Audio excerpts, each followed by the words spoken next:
Welcome to the Board of Supervisors special board meeting this morning on January 31st. We're having our governance meeting. We'll call this meeting to order. Start with a moment of silence. Does anybody have a moment of silence? What? Yes. Oh, we have to do Bruno thing first? Oh, okay. Okay, so we have one supervisor who is participating remotely, and we have to have a majority of the board present. That's correct? That's right, and the member who's requesting to appear remotely under AB 2449 will tell your board and make a statement in public of the need to participate remotely for just cause. Okay, Supervisor Spatier? Madam Chair and rest of the board, since Saturday evening, I have been under the weather. I am still not 100% and do not feel it's appropriate for me to be in the chamber with all you guys, but would love to be a part of this meeting today. And so I'm asking for you to approve just cause for me to be in this meeting virtually. Okay, comments from the board? I agree. Okay. From the public? Is there anything in Zoom? I don't see any hands up in Zoom. Okay, I'll bring it back to the board. Do we need a motion or consensus, or how does this? I think consensus should be fine. Okay, so do we have consensus to continue with Supervisor Sabatier remotely? Okay. Madam Chair? Yes. I should just notify, and I'll be speaking to the board about this particular measure and some Brown Act information at an upcoming meeting, but in the interim, each board member has two opportunities for a just cause teleconference appearance under 2449 in any calendar year. Okay, thank you. Okay, we will start with a moment of silence. Does anyone have a moment of silence? Yes, I have a moment of silence. Okay, go ahead. Lost a community member in Middletown, a long-term community member. He was 96 years old, Don Johnson.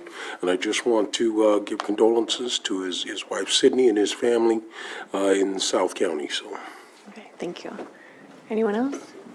Okay, I also, I think we can take this moment to remember Tyree Nichols, his life, the heartbreak his family is going through, and how we as individuals and a nation are affected.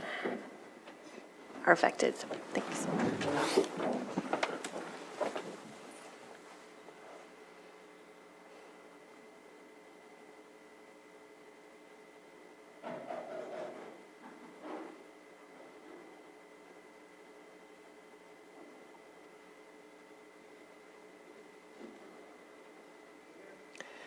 Sheriff Howell, will you lead us in the pledge? Of the United States of America, and to the republic for which it stands, one nation, under God, indivisible, with liberty and justice for all.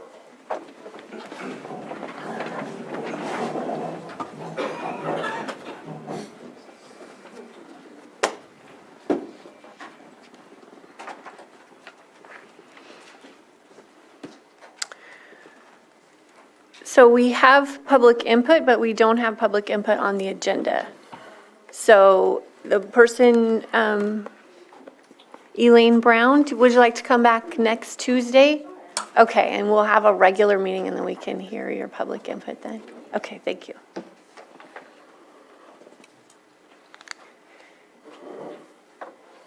We are going to have our governance workshop today. I'm happy to see so many of our department heads here. We are aligning all of our work with Vision 2028, as all of you know, and we're halfway through. We've got 5 years left to go to 2028, so I think this is a moment to kind of track some of the things, the priorities we've been working on. And I feel like this is an exciting point in the year when we get to set our priorities for 2023 and move forward in alignment with Vision 2028. And we have Matthew Rothstein to continue with the introduction. Good morning, board members. As you'll be aware, in January of 2018, the county hosted a series of 5 community visioning forums to gather the public's priorities. One forum was held in each supervisorial district.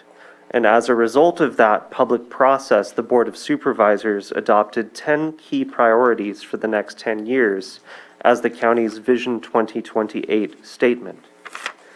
Consider and promote the well-being and economic resilience of every Lake County resident. Maintain a transparent county government that is responsive, efficient, effective, and fair. Continue rebuilding and all efforts to recover from our recent disasters. Enhance public safety, encompassing protecting our residents and serving them well. Develop and maintain a high standard of disaster prevention, preparedness, and recovery in collaboration with all community stakeholders. Grow our economy through focused economic development. Next slide, please. Clean up our neighborhoods through code enforcement, foster a business-friendly environment, pursue funding to strengthen communities, market Lake County as a premier California outdoor recreation destination, and advocate for Lake County's needs through targeted political action. Improve our infrastructure, encompassing roads and transportation, water and sanitation, and internet access for all. Support the county's workforce through targeted training, retention, and recruitment initiatives. Collaborate with tribes, cities, and community groups to maximize opportunities. Care for our county's defining feature, Clear Lake. And finally, invest in Lake County's richest resource, our people. Provide pathways for our youth, leading to bright futures living in Lake County. Encourage volunteerism, service, and action toward the common good, and recognize the wisdom and experience of Lake County's senior citizens and serve them well. In the intervening years, county department heads and staff have been hard at work implementing the community's vision. And this morning, a series of departmental updates will be presented beginning with administration. Thank you, Board, for hearing these presentations, and we look forward to your Board's discussion later today as well. And now it is my privilege to introduce Susan Parker, County Administrative Officer. Thank you, Matthew. May I? First, I want to thank everybody too for being here today. It's a different format than we've had before, so I appreciate all the work that you put into your slides and making yourself available for today. And I'll begin because I'm going to stick to the 5 to 7 minutes. So as far as our 2022 accomplishments that fall within the Vision 2028 goals, we did fill the Chief Climate Resiliency Officer position with Terry Logston, and she has begun her work on gathering the information for a climate and resiliency plan. We did create a housing-focused and a economic development-focused DCAO positions with support staff. In fact, we are our second round of interviews next week for the economic development position, so we're really looking forward to bringing that back to the board, a strategic plan for economic development, and also a comprehensive housing strategy. And that would include, in addition to affordable housing, workforce housing. I'm also excited to share we're in the early stages of a broadband implementation development of a plan. We have retained a consultant. We have received some grant funding for our fiber mapping, and we have some money set aside for this consultant. I would say within the next 8 to 12 months, we'll present a plan to the board and those next steps on moving forward. And we hope they can be the project manager too, but we'll find out if they can do that, because it's going to be a very large project for the county. Let's see. We did establish Juneteenth as a lake holiday, and we also updated the policies and procedures manuals. That's not very exciting, but not as exciting as broadband, but we did do that. Next year, we also hope, in addition to the 2 strategic plans, we hope to adopt the Community Wildfire Protection Plan. And that's probably one big hurdle that I'm sure there are plenty of people here in this room that would like to see accomplished. And that's all I have for today. I'm more than willing to answer any questions, or if you have any comments, feel free. Thank you very much. Great, thank you. Did anyone time me? From the board have questions or comments? Okay.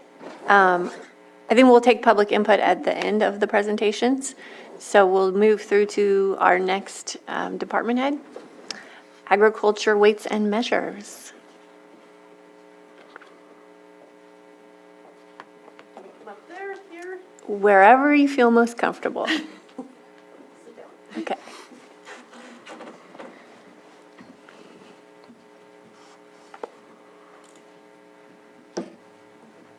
Morning, Board. Catherine Vanderwall, Agricultural Commissioner and Sealer of Weights and Measures.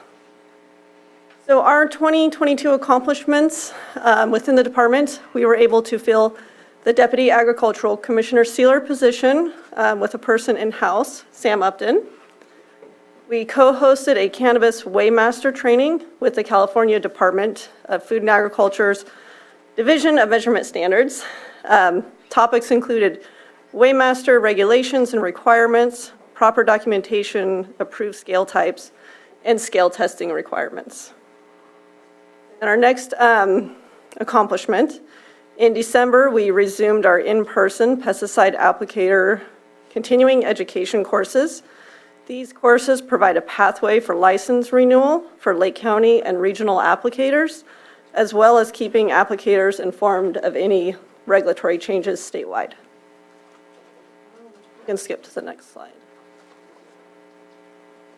So 2023, moving forward, some of the things we're hoping to accomplish is fill our vacant ag biologist inspector position, and this will allow a better workload distribution, and to co-host an educational workshop for the cannabis industry with the Department of Pesticide Regulation, focusing on all pesticide laws and regulations that they need to comply with.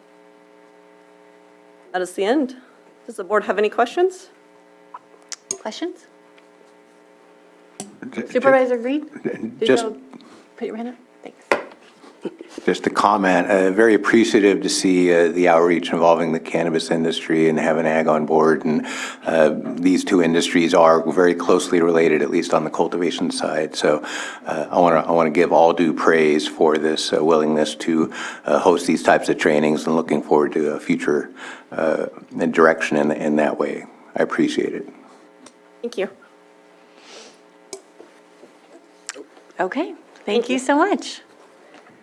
Next, we have Air Quality Management District, and our department head is absent, so CAO?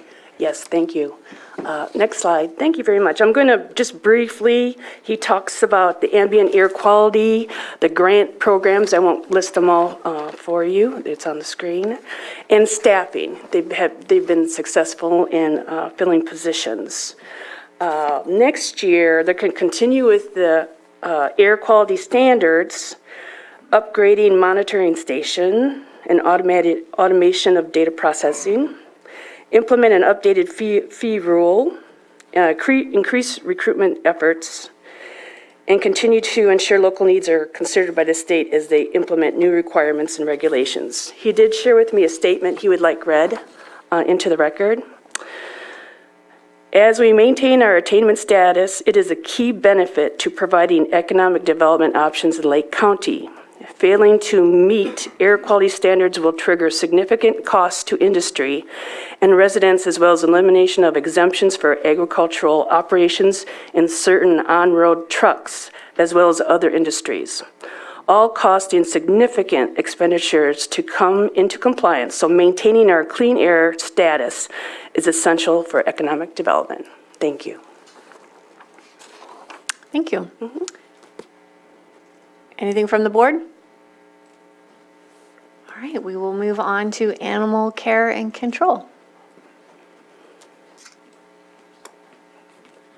Good morning, Supervisors. I'm Jonathan Armis, the Director of Lake County Animal Care and Control. So this last year, we were able to get awarded 3 grants totaling $169,000 with a target to community programs, including like our community CAP program and a salary towards a veterinarian, which we're still working on trying to get a potential vet to fill that, but it should help relieve some of the pressures we have.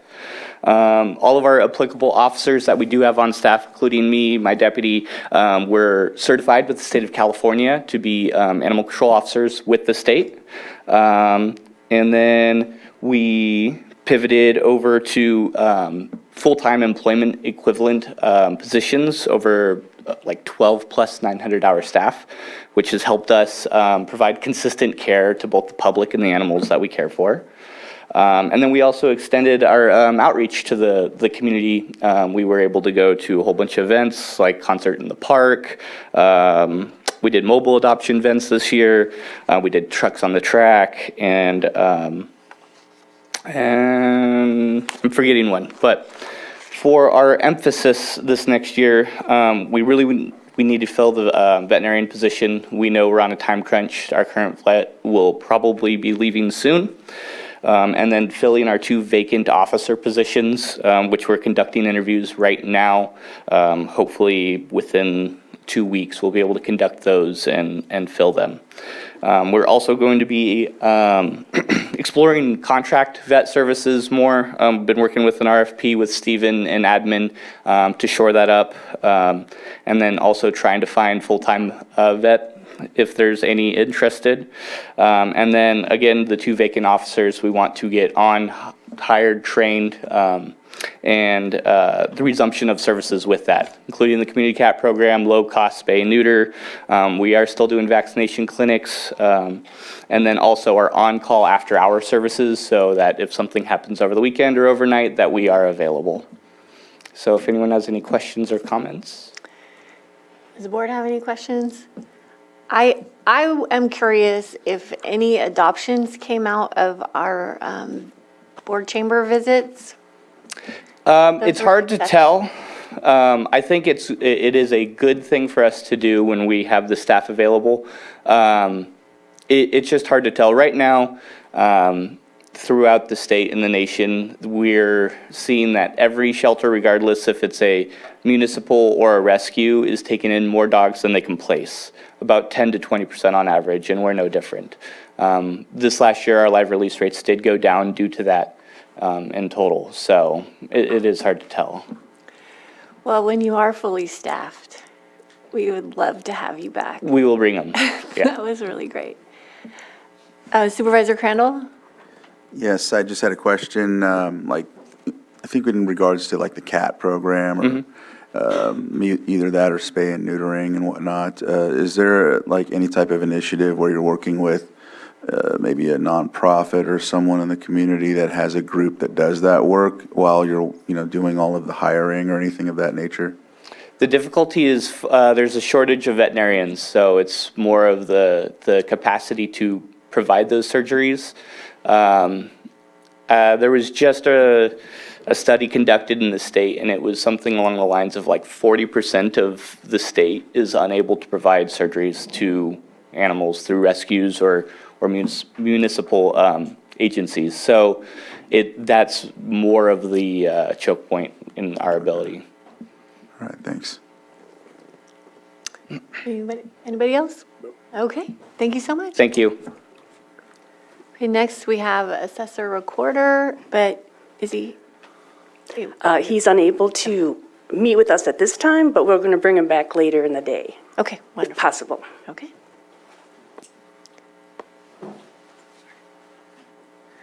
Auditor, controller, county clerk.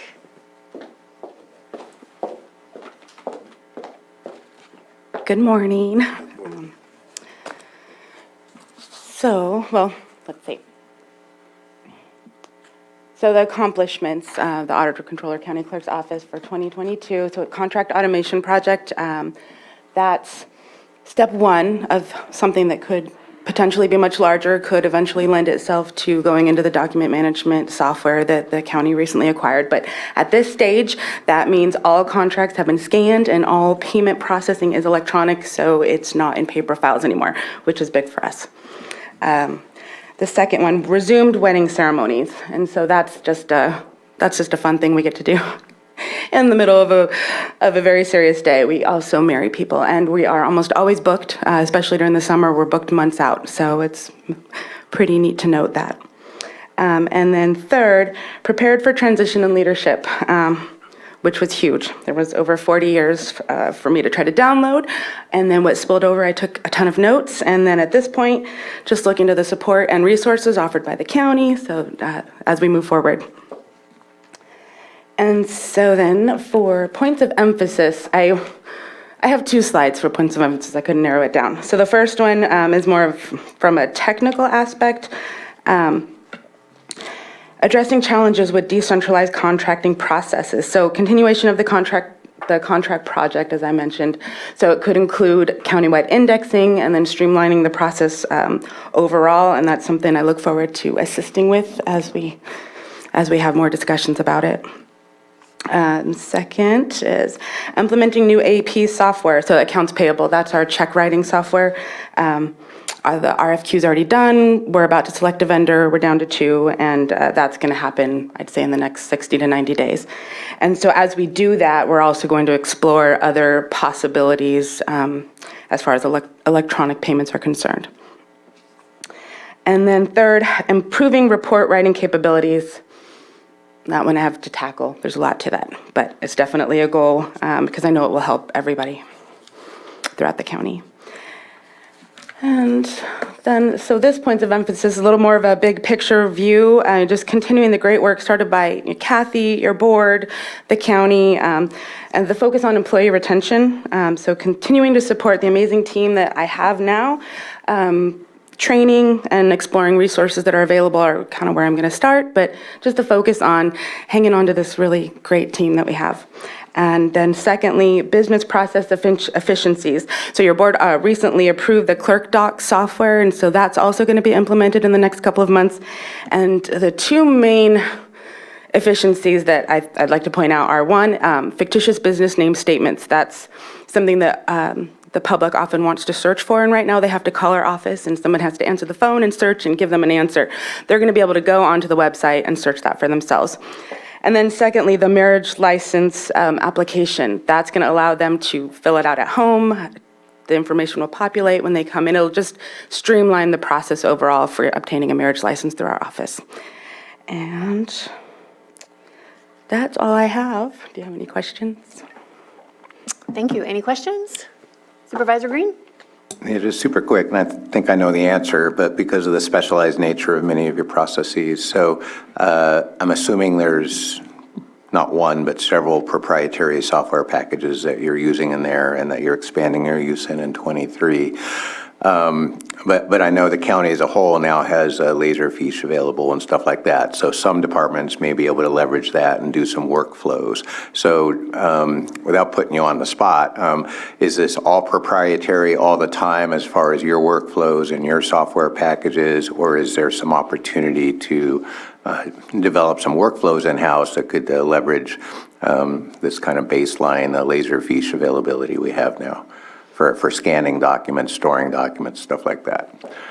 And if it is putting you on the spot, I apologize. It's okay. I'd say the majority of the software we use is pretty respective to what we do, but the Laserfiche, that's where we had already started trying to automate the contracts when that committee was getting together to meet about the document management software. And so now that we have it, I do believe that this can align to where contracts will end up in maybe a software that anybody throughout the county, if they have access to Laserfiche, they'd be able to look at the contract as well.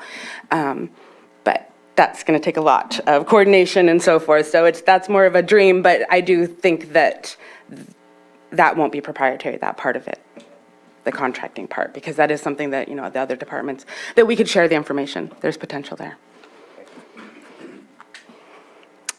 Supervisor Crandall? Glad to be of service to conduct weddings this year.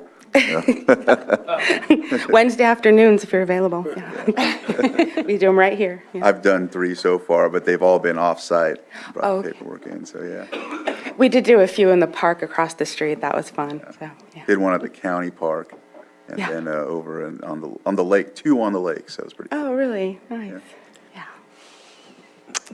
Well, welcome to your first presentation. Thank you Thanks for very being here. All right. Well, thank you. for Thank you. everything. Okay. Okay, behavioral health services. Good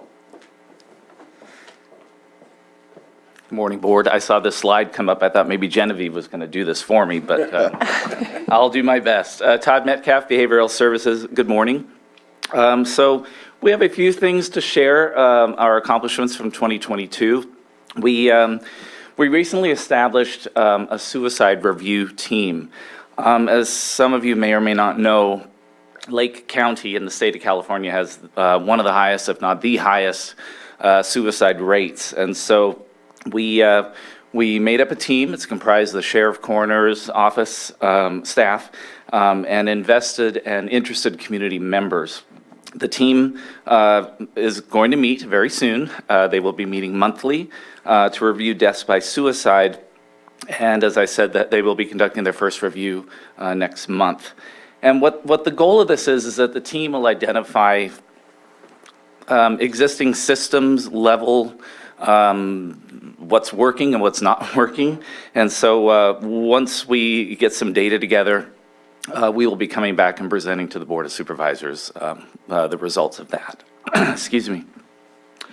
So we've also expanded narcotic treatment program services by being the first in the state to establish a contract and payment process with the first tribal 638 clinic provider for these narcotic treatment program services. You've heard me, we've presented to the board before around this. And this was done via contracting with New Life Clinic in Ukiah, so which the board recently approved, and we're excited that we have been able to expand those services. We are also one of a handful of pilot counties entering into a new electronic health record system. You've also heard me talk about this. It's slated to go live March 1, and we are very excited about this because it's going to help us improve our data and reporting outcomes. We've struggled with the system we've had for years. It's very clumsy and archaic, and we don't get, well, what's the old saying, garbage in, garbage out. We're not getting the information that we need, and we're also not able to capture billable services like we should. So we're very excited about this new system. This also will incorporate the California Advancing and Innovating Medi-Cal initiatives, which I'll talk a little bit about here shortly. Homeless outreach van. Sorry, I'm still going on about what we've done. We've had the van for a while, but we're excited that we finally got it. I hate to use the phrase tricked out. We've got one of those wrap things around it. I mean, it's got our logo on it. It's got the contact information. We have a regular schedule. We go around the lake. It's basically geared towards homeless outreach. And staff works with homeless individuals, providing access to resources and programs. We also hand out, toiletries, socks, snacks, whatever we can get our hands on. And our schedule can be found on our webpage. It shows where the van goes, and the community has been very excited about it. We are setting the stage for CalAIM initiatives and Care Court, which you've heard me talk about before. We had to submit an implementation plan to the state as far as how we are going to be able to roll out these initiatives. And so I'm not going to get into all of that. Care Court, we're going to talk more about that, not today. It's a big lift. It's a heavy lift, as is CalAIM. It's affecting a lot of other departments here in the county. Right now, I just learned that the County of Los Angeles is wanting to overturn the legislation recently passed around Care Court, and I will keep the board apprised of that. But the go-live for Care Court in Lake County is July 2024, so we're working on that. We're actually having a meeting this Friday to sort of iron out whose roles and responsibilities and what we're supposed to do. So our points of emphasis, we, again, in response to CalAIM, but even before that, we were working on this. We're working on streamlining access to our services. You may have heard of the no wrong door approach. It's sort of just pulling out all the stops and making sure that our folks have access to not only our programs and services, but other programs and services available in the county. We are working on finalizing our strategic plan. I just met with my team last Friday, and we've created sort of a skeletal plan. We're going to have it vetted by staff in the coming months, and I plan to bring that back to the board to share what our goals and objectives are. We retooled our purpose statement, and we came up with a vision statement. So we're very excited about that.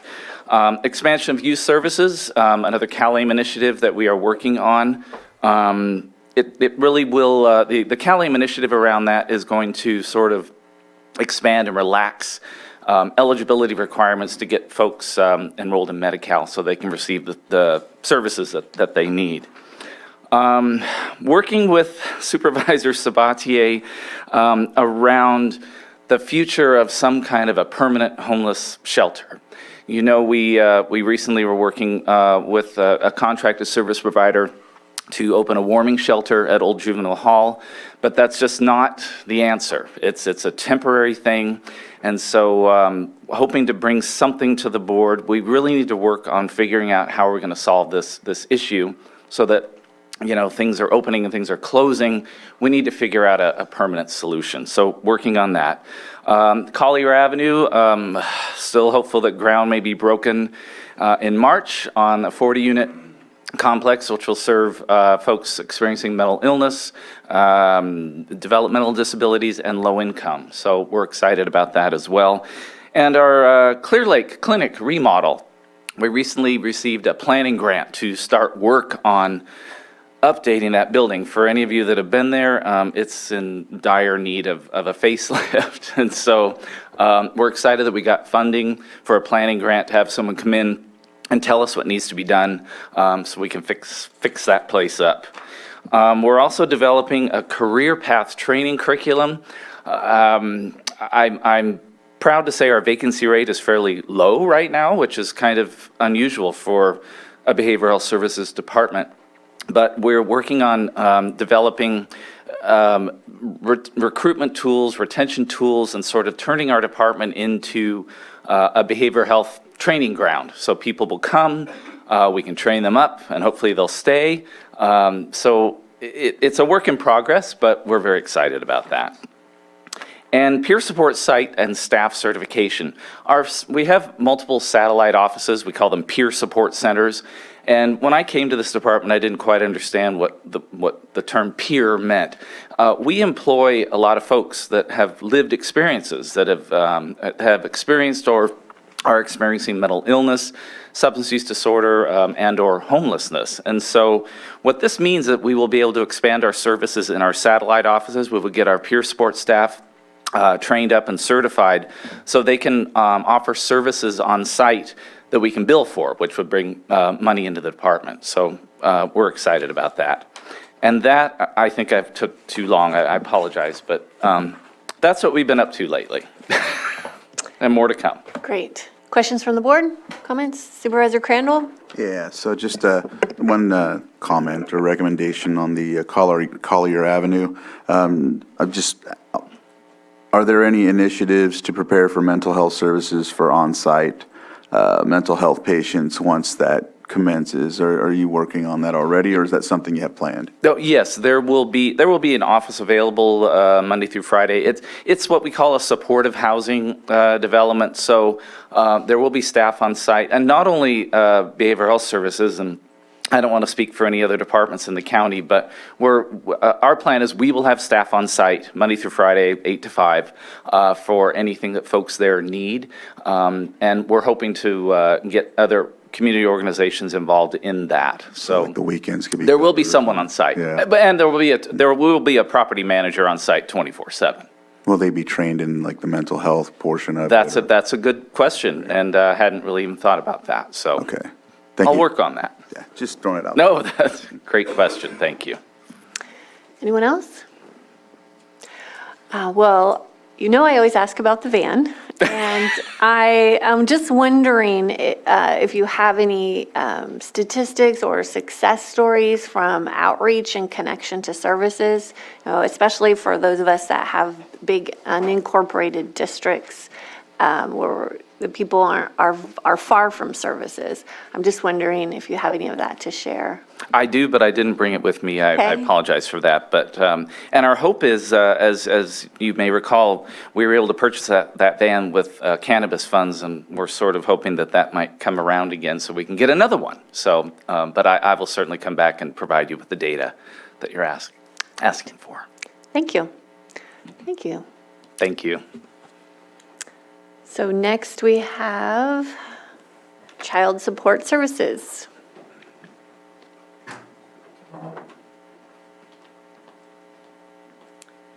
Good morning, Board. Gail Woodworth from Child Support Services. So, as you can see by the slide, we've really been technology concentrating this last year. We've done a lot of upgrades to our system because we knew things were coming in the future. And so, along with updating our servers and all of our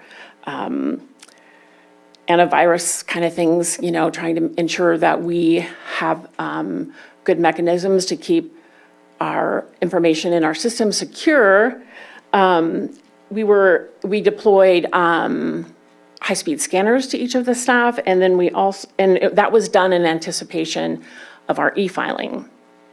So that kind of goes into the next one, which we really we've been working on streamlining our legal processes. And this year was so exciting because we were able to go and start using the state's DocuSign system that works with our child support enforcement system. And then right behind that came e-filing with the courts. And I can say the courts put in a lot of time preparing for us to be able to upload our legal documents and then receive them back into our system. And this whole process it's not just days, it's weeks that those two processes have saved us. In fact, we had one case where a DocuSign went out to one parent, the other parent, and we uploaded it to be filed with the court in less than a half an hour. So when you have parents on board, with a court order, it can go really quickly. And so that we feel is really going to help our efficiencies as we collect child support. So our points of emphasis. So one of the things we continue to work on is opening more cases, and a lot of that has to do with outreach. And so, of course, with COVID, a lot of our outreach simply went away. So we're getting back into that and hope to be out there a lot more this year because people need to know what we can do for them. And people tend to think we're child protective services, and we're not. We're child support services. We establish paternity, child support, and medical support, and then enforce those orders.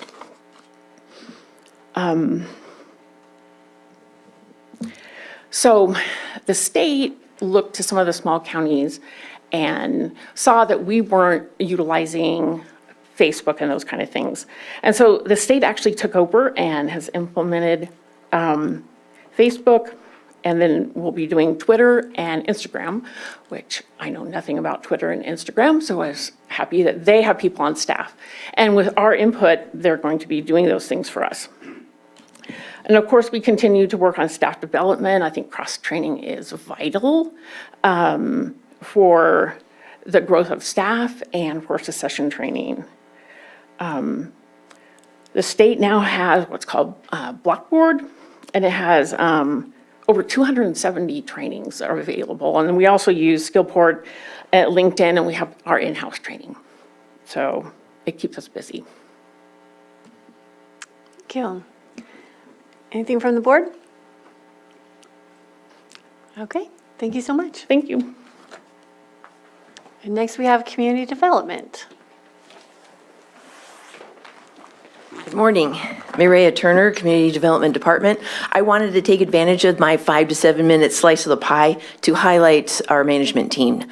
So I dragged down with me our Chief Building Official, Bill Collins, our Cannabis Program Manager, Andrew Emmeling, and perfect timing, our Code Enforcement Manager, Marcus Beltramo. So we're going to kind of tag team our presentation for you today. Starting with building and safety, I'll get out of his way. Good morning, Bill Collins, Chief Building Official. So the last year, Building and Safety's been working on getting all of our inspectors more certifications. The last year, we've certified each one of our building inspectors in a new discipline and both of our plans examiners. As well, our permitting staff is working to get certifications as well, and we have just recently gotten our first certified permit technician. We also, we got the BSAGS rating this year, which is a lot of work for our staff. Supposed to help with being able to get some monies through some grants and things like that. Took us, I'd say probably about a month of work. Spent a lot of time working on that, trying to get records, numbers on accurate numbers for the records, things like that. The goals for next year, we still have more certifications we want to get for our permitting staff and for our inspectors. And then we're working to get our records retention set up on Laserfiche. So we've actually sent out for our first bid. And so hopefully by this time next year, we will have all of our stuff scanned in that's actually sitting in the office right now. And we'll have a new procedure going to scan intake stuff as it's coming in. Thank you. So we have a couple accomplishments up there from planning specific to the varied types of trainings that are ongoing for all of our planning staff, as well as establishing a central staff person to watch over the public record act requests and the complaints so that those don't get lost. But what I couldn't fit in there was a little bit about cannabis, so I'm going to pass this over to Andrew. Hello, I'm Andrew Amelong, the Cannabis Program Manager. I'm going to cover 3 main points. I have a lot of updates, but Mireya kind of told me to keep it concise, so 5 to 7 minutes. So with that said, I'll break it down into 3 parts. The first one concerning our pending applications. We have adopted a few new approaches with our applications, especially concerning our initial studies and our environmental review. We've developed a new template that goes into more detail on all categories that CEQA is concerned with, not just what staff in the past had been focused on areas that we expect to have impacts and where we seek mitigation measures. We're also expanding on areas where we don't expect those impacts, but we're explaining in much more detail why, with the hopes that we'll have much more confident conclusions on our recommendations. In addition to that, working with LACO, we have incorporated peer review on the hydrology reports that we are receiving. They have a hydrogeologist on staff who is able to examine those and provide an expert opinion on each one. So with that said, our conclusions, our recommendations for approval should be much more robust moving forward, as the county has requested. We have completed all of our annual inspections for this year. Our staff did a really great job of getting out there, and for the most part, our approved projects that are operating with just few minor issues. We have seen a few projects that did have some violations of high severity, and we're exploring whether or not the appropriate course would be a recommendation for revocation of the permit. Moving on to the Cannabis Ordinance Task Force. I have been meeting with each of the task force members to kind of get their feedback on how things are going.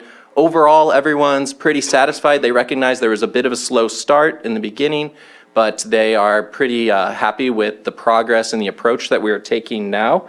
We are currently concluding recommendations on ag-exempt and temporary structures, and we will next be moving on to address issues on retail sales as requested by this board. Following that, many of the members are looking forward to getting the opportunity to then get back to taking a comprehensive and holistic approach to the overall cannabis ordinance.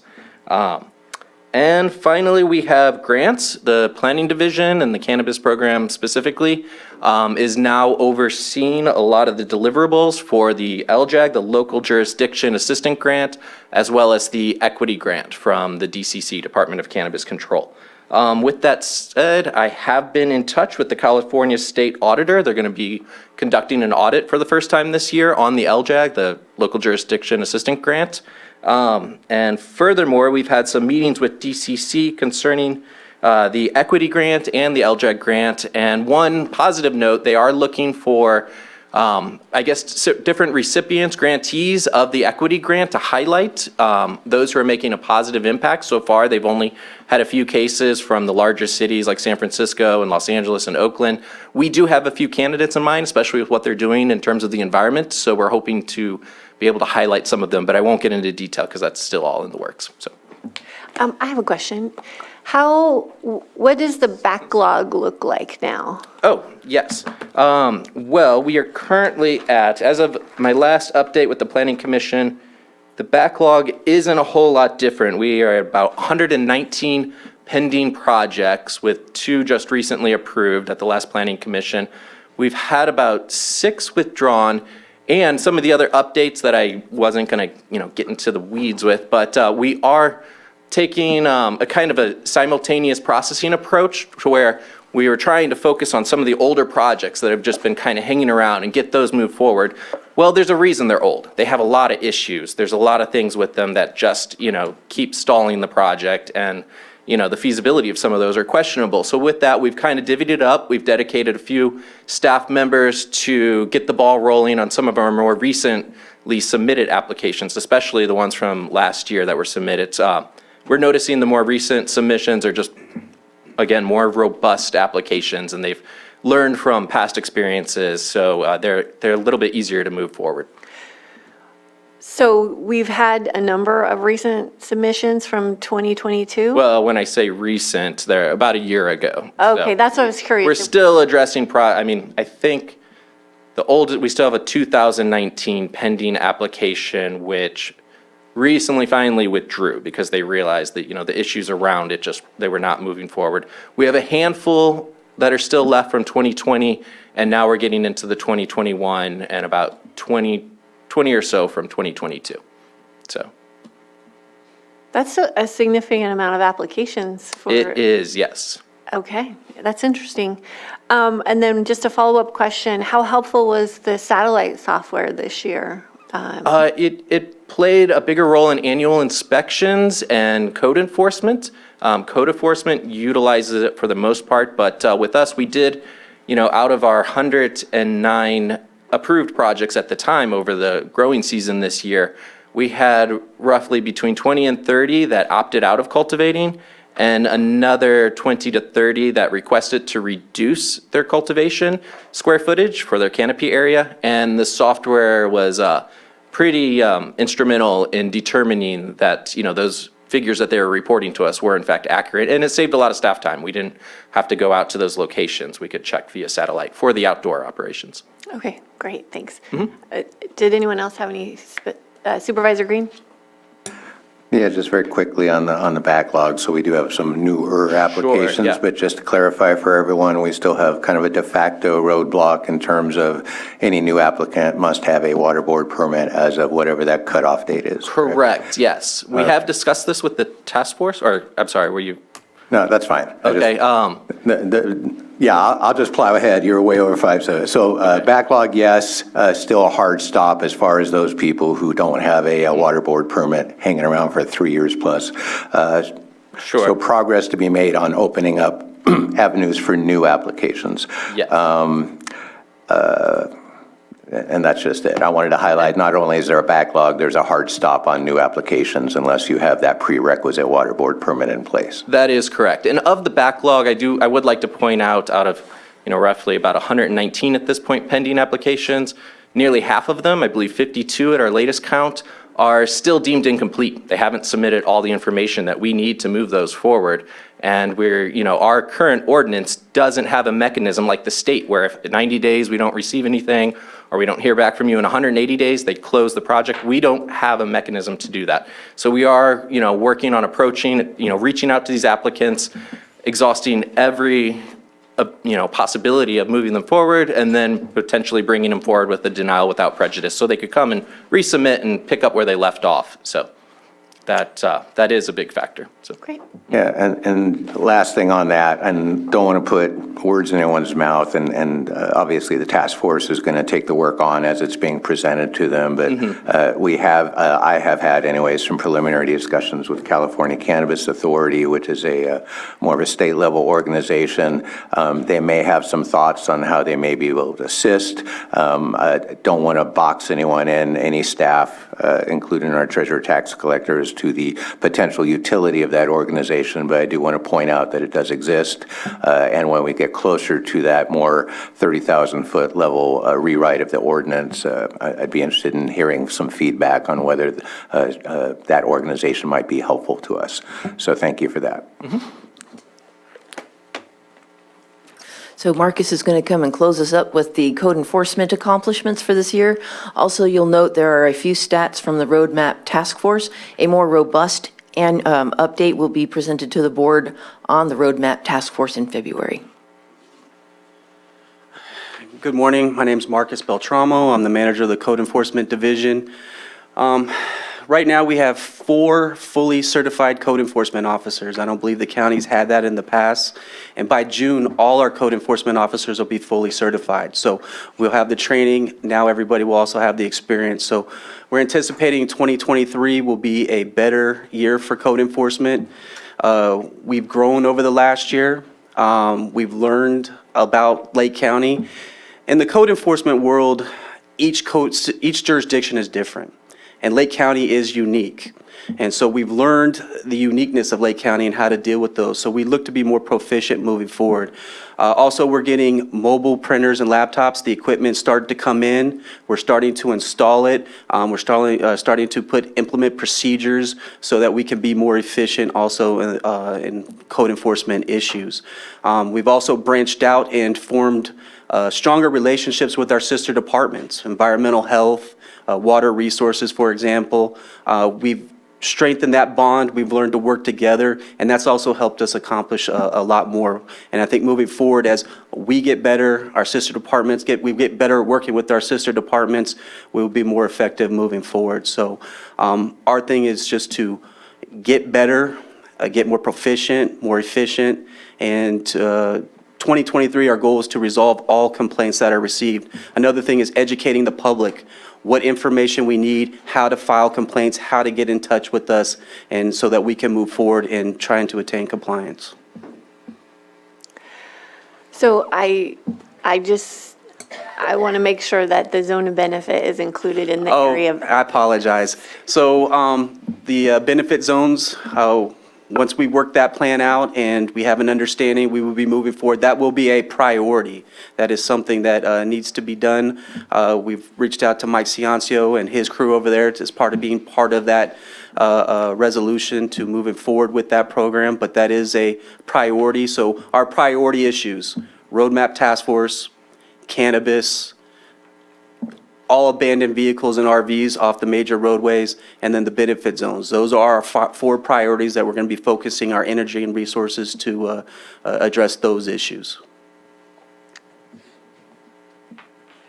We could go to the next slide, please. We've already covered the code enforcement section. We'll move on to building. Building did all this. Building already did it too. Go to the next slide. I'm going to close up with planning, the exciting things that were coming this year. Already talked about benefit zones. That is one of our top priorities, and it won't just be code. Any support that I can or planning can lend in that to keep that moving forward is available. We have a number of advanced planning projects scheduled to launch in 2023. The housing element, as you may know, is due at the state by this August, so that's going to be our highest and top priority amongst all of the general plan element and general plan related projects. Additionally, we'll start working on the climate vulnerability analysis. This is the survey that is going to inform our safety element. It'll also touch on the next local hazard mitigation plan through the Office of Emergency Services, and it helps to inform a climate action plan should we decide to launch that sometime soon. We are currently working on a housing-related zoning code update. That should be concluded later on this summer. We are working towards codifying the zoning ordinance in Municode. The county code is currently maintained by Municode Company, which I think they might have changed their name recently, but doesn't matter. Anyway, so and it gets updated on a regular basis. All the ordinances that get adopted that affect the code get sent to them, so that keeps our website updated. This has not included the zoning ordinance ever, as far as I know. And that's why you have like a link to the code, but then you get this other link to the zoning ordinance. It's because it's always been maintained in-house. We're going to work on getting that sent over to Municode so that it will then come up to date and be maintained in a timely manner. And the rest of the year, I think Andrew already covered it, our task force is going to continue working on cannabis policy review. They've gone over a number of ordinances. Their next focus will be on the retail regulations for review, and so hopefully we'll get something back to you in that soon. I wanted to just close with extending a thanks to the departments that we rely on every day for review of our projects. When I came back, we found that there were a number of systems that had just, with everybody being overworked and so busy and understaffed, a number of our review systems needed a little improvement. And so I am very thankful that the department heads have been so supportive in getting that back, because we really need their input in order to produce a comprehensive discretionary permit. I think that's all I've got. Thank you very much. Supervisor Crandall? Just one last question about the area plans. I know that we were looking at that. I don't know if this is, did you say that or did I miss it? Or? No, I didn't say it. I'm glad you brought it up. So what I'm working on is an RFP that I'll be taking to admin for their review shortly. And we're going to just toss in all the general plan related projects that we have into one big old enchilada and see if we can get a planning company that is staffed well enough to keep our projects moving forward in a very tight timeline. The area plans all must be updated prior to the general plan update to make sure that each community's vision is reflected and synchronized with the overall county vision, which is the general plan. So I don't know if we're going to get started on those area plans this year, but it is definitely within my 5-year plan. All to be done by 2026. And just to follow up with that, you had mentioned engaging the municipal advisory councils to help with some of the legwork and the beginning work Yes. for those area plans. I have an idea, and I'm not sure if it works out in reality, but right now in my head, it seems really cool. And that is when we get the contractor that's going to work on the area plans to actually sort of develop a checklist. Because a good portion of each area plan actually contains data that isn't vision, it's this is our community. These are the things, these are what we're highlighting. These are our things of value, our natural assets, things like that. So what I'd like to see the contractor do is assemble a checklist that will help to compile that data for every single area plan. It's going to be pretty standard. And then get those distributed to our town halls and our municipal councils.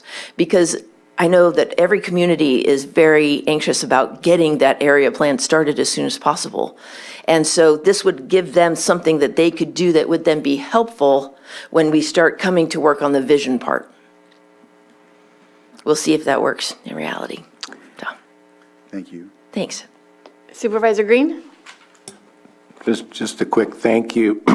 Lots of slides, way over 5-7 minutes, but I think that reflects the importance of CDD, and I just want to compliment Director Turner. Since joining, I think she has signaled a sense of stability and a can-do attitude, and after years and years of several bumps in the road and stuff like that. I'm very excited to see the current direction that CDD is under, and excited to see more coming in 2023, if only because I know in addition to everything on your slides, there may be 1 or 2 or 12 other subjects coming to you that were not anticipated. So I appreciate everything you put in here so far, and buckle up, because I imagine 23 is going to be even busier than what has been presented here. So, Thank you. Thank you. And I welcomed everybody's questions. I didn't count that in my 5 to 7 minutes, so I think I was pretty close. Thanks. Okay, thank you. And next we have County Council. All right, well, thank you. Anita Grant, County Council. It's always difficult for County Council's office to point to a list of accomplishments simply because our accomplishments are assisting other departments. Some of those matters remain confidential. Some of those matters became very involved, and it doesn't seem appropriate to point out, well, this department we had to work with for 6 months, and et cetera. So we don't do that. We tend to be quiet about our involvement.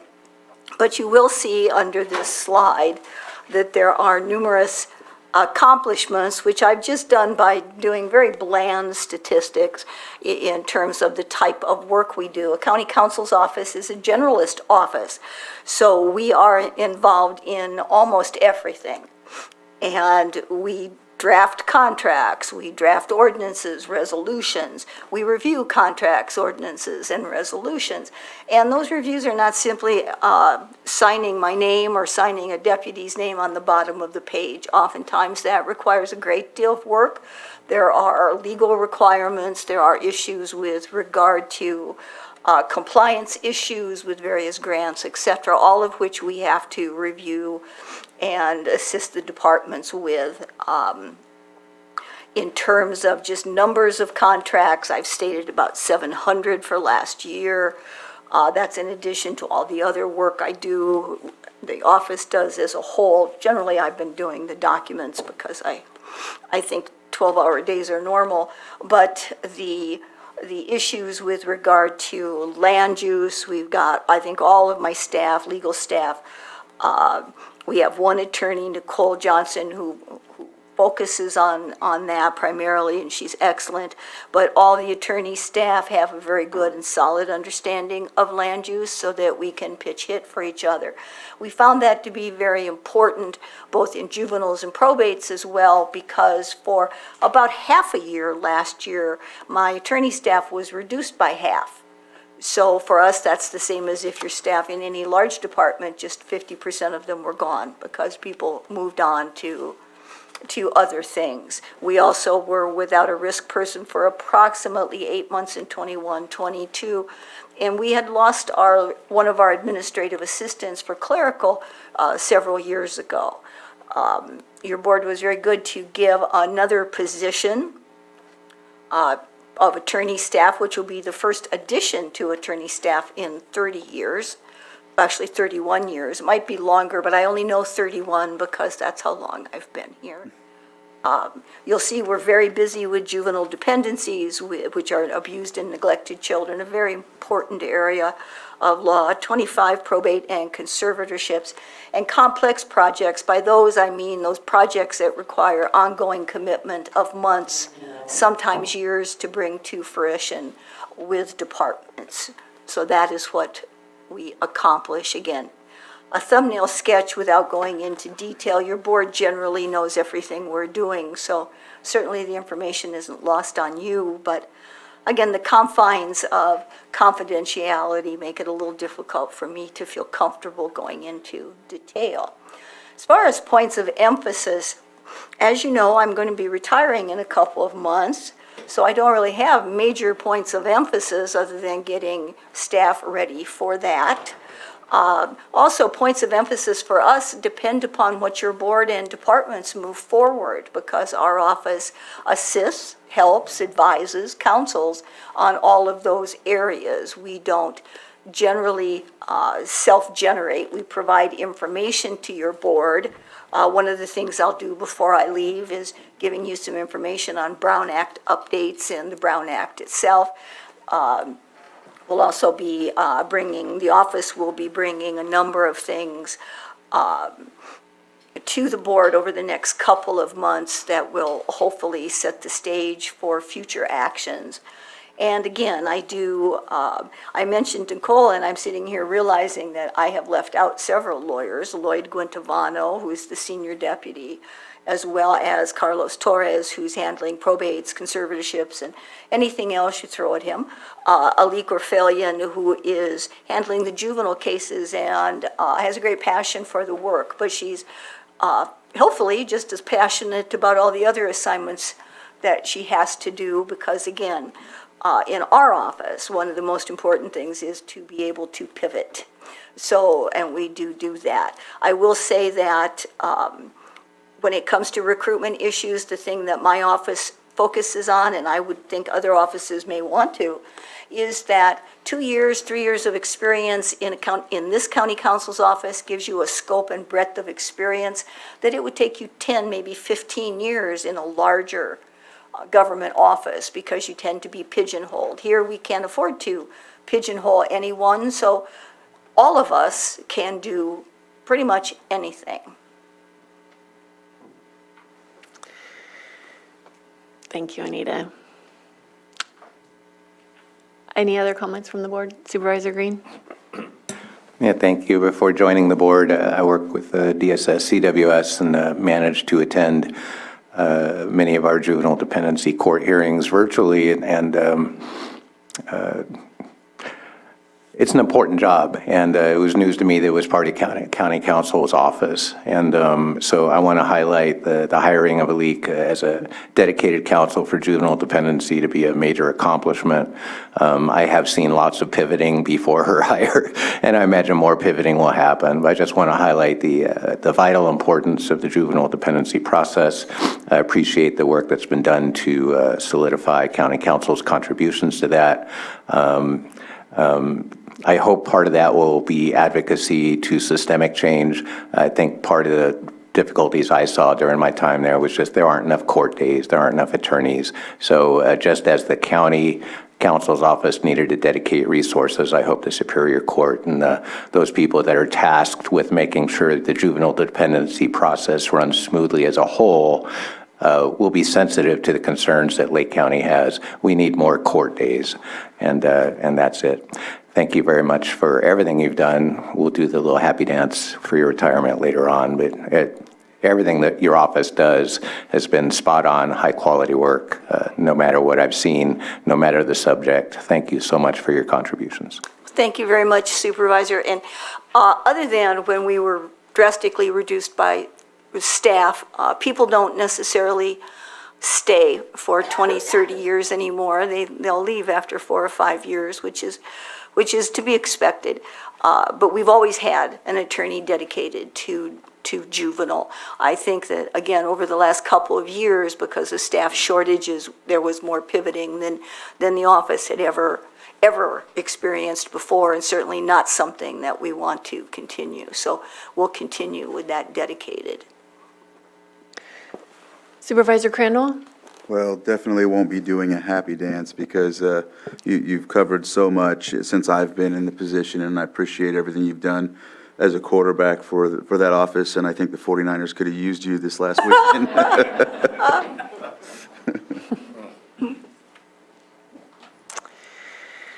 All right, thank you, Anita. And next, we have District Attorney's Office.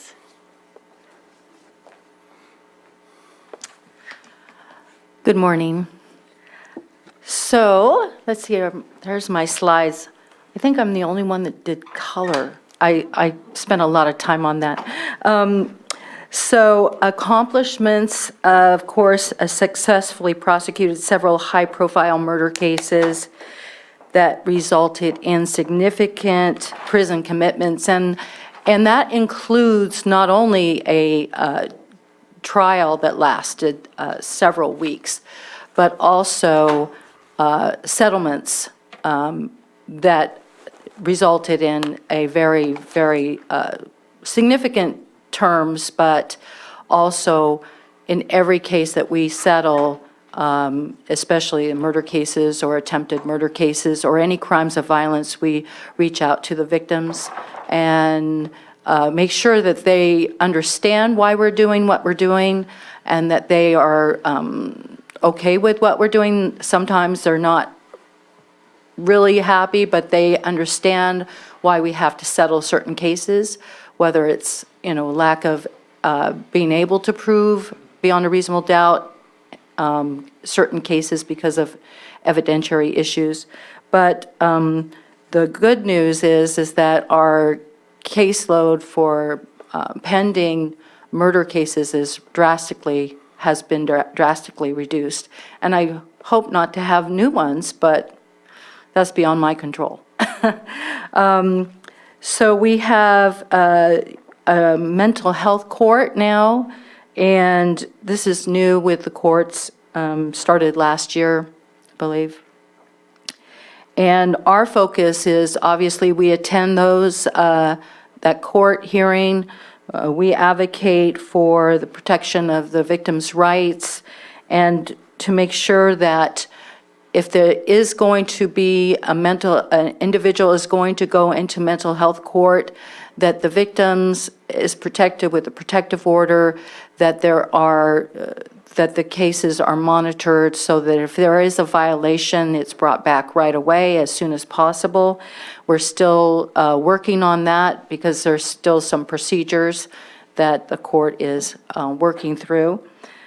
We are there to serve the victims, though, and our priority is community safety. We are, obviously, our victim witness office is part of the DA's office, and we provided victim services in 2022 to 1,443 victims and family members. And that is an increase of, in 2022, that's an increase of pre-pandemic numbers of 892 in 2019. So it's significant increase. And our staff did a phenomenal job of assisting these individuals from going to court with them, victims, going to court through arraignments, from arraignments to motion hearings to sentencing, where the victim has a support person there for them. And they can call victim witness and ask questions about the process of the case. And so the victim witness advocates are so important. We also conducted 58 forensic interviews of children at our Hope Center, and these are so important because it's a safe space for these children to talk about what is the worst thing that has ever happened to them. And we have a phenomenal forensic interviewer whose experience has been doing a lot of these and does a great job. So I'm happy that we were able to do that.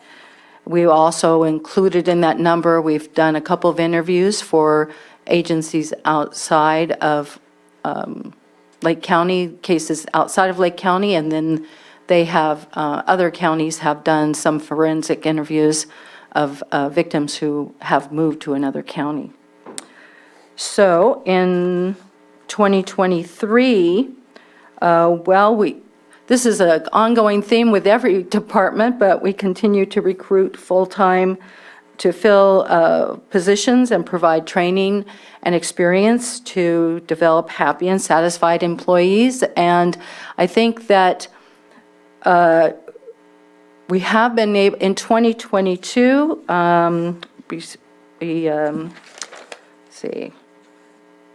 hired 2 deputy DAs and other personnel. We emphasize the experience that an individual get when they come to Lake County in the DA's office, especially deputy DAs. They're going to be in court right away. We emphasize the fact that If you're in a bigger department, you're probably going to be doing motions and not get to court very often. We emphasize that. We have a new deputy starting in mid-February, so I'm excited about that. But we need to continue to recruit, and I am going to try to set up a partnership program with some local, not local, but some of the surrounding law schools to try to increase recruitment for Lake County. We continue to work and will work with law enforcement, with the new sheriff, the new chief of Clear Lake Police Department, and of course, Lakeport Police Department chief and CHP and Fish and Wildlife. So we have a good relationship with all those departments. We are going to look into upgrading our case management system in order to keep better statistics that are going to be required by the state in 5 or 6 years, but we need to work towards that. I also want to upgrade our management system so we're more easily can file things with the courts. They switched over to a new court system, so we want to try to be more compatible with them. And so that's going to be an ongoing thing, not just in 2023, but 2024 and 2025 to get the right system in place. And we will continue to work with mental health court, and maybe I would suggest to the courts meetings, monthly or quarterly meetings, so we can get those procedures down faster. That if somebody's going to go into mental health court, that's done quicker than later, so that there's not a big delay in terms of those individuals getting into court, especially when you're dealing with mental health. They need services right away. They need to be under the court's direction quicker. And also for the victims, they need to know that that's going on so they're not left hanging in terms of what's going on with that case. So that is my presentation, and I will take some questions. Supervisor Crandall? Yes, I wanted to emphasize one of the bullets that say work with law enforcement to make our neighborhoods cleaner and safer. And I know you've been to some meetings with me with some neighborhood watches and in dealing with meth, of course. And I know a lot of state laws are intact that hinder or handcuff both you and the sheriff's department. But just wanted to highlight that a lot of the drug houses are connected. Meth is the root contributor to dumping cars, RV, catalytic converters, occupying homes illegally, public nuisance, theft, code violations, and an overwhelming burden to your department and law enforcement, which, once they're let out, it's recidivism. So I really want to work to assist any way we can in any type of legislation on our end that can help give you anything. I know I've talked with code enforcement on different angles to try and, I think one of the things is when anyone's dealing with nuisances as such, making them uncomfortable as well. I know that a lot of it stems from mental health, so I just highlight it because I know it's a lofty situation, but I want to do what I can to help because it's really a big deal, and I know in my district and others. But I found different areas. That's why I got the flock cameras where they're connected in different towns. They go to different areas. So just letting you know, I really want to work with you and the sheriff's department and getting some of this at least in a position where we can start from or something like that. So I don't know what you have in mind yet, but I think maybe we should set something up to try. And I know the task force is something that's intact, but, Right. So just wanted to highlight that. Thank you. And definitely, I agree. We could, definitely should meet. And I am a member of the task force, and I'm looking forward in this new year to continue with that, as well as, obviously, the whole of Lake County needs to have changes, and so that we can abate places that are, clean up places, so we can get people to come and visit Lake County. It's as a safe place, a beautiful place. It is a beautiful place here. Right. So, and I think too, it's just the meth situation, they get let right out, and so if there's something else we can work on to charge some of these folks with, of course, we have to have the burden of proof. A lot of communities are willing to work to provide that, of course, if it's unbiased. But, I just think that those are the angles that need to be used in order to, slow it down, if that makes sense, because then keeping them in a position where they have to get sober and, look at other things. there's a lot of issues involved there, including the changes in the law in regards to individuals. A lot more individuals are being released once they're picked up, maybe even on warrants, even if they've failed to appear previous times. A lot of them because of the changes in the law and case law in regards to keeping people in custody on bail, especially for just possession of drug cases. That's one big issue that maybe we can work together to try to figure out how to deal with that, because it is very frustrating when you have individuals who commit not only possession of drugs for sale, but also the other associated petty crimes such as theft, vandalism, other things that we try to keep individuals in custody on those, but we can't. And then they commit new offenses once they're out. So even before they have gotten to court on their first case, they already have committed a new case. So, Right. And that's where it's at, yeah. Yeah. I just know that a lot of community members are in a position where they're like, they know that our DA's office and law enforcement is their hands are tied. So they're like, well, we only have ourselves to deal with it now. And so it's like getting close to that. And I just see what we can do in order to prevent that. So, Right. yeah. Thank you. Okay. Supervisor Green? Yeah, thank you. I appreciate this report and the highlighting the mental health court, but there's other specialty courts too. There's a drug diversion court, there's veterans court. And so a question doesn't need to be answered now, but the way state law tracks now in these various specialty courts, challenges implementing a mental health court. We have care court coming down the road in a year or two. So one, very creative, and I'm glad to see the state take these adaptive measures for dealing with some of these difficult issues. Two, I don't know how much additional workload and how the changing standards of these various specialty courts create for the DA's office and our not public defenders, but our contract defenders. It's a lot. And so you mentioned like there may be quarterly meetings with the courts and stuff like that, but I'm looking for opportunities here, whether from the DA or through some meetings with the courts, to give us kind of a report card of where we're at. Because again, just tracking back the dependency works as best as it might given the circumstances, but still room for improvement in my very amateur post, having worked with that. Similarly, we may have room for growth in these specialty courts, but without us tracking up there and observing things in very case-specific ways, it's hard for us to get a feel for how well things are working.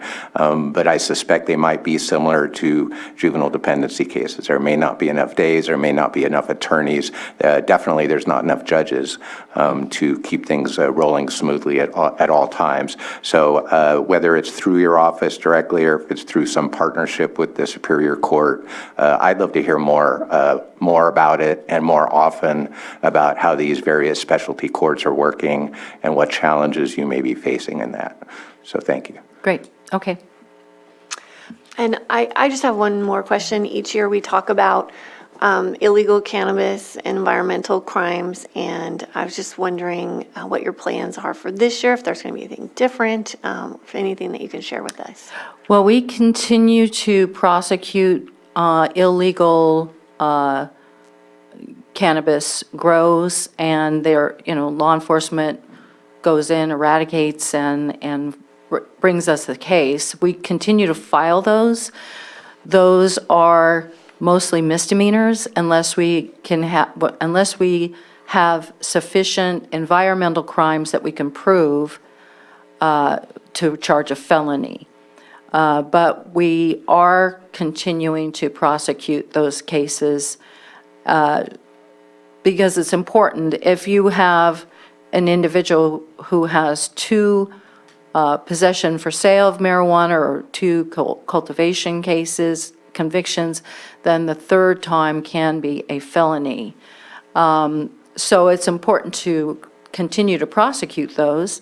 Obviously, it's not only, even if we can't charge environmental crimes, it is an environmental issue with those illegal grows. So we will continue to pursue those, and we do have several cases that involve environmental crimes that are still pending. Sometimes those take a long time to make its way through the court, especially if it's going to go to trial. It's competing with other violent crimes. But we do continue to prosecute those. Thank you. Okay. I think we're done. Thank you. Thank you. All right. And Health Services is next. Of course. And thank you for coming in during your leave time. My honor.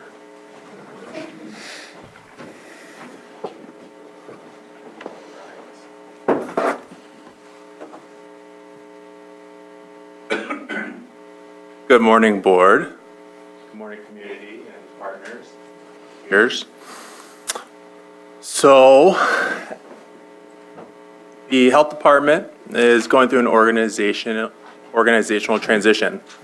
As we are aware, there was a thing called COVID-19 that disrupted health departments globally, but especially here in Lake County. And we're not out of the woods yet. COVID-19 is still here, prevalent. And our goal is to look into the future, right? What does it look like to shift, but still maintain? And so in this presentation, I'll outline some of our accomplishments and where we look forward to going to into the upcoming years. But first, we're halfway through the agenda for today, so I figured I'd throw out a cool glow. I have been on leave taking care of my newborn son, and I got a call from Mary, who was a labor and delivery nurse who was responsible for delivering my mother here in Lakeport. And she called to say congratulations for my son who was delivered here in Lakeport. So I'm seeing a generational trend here. So we'll see what happens with my son. But I always appreciate calls like that from the community. So without further ado, I would like to highlight some roles that we filled in 2022. Like most departments, filling positions has been quite difficult, but I think it's the resiliency and grit of the staff at the health department to fill positions that we've been able to accomplish this list. So we've been able to hire an interim health officer, Dr. Carl Spohr. We just hired a director of nursing, promoted a deputy of health service, and promoted a deputy of public health. Hired epidemiologists, a health equity coordinator, promoted a health service manager, and hired a health services administrative manager. Pretty proud of that list for my staff and my team. Meaningful partnerships and development. Recently, Geomedical Services, WellPath, we were able to accomplish a $3.9 million contract to provide geomedical services. Now, this isn't done in isolation. This is done in collaboration with the Sheriff's Office, Social Services, and Behavioral Health. It hints on Mr. Metcalf's CalAIM initiative. We're looking at whole person RAP care to look at recidivism. How do we reduce that while still providing health so that when someone gets discharged, they're able to get full scope services to provide them the resources they need to be and continue to be a resilient and contributing member to our society. a license agreement with the city of Lakeport. Something that many of us and many of you have experienced are hazardous events, fires, floods, quakes.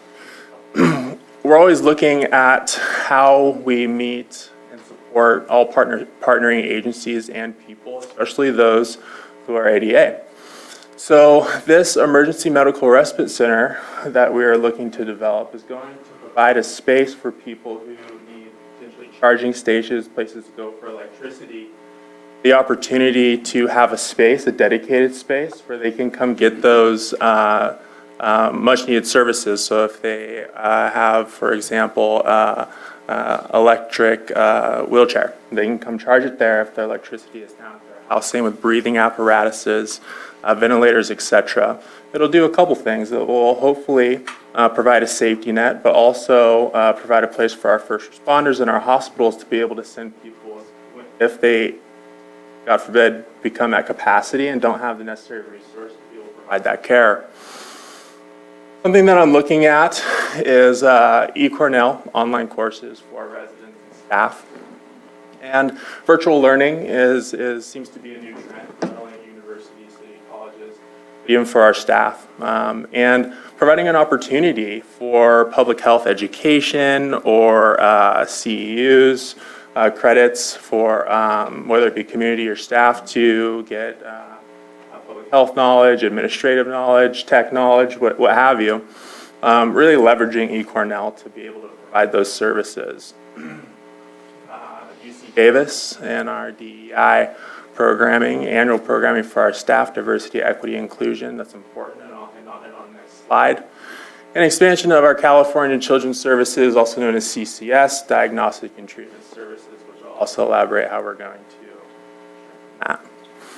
Just really quick one, you don't have to go back, but about meaningful partnerships, I just want to give appreciation to Hope Rising, Executive Director Justin Gaddy, for our CHIP and CHNA initiative that we're working on, Behavioral Health Social Services for their commitment and collaboration to wrap services in CalAIM, and our Fire Department, Sheriff's Office, and Police Department for public safety and their collaboration to put an emphasis on health safety. So, now moving into further accomplishments. I referenced in the beginning organizational restructuring. What does that mean? It's very broad. But something that we're looking at is how do we give back time, right? How do we advance systems so that our staff can focus on what we're here for, which is community health, right? Treating the people. And so implementing a new electronic health record system, the team has been amazing at finding and executing an RFP and finding valuable solutions to improve efficiency and financial integrity. So it's timely, cost-effective, and gives back time to our staff so they can engage with community. Looking at that with our environmental health and our overall program.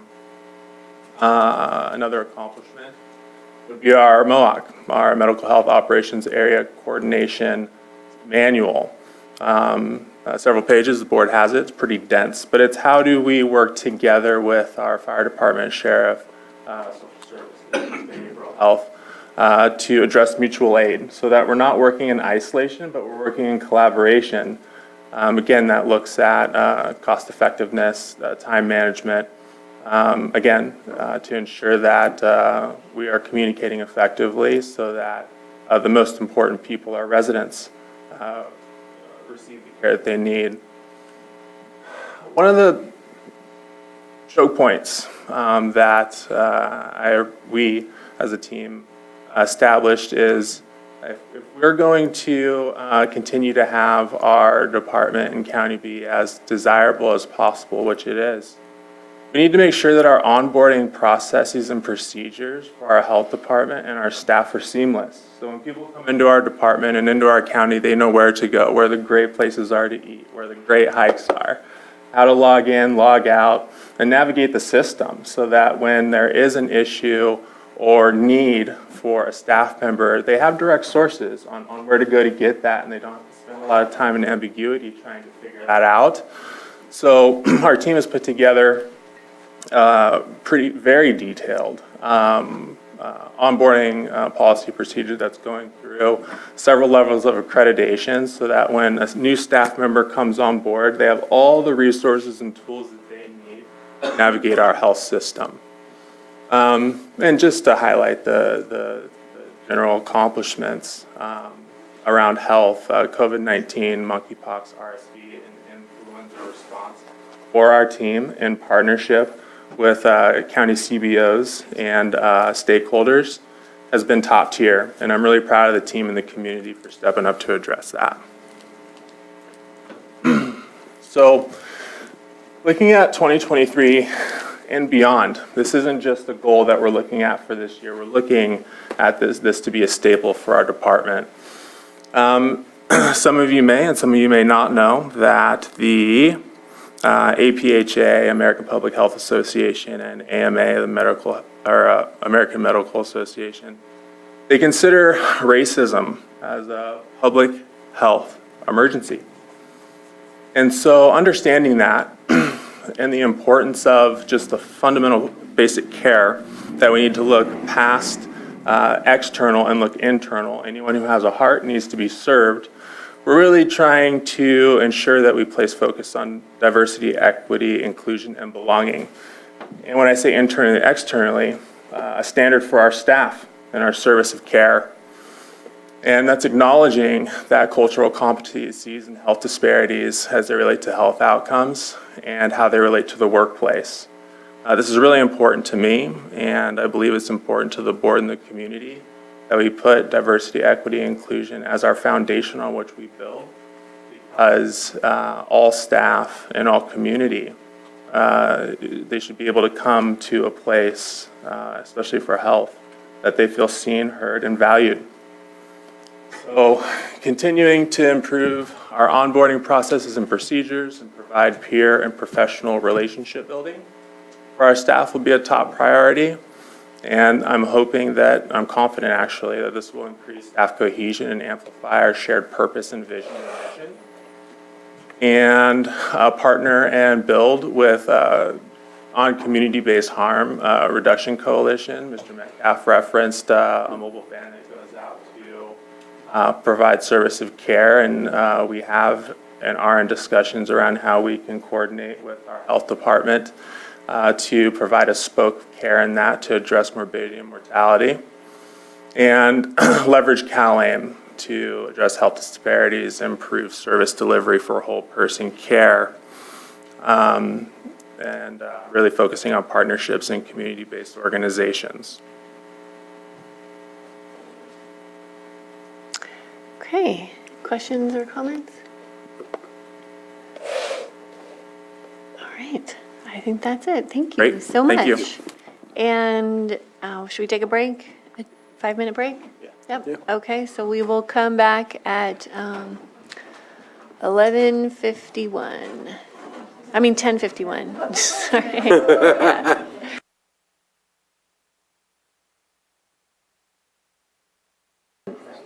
Come back here and start with information technology. Well, good morning, board. I'm Shane French with Information Technology. This year, as far as accomplishments, I would say the most visible accomplishment to both the public and to staff is going to be the new website and content management system. We finished up that project about a month ago in total. The big motivation for that project was to allow departments to more easily update their content on the site. Obviously, the old site needed a redesign. It was getting pretty old. But, the thing that I heard from a lot of departments was, hey, it's very difficult to update the site. And that's really important in terms of messaging to the public.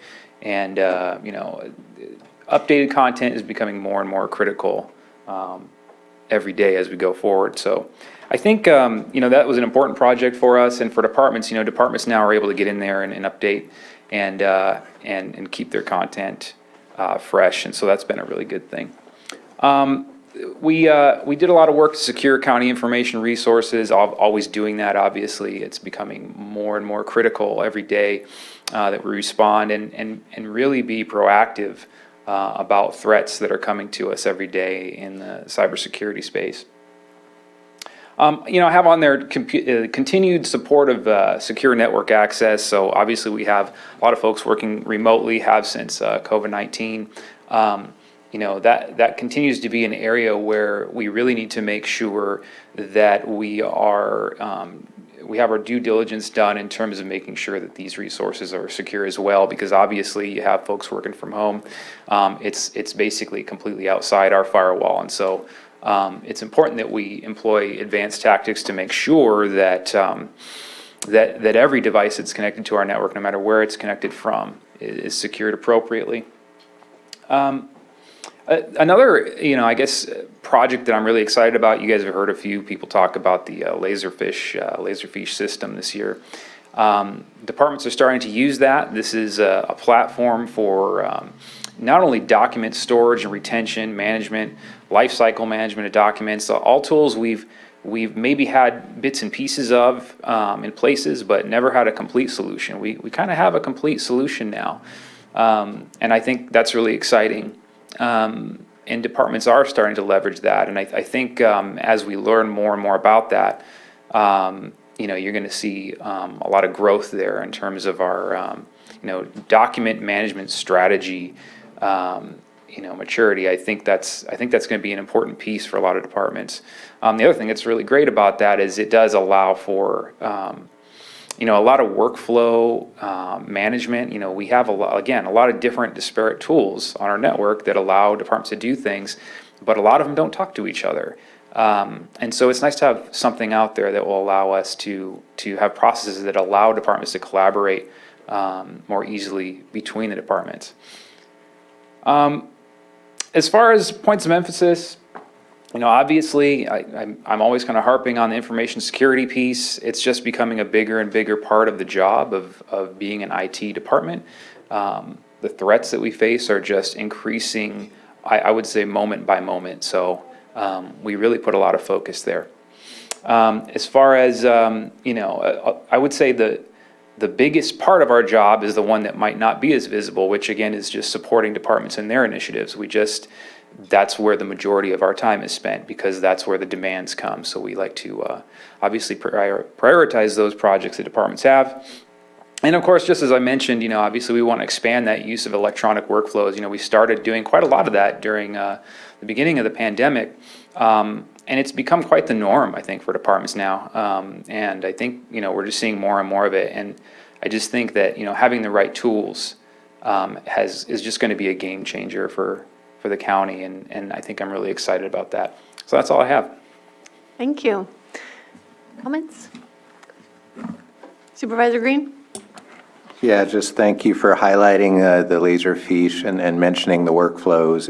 Exciting to hear some departments are starting to leverage that. Workflows don't invent themselves. The software isn't going to do that. It's going to be the department heads and staff kind of working on, we have this brand new storage system. What do we do with it? But I think continued diligence in doing that will be important. One thing you and I discussed during the orientation, not really highlighted here, is this ongoing need, a constant drumbeat for security, and yet this kind of increasing accommodation, if you will, for personal devices and stuff like that. I think we'll probably have some hopefully room in the coming year to talk about that. We absolutely are facing very critical threats to our cyber infrastructure, phishing, spear phishing for officials now, I've found out. But something has to give. So I do think there's probably a little bit of a disconnect in strong emphasis on security on our desktop platforms, but an unfortunate reliance on personal devices in the actual execution of our daily duties, depending on department. So just wanted to emphasize that. And with that, thank you. Okay, thank you. Thank you. Oh, I'm sorry, one more. I just wanted to highlight. Sorry. I just wanted to highlight, and I'm not sure if it's been put out, but there was an email from last week from one of the state representatives, and I won't go too far into it, but the main paragraph that I loved hearing was, I've attended my share of BOS meetings in other counties, and Lake County stands out as being organized, intelligent, aware, engaged, and clearly there to serve the people. In addition, that you managed to keep everything running smoothly on Zoom and in person, it is stunning. This may all seem normal to you, but if you attend meetings in other counties, you will see that Lake County is at a higher level than most. And so I just want to highlight that because I know your department helps. Of course, I know Sam plays a big role. And so I don't know if you were able to, be told about that, but I just wanted to, say that to you. So Well, I know you're really a big do part. appreciate that. And, I think Sam and Jake, my department actually, they both do such a great job with the meetings and they really put all this together. And, like that individual mentioned, it doesn't work super great in a lot of places. So it really speaks a lot. And we just don't have the budget that those other counties tend to have. So, yeah, I really think that's well deserved. Yet we're still above and beyond. Yeah. So, do more with less. Thank you, Shane. Okay, next, library. Take a seat if that's okay. Come and join us.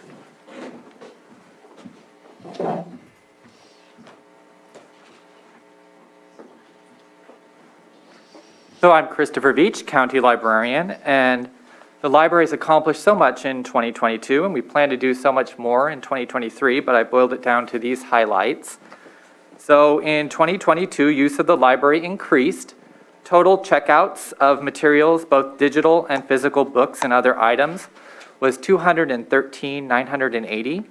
And for physical materials, the library had 155,895 checkouts, which is a 12% increase compared to the prior year.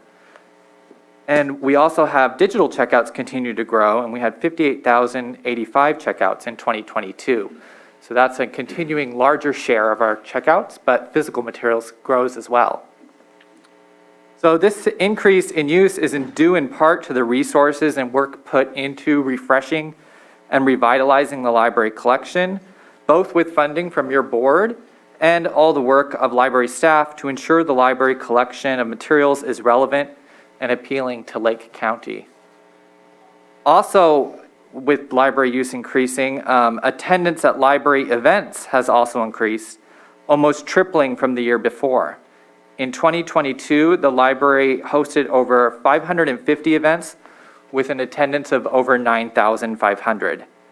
So these are programs for children and adults, but the most popular programs are for children, such as our weekly story times and Lego clubs, among others. So children's events really have the highest attendance at the library, but we have something for everyone. Also during 2022, we, with the support of a grant from the Institute of Museum and Library Services, we launched Books by Mail and started lending Wi-Fi hotspots. So Books by Mail provides increased access to the library for homebound residents, and this ensures that every resident of Lake County, regardless of their transportation, is able to use the library and receive physical materials through the mail. And we also started lending those Wi-Fi hotspots so members of the public can visit their local library and check out a Wi-Fi hotspot and take it home to access the internet, which has been very much in demand at our library branches. We also, in other library of things besides just books, we bought and lend additional Chromebooks to the public. And we have state park passes that people can check out a park pass to visit our state park for free. We also expanded our seed lending library from just Middletown to every branch of the library. So residents can check out seeds, grow them, and then save the seeds and return them to the library for other people to check out. And we also secured a number of grants in 2022, which we'll be working on in 2023. So in spring 2022, the library secured a grant from the state for mobile library access, which will help us purchase a customized Sprinter van to serve as a bookmobile and outreach vehicle. And that should be here in March of 2023, very soon, if everything goes correctly. The library also won a grant to conduct a National Endowment for the Arts Big Read program, which is a federal grant. And this will occur starting in February 2023. Our first event is this Friday, so go to lakecountybigread.com for our whole schedule of events that will occur during February and March. And we also won funds through the California State Library Building Forward Library Infrastructure Program. We've been awarded over $1 million for capital improvements at our library branches. Those projects will occur over a number of years, and this will fund projects such as adding solar panels to our 3 largest branches. If you want to move on to slide 3, throughout the upcoming year, our goals are to work on those grants to bring those additional resources to Lake County. As I mentioned, the bookmobile will be arriving this year, and we'll begin to work closely with Lake County Public Services and other departments to address the projects at the library facilities in accordance with that grant plan. And we also want to continue work on our library collection to ensure we have the books and other materials that Lake County residents need in the format that they prefer, whether that's physical or digital. We're really committed to those goals of the board's 2028 priorities, and I really look forward to playing our part in moving Lake County forward in 2023. Thank you. So you make libraries exciting, and there are comments out there questioning the relevance of libraries in our communities. But as we've gone through the pandemic, we have come to understand that they are communication hubs and they are centers of our communities. And the work that you and your team does to keep them relevant is so critical. And my family is a big library user. We use all of the digital platforms, and we go check out books, and we wait for them to.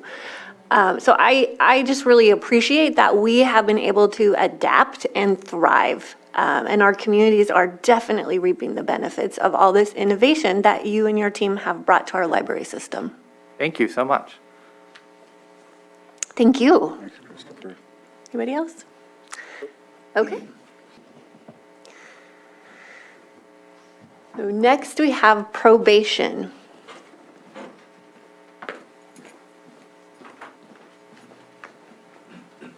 Good morning. I'm Wendy Monfranz, the Chief Probation Officer, and the Probation Department had a successful 2022. We have a department full of employees dedicated to public safety and helping people change their lives. And one of our accomplishments this year was something we called Resilient Reentry. We worked with Woodland College to put together an all-day event where over 100 people in the community who were either justice involved or formerly justice involved to find resources such as education, job hunting, and expunging their records. We had inspirational speeches, food, and it was a great event that we plan on doing annually with Woodland College, and we're working with Mendocino College to do one on this side of the lake. We also, during the summer, put on our Exploring Horizons summer program for juvenile youth involved, and we had 10 youth visit community college campuses, Sonoma State. They went to Job Corps. They had a visit with CAL FIRE. They went zip lining. They went on the lake. They went kayaking.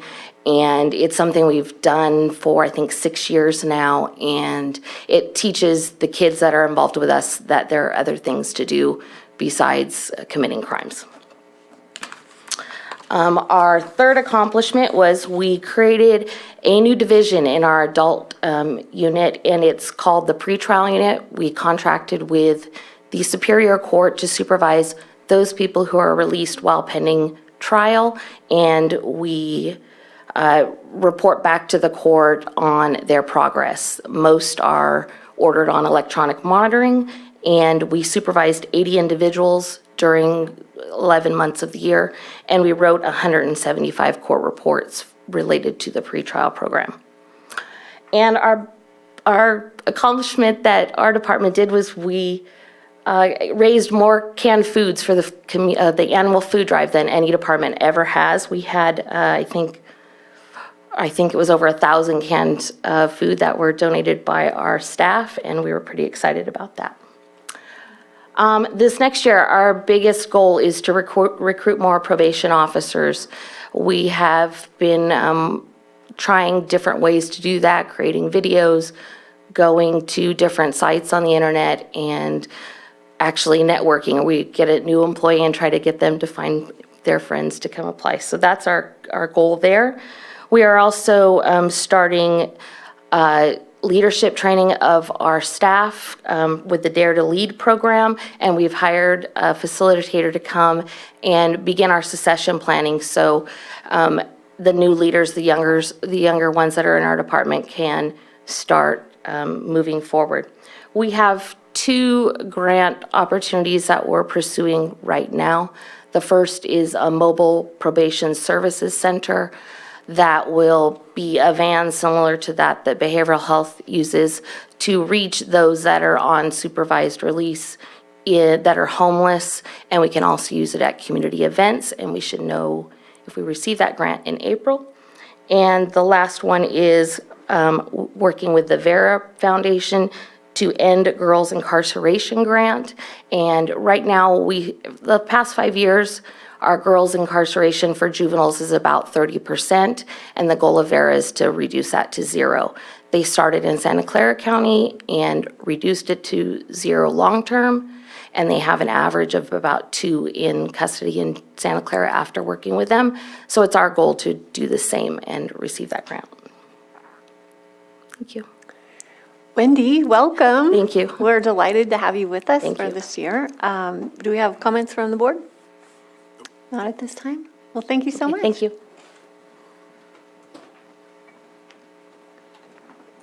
And next, we have public services.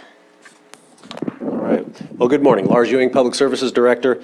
To highlight the accomplishments from 2022, the first bullet point, that I believe is up there, infrastructure management of over 100 county-owned buildings, a couple of dozen parks, and project delivery of over 1,500 projects. That's the first bullet point. It's focused on parks and buildings and grounds.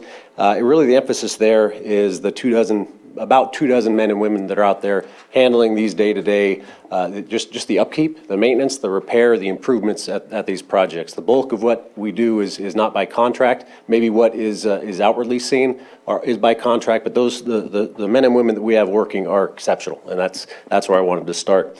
A few of the examples from capital projects that really get the highlight because it's above and beyond the vacuuming and the making sure that the toilets are flushing. A few little projects, remodels at elections and auditor controller. In this building, a courthouse fire alarm upgrade. Roofs on 4 different buildings, one that is in progress here on this building. Parking lots, about a half a dozen this year. Numerous HVAC replacements around the county, so that highlights some of the projects that we did.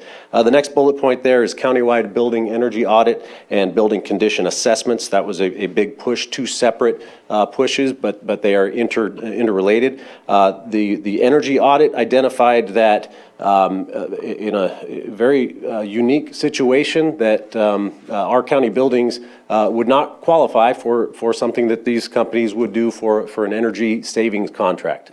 And that emphasizes the work that our staff have done, their forward thinking to get LED lights put in, to get more energy efficient HVAC systems put in. So that's a testament to their expertise. The building condition assessments, that will be the basis of developing a maintenance management program. Essentially, it's taking the data from that evaluation and putting it on paper for what a management plan will be rather than just institutional knowledge. So that really is going to be the springboard for that maintenance management plan. The next bullet point, Parks, Recs, and Trails Strategic Master Plan that is in development. Last week, I intended to give an update to the board, but the board meeting went long. That'll be going on next week, so you'll receive an update there. But that Strategic Master Plan is in development. And kind of related to that, the next bullet point there, a feasibility study for multi-jurisdiction recreation center is ongoing. That is in concert with the 2 cities and other school districts around the county. Efforts are continuing, and I'll be coming to the board to present that next week. The next bullet point, landfill and diversion operations. So essentially landfill. You're talking about the landfill operations. Similar to what I said about the county buildings and grounds and park staff, the bread and butter of what happens at the landfill is what happens every single day. Those 6 landfill operators and 2 weighmasters, we've handled about, they have handled 55,000 tons of waste from over 50,000 individual vehicle trips. So those are very big numbers. Those are normal numbers. Trash doesn't stop, and they keep going. Diversion means we're trying to keep out of the landfill what shouldn't be in there. A few highlights there, mattresses, over 7,500 mattresses taken in and recycled, and that's a relatively new program that we signed up for. Tires, nearly 8,000. Oil, 10,000 gallons of oil and about 5,000 filters. These are round numbers, but it just emphasizes the need to keep out of the landfill what shouldn't be in there so that not only can we save the life of the landfill, we can maximize the resources, the finite resources that we have. The last bullet point up here, museums. Museum exhibits and tours, both physical and virtual. We may think of the museums as a place to go physically, which they certainly are. In-person visits, we had nearly 5,000 in-person visits among the three museums. But something that you may not be aware of, and we need to emphasize this more, and that'll be one of the points of emphasis for next year. But the digital exhibits that we have nearly, I believe there's nearly 24 digital exhibits that are available, and they have individual visits of over 7,500 last year. So that's those are. Our small little staff at the museums, they've created those digital exhibits, and they're very high quality. I encourage you to take a look at those. So looking ahead at the points of emphasis for next year, broke it down into the four general divisions that we have. So facilities, projects. That's the all-encompassing point of emphasis, project delivery. I highlighted a few, two that are kind of the bigger projects. One is the Armory conversion. The other is a courthouse campus parking lot solar array. So those are in the project development stages, and others. There are plenty of others that I could go on a laundry list of. But I also included in there deferred maintenance. I believe I did. There it is. So deferred maintenance. There are we actually have some funding from the board for deferred maintenance, so that is progressing. A few projects maybe to also highlight: jail generator and security electronics is in progress. Roofs, I mentioned the courthouse is in progress, but we have about a half a dozen other roof replacements this year. Other projects were already mentioned: behavioral health at their South Shore facility, libraries, numerous projects there. So it's a very accelerated project delivery that we're hopeful for. Public Services has really ramped up our project staff. I don't mean the construction staff. I mean the project management staff. Historically, that was handled outside of Public Services. We have built that up, and I hope to have some support to build that up even further, because the projects are not slowing down. Parks and trails, improvement projects and planning for the future. A few projects that I wanted to highlight. One, I touched on the master plan. That continues. Here in the next month, we will be coming to the board with an update on the status of that master plan. A few other projects that I wanted to highlight: Lucerne Harbor dredging, John Klaus Regional Park, the development for that new 600-plus acre property that the county just accepted the assets. So we're progressing there. Parks and Trails in Cobb, Lakeside County Park improvements, as well as Upper Lake and Kelseyville, and also a grant that we received from Caltrans Clean California, about a $1.3 million grant for improvements at about a dozen parks around the county, as well as a $400,000 grant from the state for improvements at Lakeside Park. So second to last bullet point here, landfill expansion construction. That is, we're going to be hitting a milestone. We are waiting on our final permit, and we'll be putting the construction documents, just putting the final touches on that, putting it out to bid. So we anticipate, middle to end of this year going to construction on phase one for that landfill expansion. We also have a hopeful partnership with RCRC, the Environmental Services JPA, for that, for a partnership on a grant application that we hope to bring in about $500,000 for diversion work toward keeping even additional material out of the landfill. Lastly, museums. The emphasis there is on marketing, really increasing the amount of marketing that we're doing, not just here locally, but outside of the county to advertise what the museums are, both physically and virtually. And lastly there, the Pomo Gallery and Sculpture, that plan has been in place for quite a while. We've been trying to build up some funds, and we have. This is right down here in Courthouse Square. We did not receive a grant that we applied for that, but that's not going to deter us. Whether we need to use our own funds and make up the gap there, or continue to apply, but that's a point of emphasis for that one specific project. So with that said, I'll wrap it up and happy to answer any questions. Just to follow up on your praise of staff and the incredible work that they do, and then the extra load they carried through the atmospheric river conditions. I know that they were out working long hours and out in the weather and doing everything that needed to be done. And so I just want to really express my gratitude for that as well. Well, thank you. It's not just public services. There are many departments here that do that. Yep. Supervisor Crandall? Yeah, just two things. Just wanted to, give you praise for the situation with Lucerne Harbor. I know it took a little longer than expected, but the fact of the matter is they found something. And so taking that care is a big deal. And so I know it's discouraging and disconcerting for folks of the town of Lucerne, but at the same time, a very important situation there. So just kudos for that. And just had a thought about the museums when it comes to the different areas that we have specific, old buildings, things like that. Are they connecting those to like the Malden book stories, if that makes sense? Because I think it's important to, when we talk about these facilities or even exhibits, seeing the mindset that took back, that was taken back in the time frame. You see what I'm saying? It's just a thought. I know it's a lot of probably referencing and putting together, but I mean, I just really think it's important to know the mindset back when those things were found or established. So just a thought. Yeah, and I appreciate that. The Lucerne Harbor, CEQA has completed, big milestone, and we're in the process of pulling permits, so that we're on the way forward there.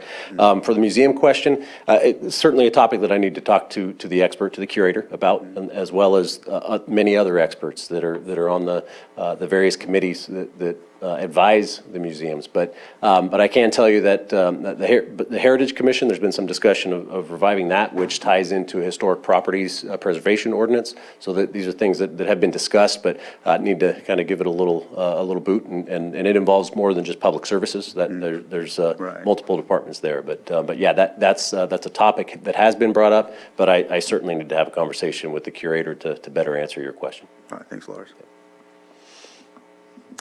Okay. All right. Thank you, Lars. Thank you. And next we have Public Works and Water Resources.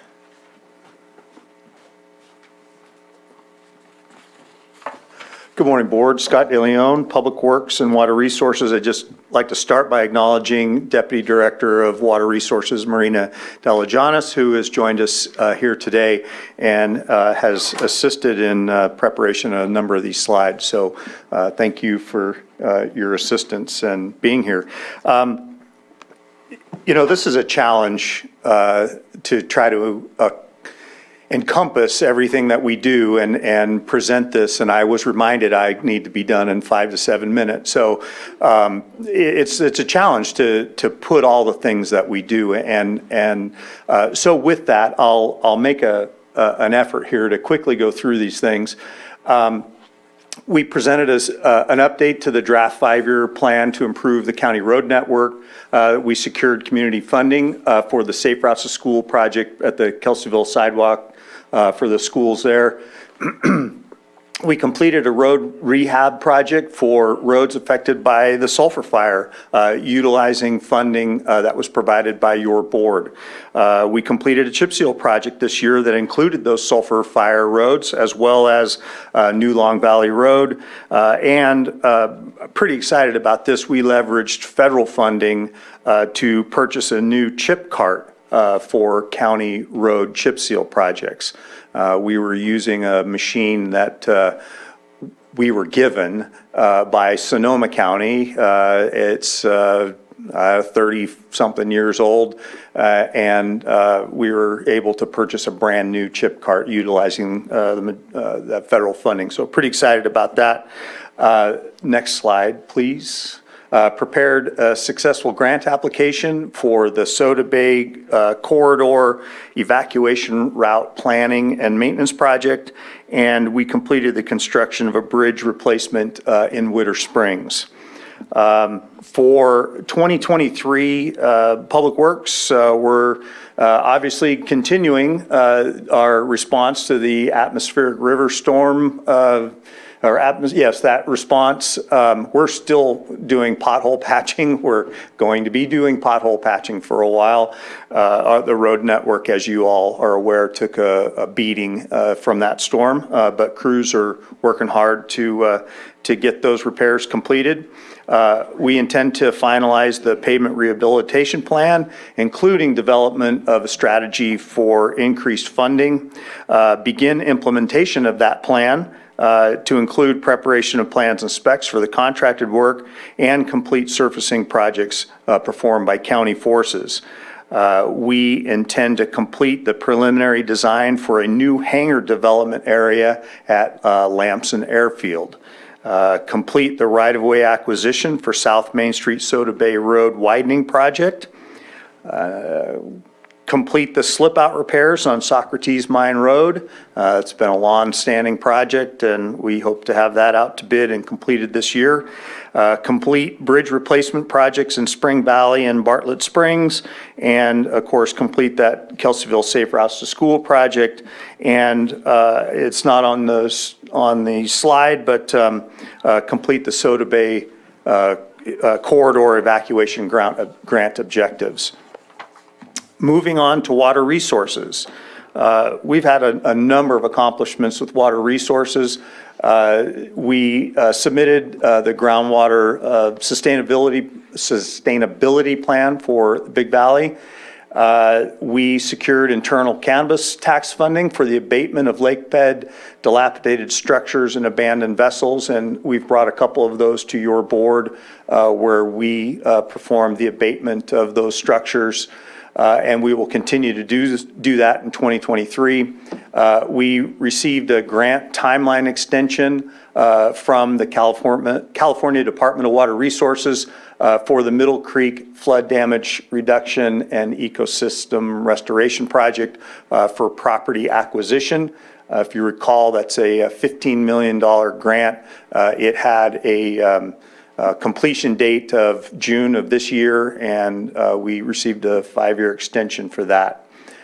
We had a successful collaboration with the AmeriCorps Civic Spark Fellowship, and they completed our shoreline inventory.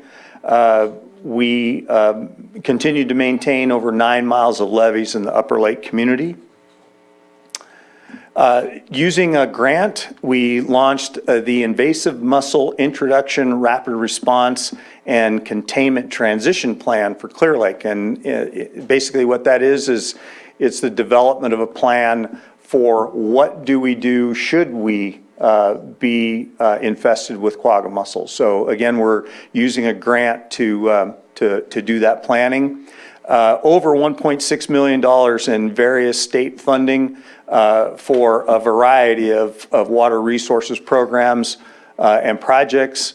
We worked on the working group. We were a member of the California Department of Water Resources County Drought Resilience Plan Guidebook.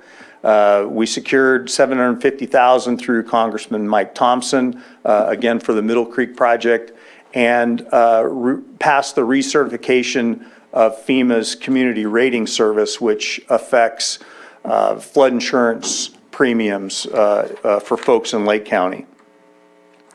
For 2023, our points of emphasis, our water resources staff was very involved with our atmospheric river storm response, and will continue to do that. Continue collaboration with local and state entities for pre-drought planning. Kind of interesting to continue talking about that after we've received these rains, but in the event that we don't get any more rains, we're going to be right back in it. So we'll continue with that effort. Continue efforts with collaboration with local, state, and tribal entities for the Clear Lake Hitch habitat conservation. Complete the final report for the Middle Creek flood control feasibility study, and update Chapter 23 of the Clear Lake Shoreline. That's the shoreline ordinance. It has not been addressed in many years, and we're working on an update to that. Have applied for funding through the Big Valley Groundwater Sustainability Plan to implement some of the projects there. We'll continue the acquisition of parcels located for the Middle Creek project and continue our efforts to prevent the infestation of zebra and quagga mussels into Clear Lake with our ramp monitor program, which I think has been really, really successful. Some items that weren't on the slides, staff completed a two-year Thule restoration project on Clark Island. That was a collaboration with local tribes and others. We will continue that effort in 2023. I'm going to steal something from a previous presenter, and we really need to improve employee retention and recruitment. We're still struggling, especially on the public works side, to recruit positions in that department. We're going to continue with that. And then finally, I'd just like to thank staff from both Public Works and Water Resources. This year so far has been extremely challenging with the storms, and I think our crews have done some outstanding work, and just like to publicly thank them. So with that, thank you for your time, and try to answer any questions. And when I reached out to thank you for all of that work, you said, oh, this isn't necessary. This is what our staff does. But it's always important to acknowledge when anyone goes above and beyond, and they certainly did. So I also echo that. Appreciate that. Just thank you for, I know in Upper Lake with what you mentioned in here about the levies and whatnot, just being available and working with that group at West Region Town Hall. I appreciate your staff and the workshop that was conducted and all that, so thanks. Supervisor Green? Just adding on the pile of thanks. I mean, it's been a quick introduction to me as the new supervisor here, but seeing both the public works side and water resources, incredibly hard at work, handling multiple dueling responsibilities and handling it pretty well from everything I've seen. So super excited to see the work that's been done. I want to acknowledge everything and hear that 2023 has been outlined before. I suspect there might be one or two bullet points that you haven't been able to plan for just yet, including some that I plan to bring. But compliments all around. I just can't say enough. Thank you. Thank you. Go ahead. Yeah, I just want to pass on, over the last couple of weeks, I've done a couple of State of the Counties in South County, and one of the biggest glaring things throughout their atmospheric river storm, I know we got long-term work to do on the roads, but the potholes were just exacerbated by the storms, and multiple compliments to your department and all the workers out there of attacking those, the biggest ones, especially in the South County area. So need to pass that on from all of our constituents that you were getting inundated by calls, but your workers got out there and performed. So thank you very much, and to all the departments that did during those trying times. So welcome. Yeah, the army of pothole fillers. I've been out and about. But the other piece of that is on Facebook, taking road complaints directly there rather than people having to go through the website. And I know that's extra work, but it seems to be making a difference. It's easier for the public. So I don't know if that's a pilot thing you're trying out. I don't know how sustainable it is, but I think especially during this time when there's an extra load of road complaints, it's good. But I do have a question about when we might see the next version of the road plan. So I'm working on it. We have a lot of competing interests and still waiting on some information from different utilities. I'm trying to incorporate their plans and undergrounding. Yes. What we just can't have is we go out and repair a road and then we have a utility that wants to come in and do a project. So just if you can imagine all of the, not just AT&T and Pacific or PG&E, but all of the water systems, all the different water agencies, there's just a lot of folks that we're trying to incorporate into that project. I'd say in the next, well, we're at the end of January, so hopefully in the next 60 days, we'll be back. Okay, great. Yeah, there are a lot of moving pieces, a lot of partners, and this is just one thing. It's a big investment that we have to get right. Right. So I understand that. Thank you.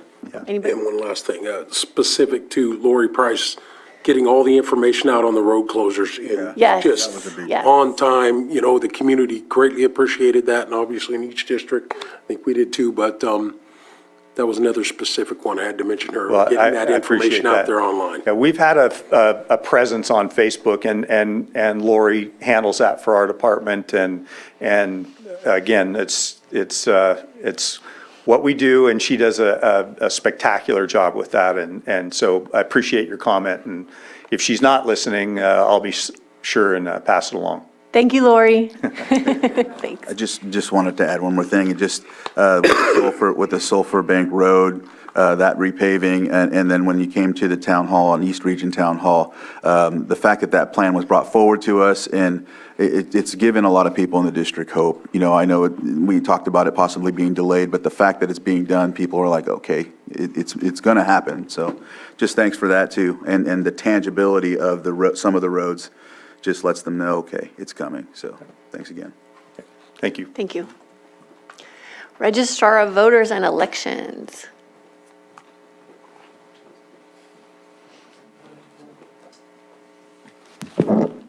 Good morning, Maria Valadez, Registrar of Voters.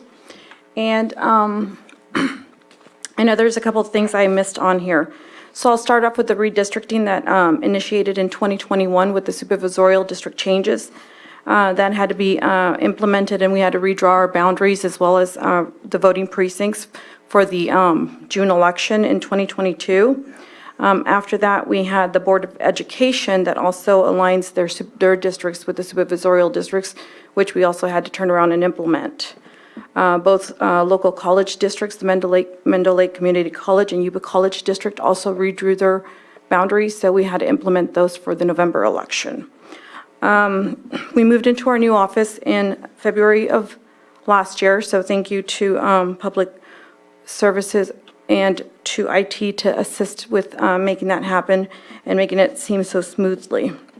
In 2022, we conducted 2 elections, the June primary and then the November general election, always making sure that we continue to promote voter participation. We kept our 22 polling locations or polling places and continued deploying our 6 ballot drop boxes so that voters can participate in either matter that they chose to do so. With that, we also, in between the 2 elections, we managed to be able to, 4 of us from the office were able to attend our association, and we are now California Professional Election Administrators, so we graduated with the courses on those. And then Lourdes and I took the CSAC classes, and we also received our credential for that. So that was part of our 2022 accomplishments.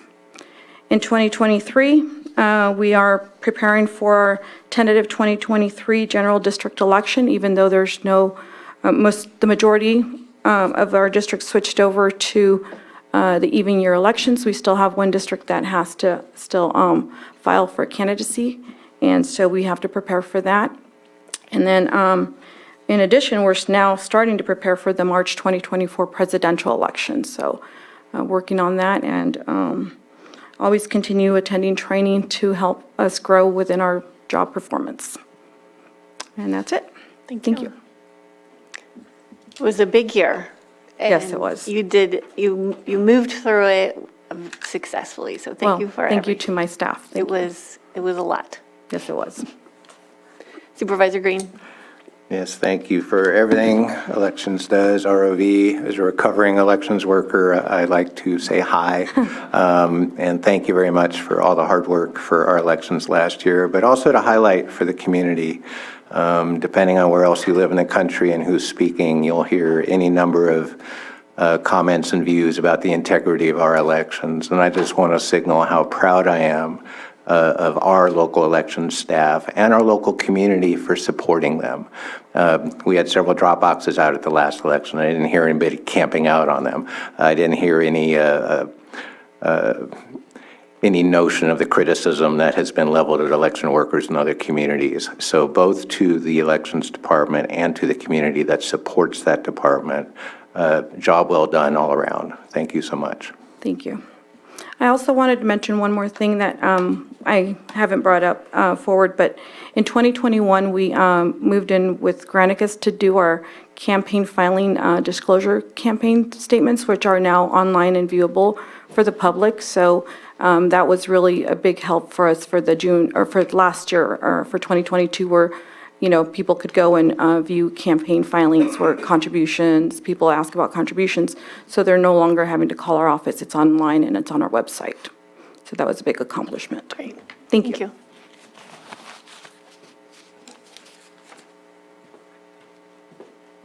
Lake County Sheriff's Office.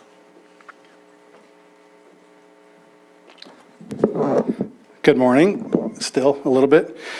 Rob Howe, Lake County Sheriff Coroner. Thank you for your time.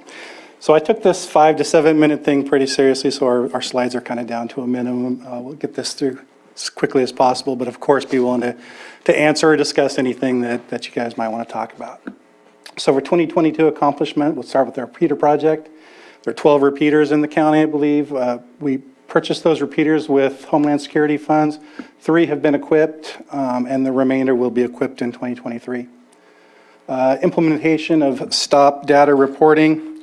So that's Racial Identity Profiling Act. We established a procedure to collect that and report to the Department of Justice. I think we have some more. This just goes in a little more detail about the radios. It doesn't just help, went over that. It doesn't just help law enforcement. It goes into how it helps public works, animal control, special districts. They all use those radio repeaters. So a few more of the accomplishments. Roadmap Task Force. We continued our participation in that. We're looking to actually increase that. Supervisor Crandall brought up a point with what do you do with these meth houses? And one of the bad things about working low-staffed is you're doing just the minimum and you're kind of only reactive, so it's really difficult to make a difference. My opinion is these task force or things like it, that's the answer. That's, working collaboratively with other departments in a proactive stance is a way to try to make an impact. We've had cases, or you can have cases, where you arrest a dealer out of a house. Well, there'll be another dealer in that same house before that person is even booked. But if a deputy arrests that person, and then you have code enforcement to shut down the house and the DA's office to do some asset forfeiture, working together is the way to impact those things. So we contracted with the state to provide psychological evaluations and treatment at our jail. This is all to decrease incompetent to stand trial cases. This is a really big deal.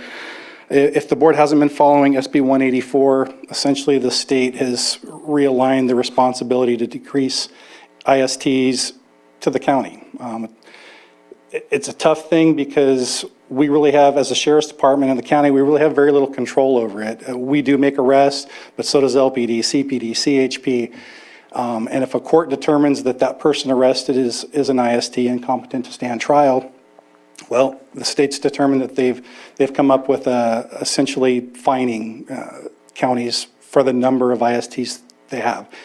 The formula goes off a base year last year, and if we see more than that, we'll be fined for the number of ISTs we have.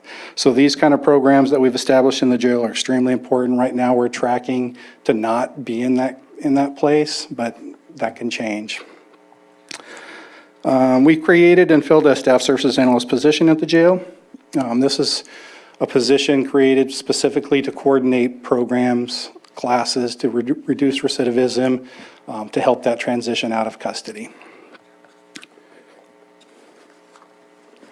Next is, so points of emphasis going on to 2023. There's a couple of them here. I'm going to go out of order. Progress toward completion of the Armory repurposing project. Lars spoke about that a little bit. That's a big project.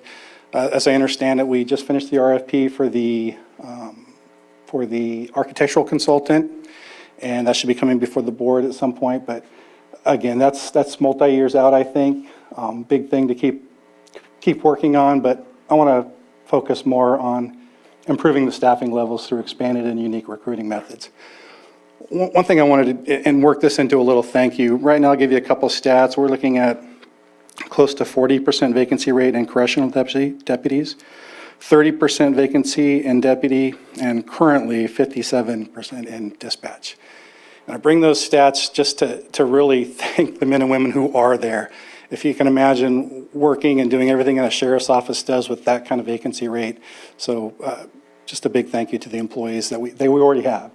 And we are looking forward to working closely with HR, being aggressive and innovative with our recruiting techniques to improve that in the coming years. Let's see here. We've enhanced our social media, and we're working on online job recruiting efforts, Indeed, Monster, Facebook, LinkedIn, essentially anything we can do to get to young people that maybe interest them in law enforcement. A lot of emphasis on our trainee program coming up. You've probably seen the flyers out there for it. I think that's another way where we can attract people to law enforcement. Again, this is an issue we could talk way more than 5 to 7 minutes about, is the recruitment issue, but that'll be our focus for 2023. That's what I have. All right, thank you. And you also got to experience your first disaster, second week? Yeah. And your staff, again, stepped up, so thank you for... Tremendously. I would thank them as well, Gavin and Leah. I was out of county in training. So my first declaration of an emergency came via phone and working with people, and I've given them thanks personally, but it was really, really awesome to have everybody answer the phone, everybody stay in communication, and the Sheriff's Department truly does have a great staff that I got fortunate enough to walk into. Anyone from the board? No? All right, well, thank you so much. Thanks. So, Department of Social Services, and you're going to be doing that? No, I think we'll defer at this time, and since Mr. Harder is in the room, let's do him. Okay, we will move on to special districts. Good morning, Board. Good morning. Scott Harder, Special Districts Administrator. Thank you for having me today. I guess I want to start out by saying, the 2022 accomplishments, we've got capital projects. We've got a lot of capital projects in the works. Those are always the flashy projects, the whiz-bang ones that are like, ooh, gee, great, the visible ones. But the reality is we have 5 water districts and 4 sewer collection systems and 9 lighting districts that we maintain. And we serve 35,000 customers in the county, and my staff is incredible, and they do that day in and day out. And they continue to ensure that potable water is provided to our customers, that sewer is collected, it stays in the pipe, doesn't spill out on the ground, it gets treated and then shipped to our partners up in Calpine and up in the geysers area. And that kind of ongoing thing, that just happens because of my incredible staff. And they do this in spite of, atmospheric rivers and drought. And so that kind of brings me to the first bullet point is, one of our accomplishments for 2022 was that in spite of, multiple years of drought and significant challenges, my staff was able to continue to provide potable water to those 5 water districts without interruption. Was it challenging? Yeah. Were they at the plant 24 hours, sometimes taking shift? Yeah. Were we on the emergency intertie with the city of Lakeport at times? We were, but because of their dedication and their hard work and their skill and their abilities, we were able to keep water to our customers, without interruption. So that's probably the biggest accomplishment.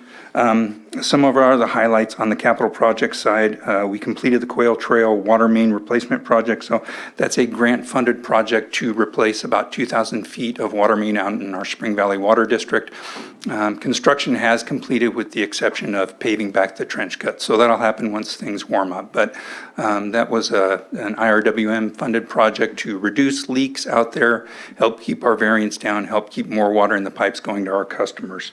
One of the other major accomplishments, and it's been needing to happen for quite some time, is that we were able to work with our ratepayers, even though it was contentious, to adopt a rate increase in Middletown. And that was before the board, and I thank you for your efforts in championing that as well, because it's really needed for the sustainability of that district. We've got a couple of more sewer districts probably in the next upcoming year where we're going to be looking at and considering rate increases. So we'll be back before you again with some more 218 processes. But rates had not been increased in Middletown since 1995, 27 years. So those go into effect next month. Just fair warning, you may hear some public outcry. We're already prepared for it. But the rates are still reasonable given the other rates around the county, and it's really going to provide that sustainability and long-term sustainability for the Middletown community and allow us to move forward. We've got a $5 million grant where we can do treatment plant improvements at that treatment plant, which we would not have been able to move forward on without a sustainable rate structure. So those are a couple of the highlights. I'm happy to talk more if you guys have specific questions, but I don't want to take too much time. So moving forward, our 2023 points of emphasis, just continue that operation, continue that what's the word I'm looking for? Dependable service that we provide to our customers. Water and sewer, people get up in the morning, they get ready for work, they go jump in the shower, they turn on the knob, they expect water to be there. We want to be able to continue to provide that. That's the big highlight. We've got some staff retirements coming up in our field. Some of the senior field staff are retiring, so there's going to be some transitions, some continuity. We're going to work with that and work through that. But continue standard operations and maintenance, and then continue all the capital projects we've got going on. We've got millions of dollars of grant projects that we're managing. We've got the Full Circle project. We've got tank replacements in Soda Bay. We've got projects, up on the North Shore. We're also working with developers. We've seen a significant increase in development within the county. So that ties in with that 2028 vision, having water and sewer infrastructure, improvements to those facilities so that development can happen. We've got the Collier Avenue project up in Nice. We're working closely with the developer. City of Clear Lake is doing tremendous amounts of work down there. They're building housing projects, they're building hotels. So we interface with those developers to ensure there's capacity in the system, to ensure that we get the development fees that are required, and we move those projects forward successfully. And then, lastly, we have a dedicated grant manager who does a wonderful job of finding grant resources and then managing them. So we're going to continue to do that. We look for creative ways to fund these projects and finance them because we do live in a disadvantaged county and we can't put that all on the back of our ratepayers. I'm glad you brought up the high degree in which your staff performs even during difficult situations, because they were obviously out there during the atmospheric river storms, but in the summer months when the lake was low and doing whatever it takes to keep the water flowing. So yeah, couldn't do it great without team. them. We have a great team. Yeah. Supervisor Crandall? Just wanted to also emphasize, because you mentioned, all of the responsibilities that special districts deals with, but also the lighting. Upper Lake, you got to the bottom of that situation with those lights, and that really, really helped out for the town, I know. And I know there's still work to be done, but figured out why it's, not to mention Clear Lake Oaks and that lighting district as well. So I know you're working on that, but I just wanted to highlight that so the public knows there's also other things that you guys are 9 tackling lighting as well. districts, which I didn't mention that we manage, Supervisor Green? Yeah, and not to put anyone on the spot, you least of all, but water, sewer, wastewater, South Main Street, Soda Bay corridor, the failure of the annexation kind of raises fresh questions. I don't want to put anyone on the spot, you least of all, but we're going to have to talk about that stuff before Public Works spins up the next steps on road widening project. So I don't know if you've been involved in some of those prior discussions or it was all on admin, but look forward to whatever input we have moving forward. But since that thing didn't go through, I am eager to hear what the next steps might be from everyone involved in services down there. Thank you. Okay. All right. Thank you.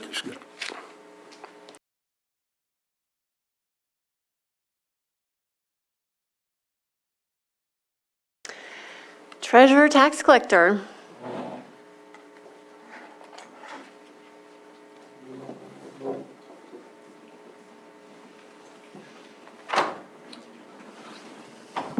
Good morning, Board. Thanks for the opportunity to present on this. I'm going to share some of the accomplishments from the office with last year. Even though I wasn't there, I was working closely with them, and I wanted to talk a little bit about what they were doing. First, I'd like to commend the staff in the office. There's a great deal of job duties to complete, and they've been operating at a 30% vacancy rate on average. So it's a lot of stress on the staff, and I'm really proud of the efforts they've made to get all of these tasks completed. So to run through some of them, there was the successful completion of an extensive Chapter 7 tax sale, which is the property tax default auction. There's continued development of the investment program for Treasury, for our Treasury pool for both the county and districts throughout the jurisdiction. The continued collection of transient occupancy taxes. The continued development and implementation of cannabis cultivation and business taxes. And the continued management, billing and collections of secured, unsecured, and supplemental property tax.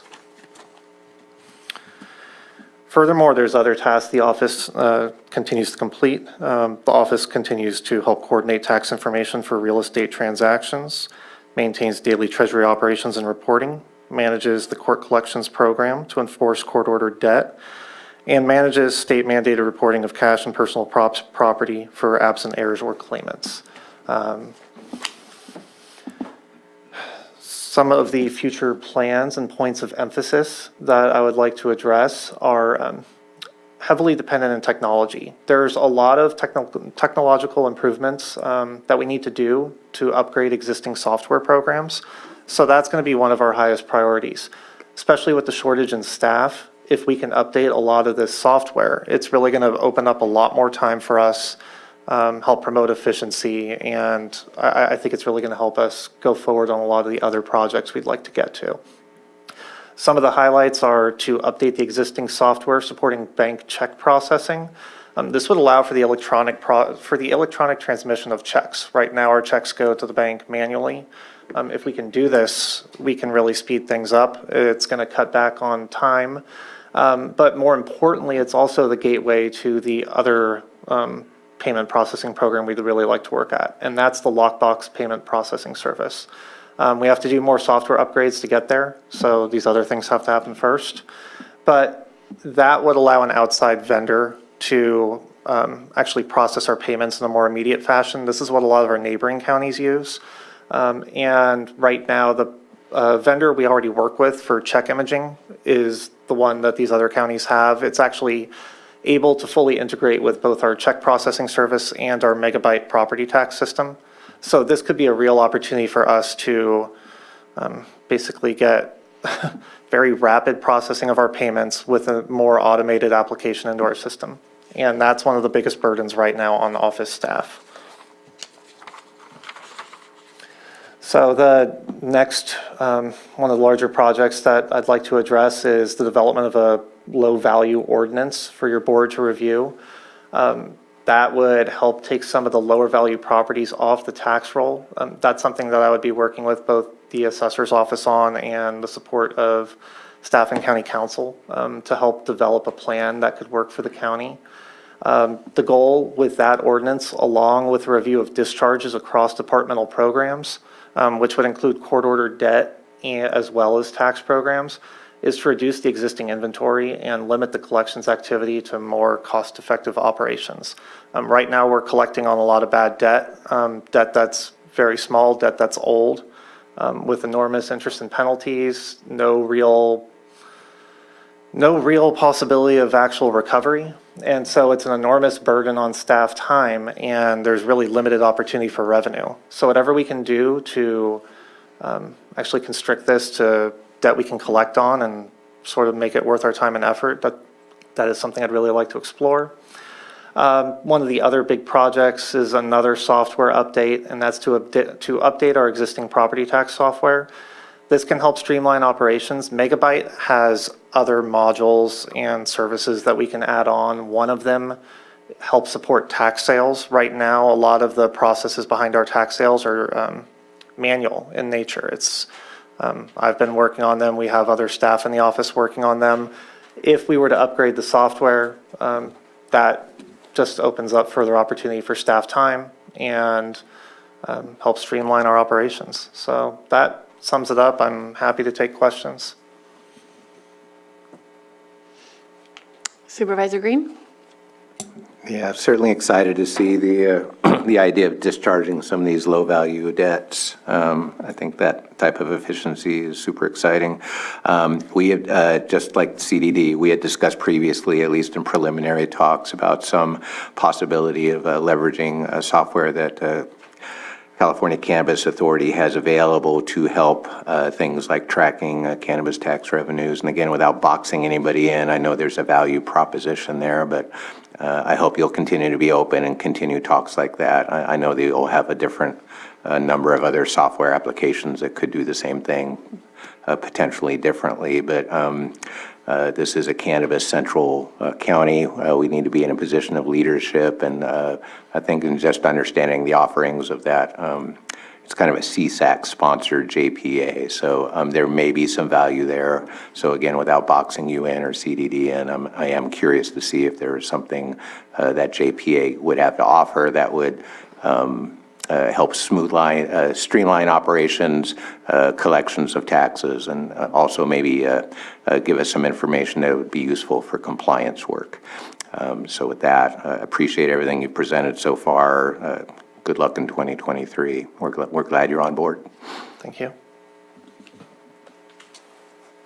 Okay, thank you. We have our University of California Cooperative Extension Pharma Advisors. Good afternoon, Board. Good I get to be the first one to say that afternoon. today, so that's kind of fun.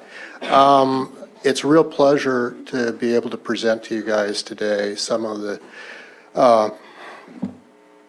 results and where we're headed in UC Cooperative Extension, also known as the Farm Advisor's Office. On this particular first slide, I've outlined the programs that we basically offer with advisors that are either located in Lake or in Mendocino or adjoining counties. And so we presently have a diversified agricultural advisor who was just hired. Of course, pomology advisor, you've known Rachel Elkins, I'm sure, for a lot of years. Viticulture, we also have a brand new advisor in viticulture with Glenn McGordy retiring. You still got an old one here in the livestock and natural resources area, that's me. Forestry, I think you've also heard from Dr. Michael Jones. He's presented to you in the past. We have a brand new vertebrate pest control advisor that will be servicing Lake County, as well as Napa and Marin, I believe. In addition to support, we have an integrated pest management program with the goal is to reduce pesticide use and to monitor problems with invasive species. You all love the 4-H Youth Development Program, which was what most people recognize as one of our programs. You have an outstanding Master Gardener program in Lake County, and we have a Master Gardener coordinator do that. I think I mentioned the last time I visited with you that we have a water quality, quantity, and climate change advisor that's in the hiring process. So that'll be a future in 2023, as well as a fire and prescribed burn advisor that will be based and serve Lake County. The diversified agricultural is Clebson Goncalves. He is from Brazil. He started July 10th of this year. He's developed a needs assessment. All of our young advisors, when we first get them here, is they're supposed to learn the county. They're going to eventually be like Rachel and I, that become kind of area geographic experts in our disciplines. And so he's actually contacting growers at this point. He's reached out to them with a survey. He's been, of course, answering questions. That's what a lot of people view us as, is the technical expertise you call when you've got a question. So he's been doing that. He's already wrote and received 2 grants to look at organic weed control. So he's very successful. He's hitting the ground running. And he also has his PhD. Obviously, pomology, Rachel's been here the longest, and so her projects really at this point, she's completing 10-year projects. And I won't read all of those to you to maintain time, but she's, in addition, of course, we use all kinds of multimedia, Zooms, Facebook, social media, all forms to deliver our project. Chris Chen, Dr. Chris Chen, just started in January. He's given 3 separate informative talks on vineyard management and extreme weather events in Lake County already. He's wrote and received grants to establish a 3-year trial at a large vineyard collaborators property in the High Valley AVA area. He's created a video on pruning for master gardener programs, so even local small-scale vineyard owners will have that training available. Myself, I've conducted a statewide anaplasmosis cattle disease study where I've worked with 5 different ranchers collecting blood samples. Anaplasmosis causes abortion in cattle, and it's caused by the carrier is the pahawehu tick, and animals that are exposed to it, their first year will actually abort, and abortion losses are significant. So that's one that's there going on. I've also been working on what we call a kind of a satellite forage analysis. We're using satellite imagery to estimate forage production and forage loss. And we're ground truthing that on ranches. I have one plot out in Middletown that we harvest 4 times a year. And that actually, we've got some results from that already. That has helped in this last drought cycle to get emergency funding for our ranchers so that they can buy low-cost feeds. Forestry, Michael Jones, we're road warriors, so it's always hard to get information from all of our different advisors. Of course, he's hosted a forest stewardship workshop for Lake County. That was a multi-day event, and then they had a field day at Cobb Mountain. He's collaborated with CAL FIRE to conduct a forest health survey and identifying the extent of the conifer mortality. Again, he did present to the board. He served as a subject matter on the collaborative Lake County Conifer Mortality Task Force, and he's continued to build the capacity of the Lake County Prescribed Burn Association. He's secured a very large grant to help with that process, and of course he's conducted and helped conduct several community small-scale burns. Also, he has been collaborating with the Tribal Eco Restoration Alliance and the Watershed Center to help host a prescribed fire training exchange in Lake County. 4-H Youth Development is Julie Frizzell. The camp is focused on camp teen staff trainings, food safety, leadership training, and conflict resolution. They put on a summer camp for youth from both Lake and Mendocino counties that's really widely attended. Focuses on healthy food, life skills, team building, and cooperation. And there's collaboration with Big Valley Band of Pomos to open a new, and forgive me, I will not even attempt to pronounce the Zabenapo 4-H club. So that will be a brand new 4-H club in Lake County, which we're really excited about. Next slide, please. So our goals, our ag and natural resources programs are usually long-term. So most of the research projects described for 2022 accomplishments will continue. Approved for recruitment in 2023 are those 2 advisors that I was talking about, and I think those will be added resources to us, especially given the problems with water quantity, quality, and the impending climate change. As the new advisors mature, their educational research and outreach in their areas is going to expand. And we tell our advisors that they should only plan 50% of their time so that they can take account of opportunities that exist to help the communities and to help do problem-solving research. So I think I've mentioned this before. Any of your constituents or the board itself, if you have an issue that comes up, please feel free to contact us. We're the open door to the front door to the University of California. And if our local expertise is not sufficient, we're backed up with a network of specialists on 3 campuses, as well as even research scientists throughout the whole University of California network. So we may not know the answer ourselves here locally, but we can help you. With that, I don't want to run into the lunch hour too much, so if there's any questions, I'd be happy to entertain them. Thank you. The expertise that your advisors bring to our community members is absolutely invaluable, and I've reached out to many of them multiple different times, even before working here. So I know I've worked most closely with Mike Jones this last year, and Rachel with the Walnuts. So I'm just so grateful that they are here. They have the open door. They're always available, and they are just an incredible resource. And I would offer that if you want to learn more about any one of their individual programs, please invite them to give a presentation. You know, I'm just trying to give a quick overview, but as I said, these are all very, very talented professionals in their fields, and they're here to help the community in any way they can. Thank you. Okay, thank you very much. From the board. Supervisor Green? Yeah, I want to thank you for the meeting we had at your office, and also I wanted to thank Rachel, who I spent some time with on the phone a couple days ago. I appreciate everyone's openness. I was asking you about cannabis, and apparently that's going to be a bridge too far for UC, even at this late date. So UC, shake it loose, come on. But in addition to the long-term projects and the long-term body of knowledge, which is so valuable, we have some very distinct short-term challenges coming up here in this county involving competing water uses.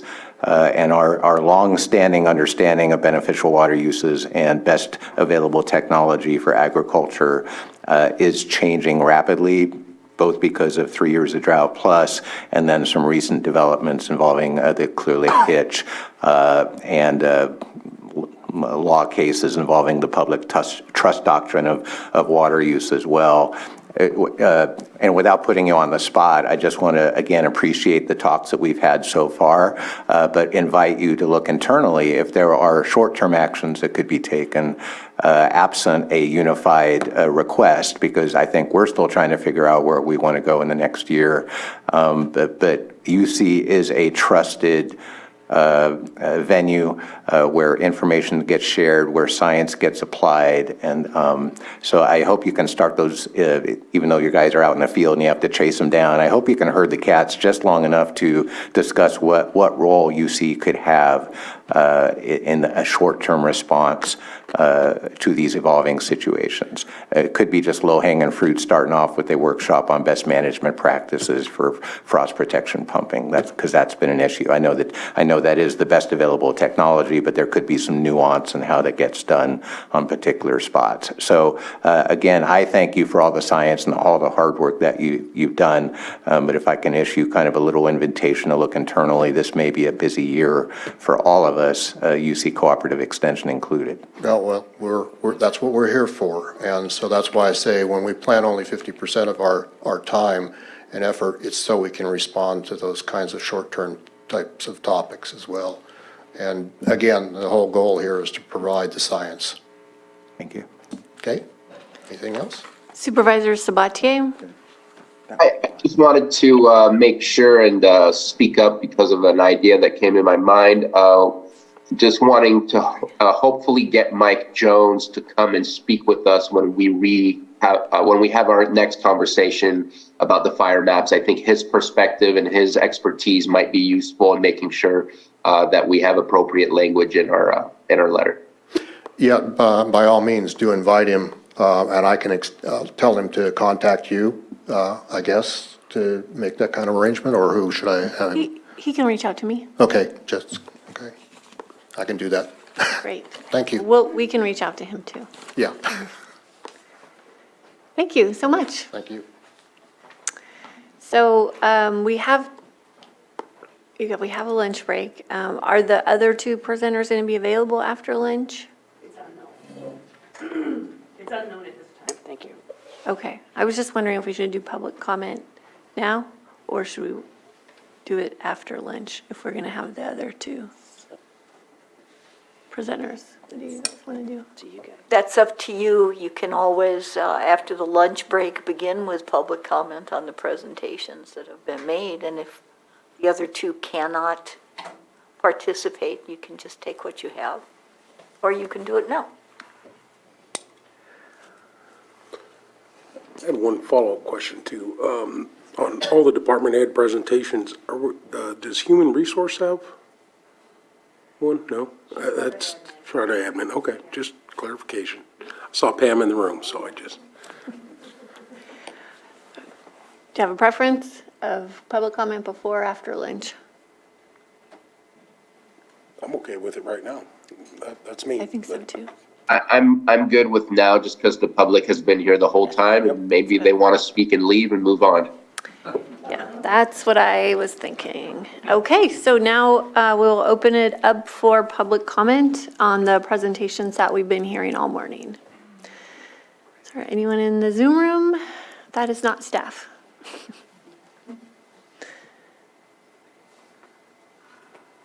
I don't see anybody in the Zoom room. Okay. Then we'll close public comment, and if our other two presenters are available, we can continue with that after lunch. And we'll take a 1 hour break and come back here at 1:20. Okay. Well, thank you everybody for coming back. And we have a couple more presentations. We did find the HR slides, and so we can start with that. Pam Samick?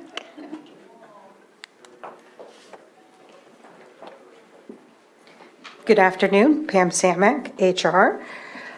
Some of our major accomplishments for 2022, we helped coordinate hiring of 180 employees. We updated our recruitment rules, which helped streamline the hiring process. We updated our pre-employment categories, reducing the need to do 50 pre-employment medicals, also helping to streamline the time to hire. We updated our interactive forms and process. We updated the performance management system. We updated many of our benefit presentations. We hosted multiple employee lunch and learns, giving opportunities on ownership, credit repair, budget, and the Golden State Down Payment Assistance Program. We created a records retention policy and cleaned up 45 years of old records. And of course, we kept up the ever-changing COVID protocol during the last year. Some of the key things we'll be working on in 2023 is continuing to maintain a collaborative and integrated process for HR service delivery. We will place a priority on recruitment and hiring to reduce the vacancy rates. We will work with departments to analyze and improve employee retention. We will now go back to in-person training for staff and management. We will continue to update and review our HR forms and policies. And another big project, we are currently in the process of digitizing all of our HR records. Any questions? Thank you. No questions, just want to say thank you. You're welcome. Thank you. Anyone else? Okay, and are we doing social services? Okay. So Johanna, can you find social services? It was fourth from the bottom.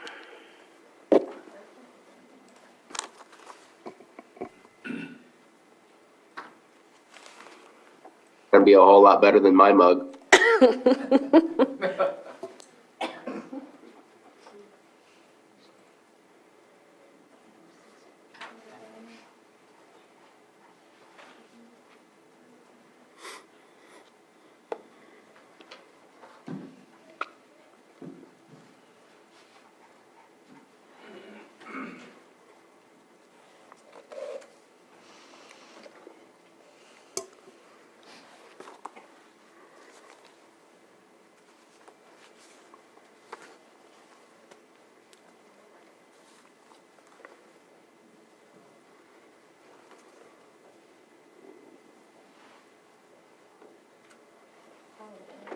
There you go.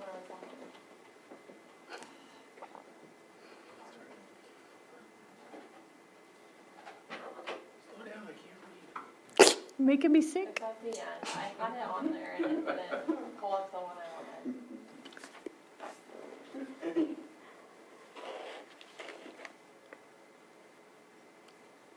Oh, it's right after Sheriff Warner.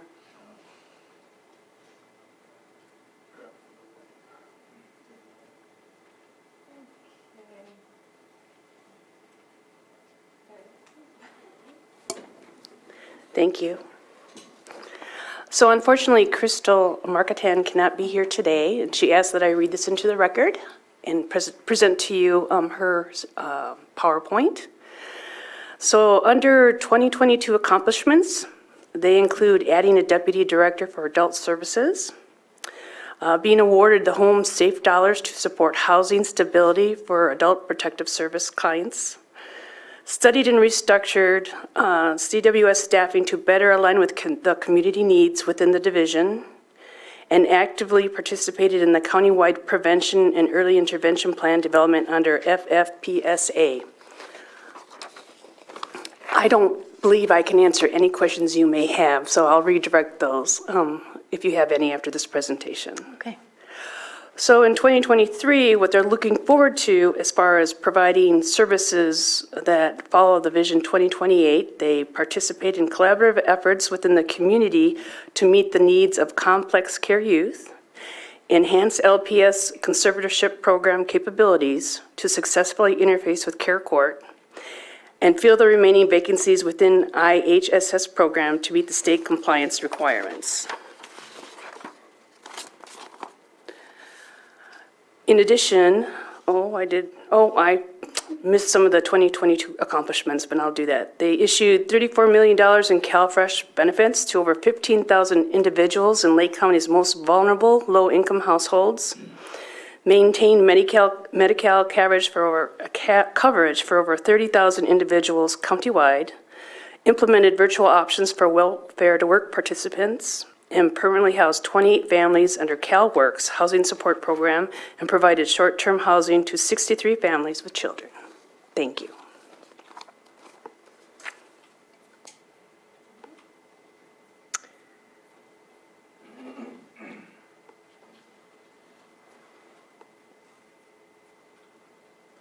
Okay. Question? Any questions? Supervisor Green? Yeah, I know Crystal's not here and you won't be answering any questions, but that first bullet point is significant. We will be transitioning out of the statewide public health emergency. That is going to have major implications for Medi-Cal recipients and CalFresh recipients. There may be some initial drops of information coming to your mailbox soon. I'm sure there'll be some notices of action coming soon.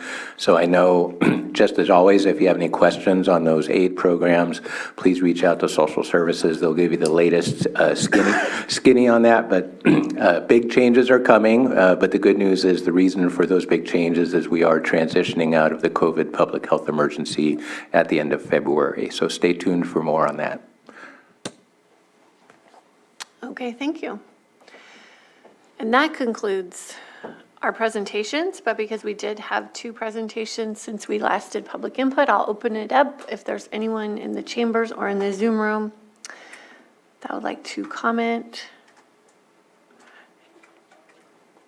I am not seeing any hands up. Okay, then I will turn it over to CAO Parker for the next segment of our agenda. He's having a little technical difficulty, but again, the fiscal presentation will be provided by Stephen Carter.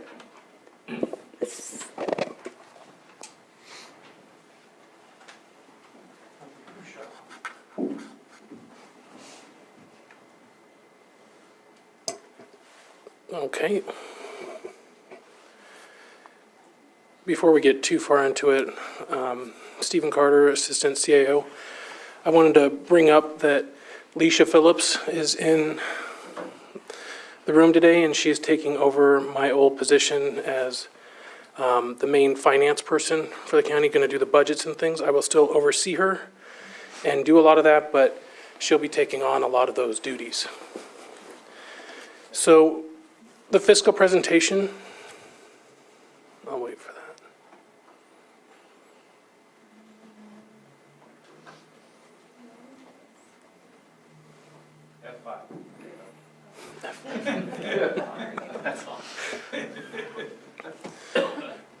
So the fiscal presentation day is all related to general fund. That doesn't mean that general fund is the only department or fund that matters. It's just self-funded departments have a very different funding source, both state and federal grants and allocations mostly. The general fund is where there is, what?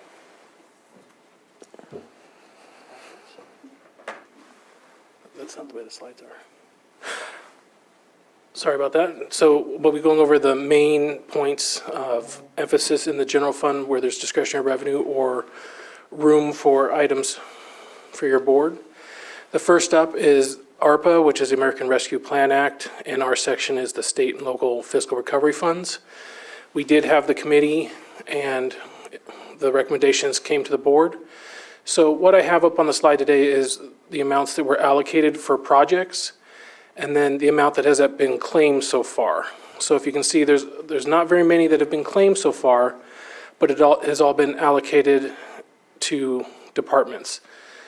There are a few within this list that are already known where other funding sources were available. For example, the first one, Special Districts Bridge.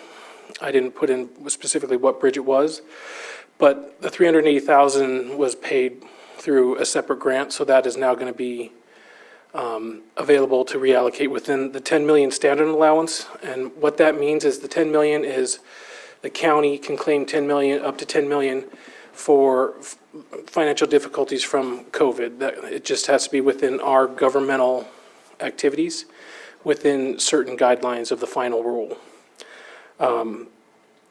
So if you can see that the Army remodel has $3 million, and the big key here is everything needs to be allocated as well as mainly allocated in the budget through before the end of 2024, December 31st, and then we would have until December 31st of 2026 to actually spend the money, but it has to be fully allocated by then. They prefer to spend most of it by the end of 2024. Dump site haulers, the tertiary plant, treatment plant, those are special districts. We have $300,000 set aside for broadband consultant, which we have brought on board, CBG, and should be claiming soon. So we claim on a quarterly basis. So this is just information that we've claimed through December 31st of last year. We just had a claim due today. And that actually was not part of this information. I don't believe there should be any questions on this because we've gone over the 10 million before. There's 2 million set aside for housing/economic development department, which is now going to be positions within the administration office. 500,000 for the general plan update. And there is 200,000 set aside for the mobile library vehicle. And most of that is being paid by a separate grant, but there is some still need. I believe he wanted about 50,000 of this to stay available for any overages, but there should be about 150 remaining to recycle into other ARPA projects. So the next slide is the amount that is above our 10 million standard allowance. This is supposed to be about almost 2,506,000 if we were going with the minimum. And that all has to follow the final rule directly. So this would be like what we've already, sorry, I'm having difficulty getting my thoughts together.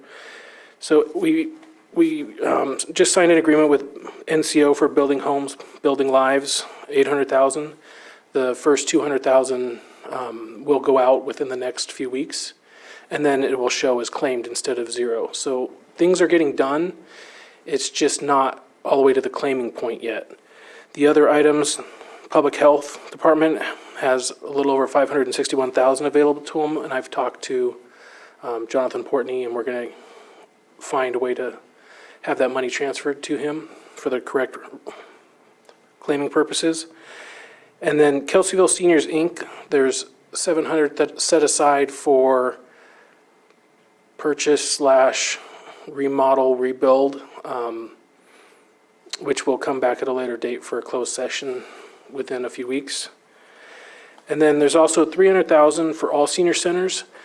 And the committee approved for assessments, and it became clear that the board really wanted more like a grant program where it would be $50,000 for each senior center for any kind of capital improvements, whether it be a roof, vehicle, that type of activity or purchase. And that will, that form is actually ready to be presented to the board, and it'll be within the next few weeks as well for approval or not. And then 2 different First 5 software and then home visiting. We have not claimed anything yet. I will be in contact with First 5 to see where that stands. And then we've already paid out the $100,000 for Lake Links for the rides, for medical appointments, et cetera, for outside of the county. And that would take care of the entire ARPA funds once it is spent. I figured I would take questions in between since these are large items, if you have any on the ARPA. Anybody have questions on the ARPA? No. Just that, oh, Bruno, Supervisor Sabatier? Yeah, no, I can appreciate the fact that it's slow to come in to show us the claims. What's your plan on bringing it back to the committee to kind of review where we are? I think that I believe the board agrees on this, that we just don't want to give any money back. We want to make sure that when that deadline comes through, that we have spent all of the ARPA funds rather than having to give some money back. Kind of checking in. What's your kind of check-in timeline? Yep, that was going to be my question too. I'm getting a note. 1 second. Prior to the budget process, so before June, the June 14th and 15th, I believe, was where the recommended budget would be. So that would actually be a very good time to, we should probably do it near the end of March, early April, because that's when the departments turn in their budget to our office to start evaluating. So we would need to know around that time. And that gives us also more time to figure out, you know, if the tertiary plan will happen or if all 2 million is needed for the housing economic development. We would have a lot more information at that point in time. And it'd be ready for 23-24's budget. Thank you. Okay. All right. Moving on, the next item up would be cannabis cultivation and business taxes. So this first slide is just historical information, and that's related to different fiscal years and how much the tax revenue was, as well as the expenditures. So fiscal year 17-18, when it first started, we received a little over $267,000, but we had no concept of how much funding would come in, so there was 0 expenditures, and I don't believe anything was even allocated at that point. And when you move through the years, you don't really get into major revenues until fiscal year 2021, when we received a little over $8.5 million. But in that same year, we expended $300,000.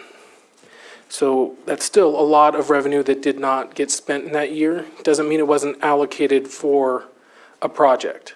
Not all allocations are spent, and they could be carried over year to year.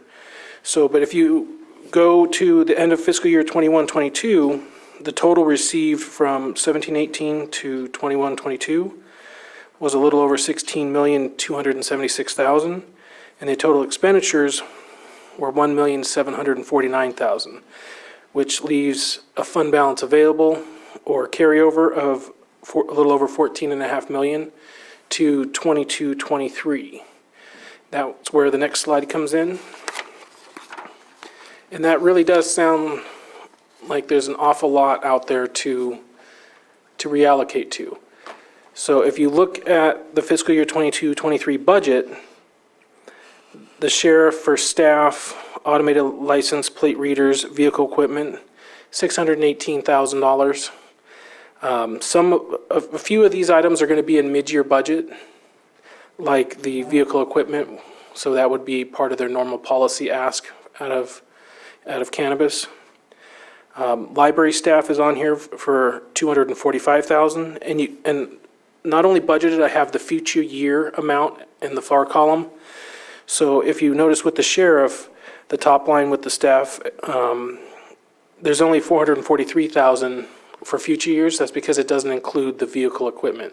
That's a one-time charge. But the other ones are ongoing expenses, which would need to be budgeted every year and thought about the prior year to make sure that if no taxes are received, et cetera, that we have the funding for one more year to possibly close down the program or whatever is going on, figure out how to have general fund cover it, et cetera. So then that leads into the library staff where it's $245,000 budgeted this year, but $281,000 next year. And that's because the county librarian, Christopher Veach, wanted to hire more of the positions that we allowed. So when we initially, the committee and the board approved his request, it was originally for more positions than he actually hired. And basically, we didn't want it allocated unless he was going to use it. So he has decided to increase his allocation and start hiring more positions to the level that he requested, or slightly below that he requested. And then looser and dredging, there's $100,000 budgeted there, and we heard earlier today that they finalized CEQA and it's moving forward. So that will be spent here, hopefully within the next year or two. I'll give it a wide range of time. But if that's not spent this year, then that one would be one of those future year expenses as well. And then water resources, I combined about 3 different requests that were approved by your board for water resources for $980,000 in this fiscal year. $800,000 is for the Army Corps of Engineers match, and then $100,000 was for the lake. $75,000 was for the lake cleanup for boats, anything like that. And $100,000, sorry, too many numbers in my head. $100,000 was part of that grant match over 5 years, where it's $500 over the entire time, but we add $100,000 each year, no matter if they spent $50,000 this year, that means $150 is available next year.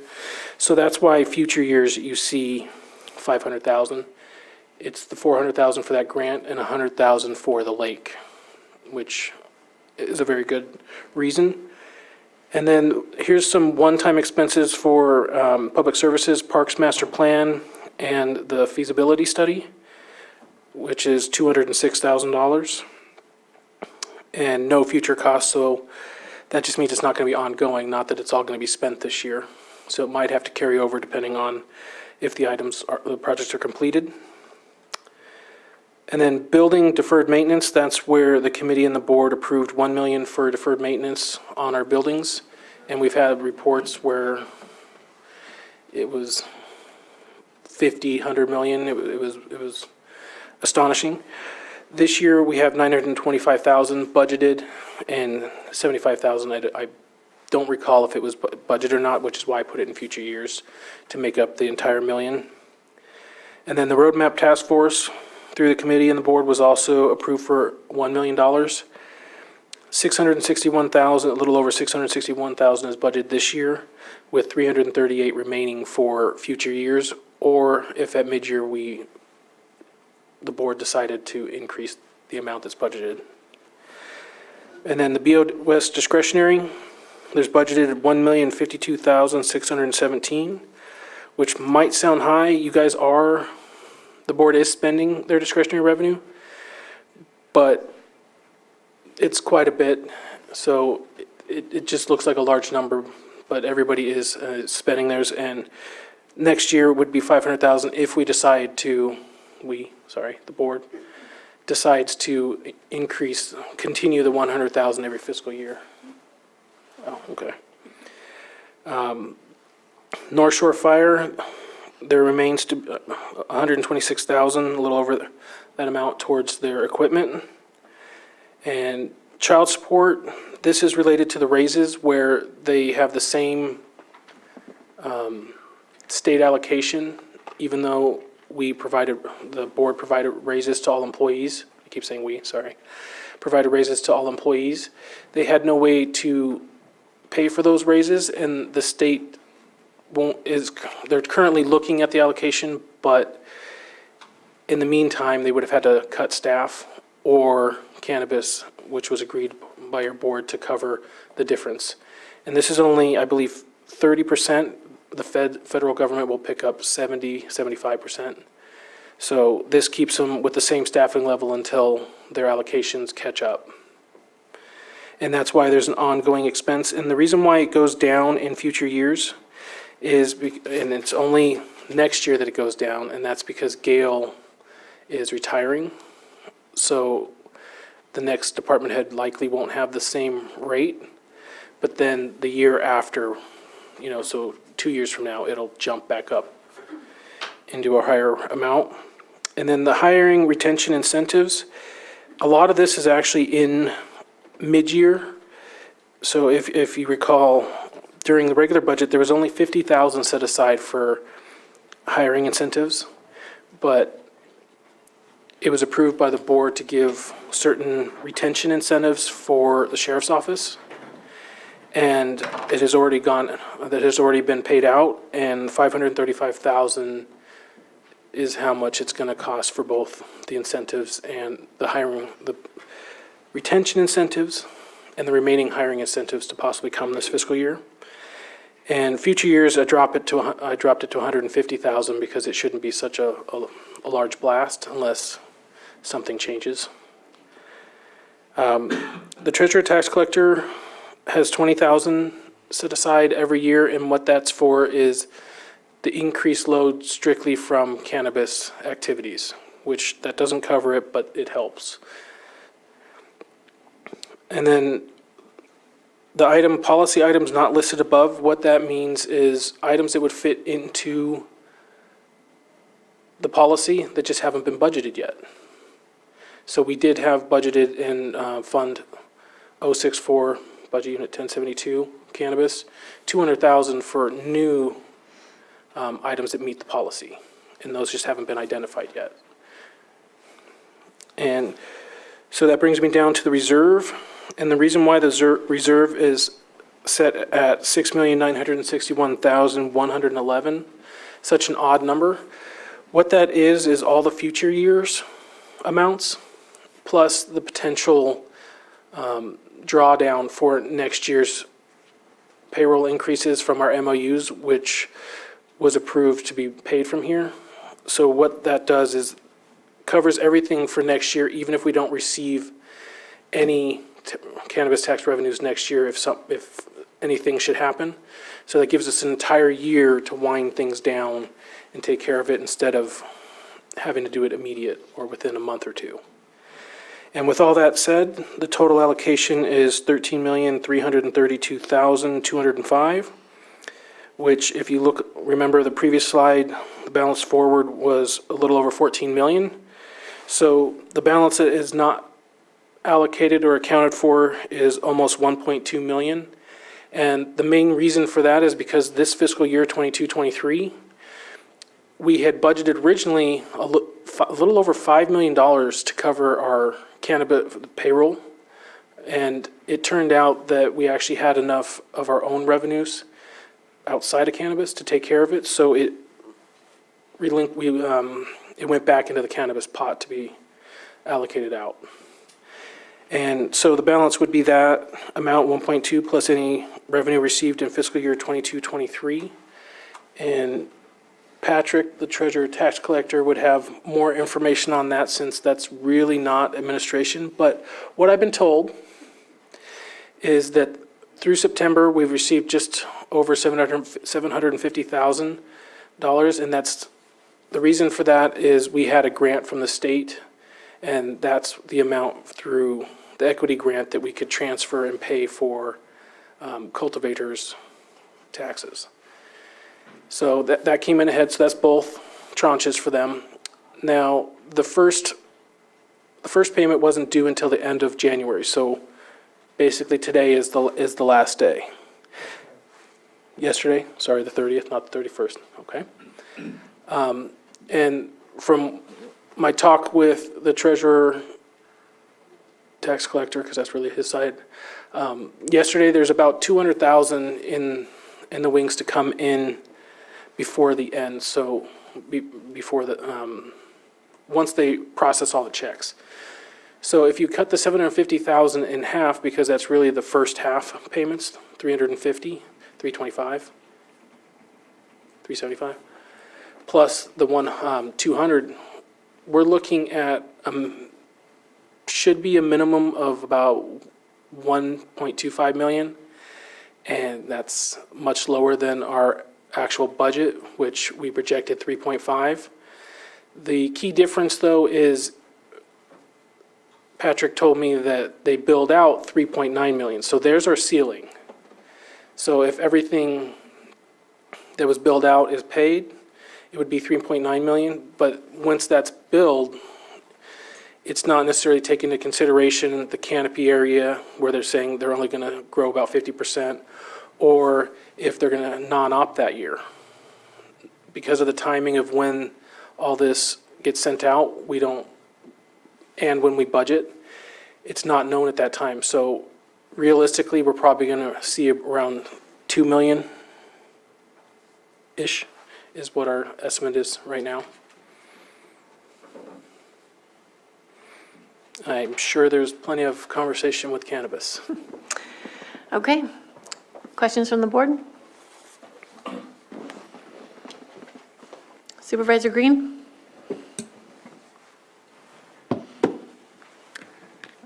Where to begin? Well, 2 million is better than no million, I guess would be the starting point.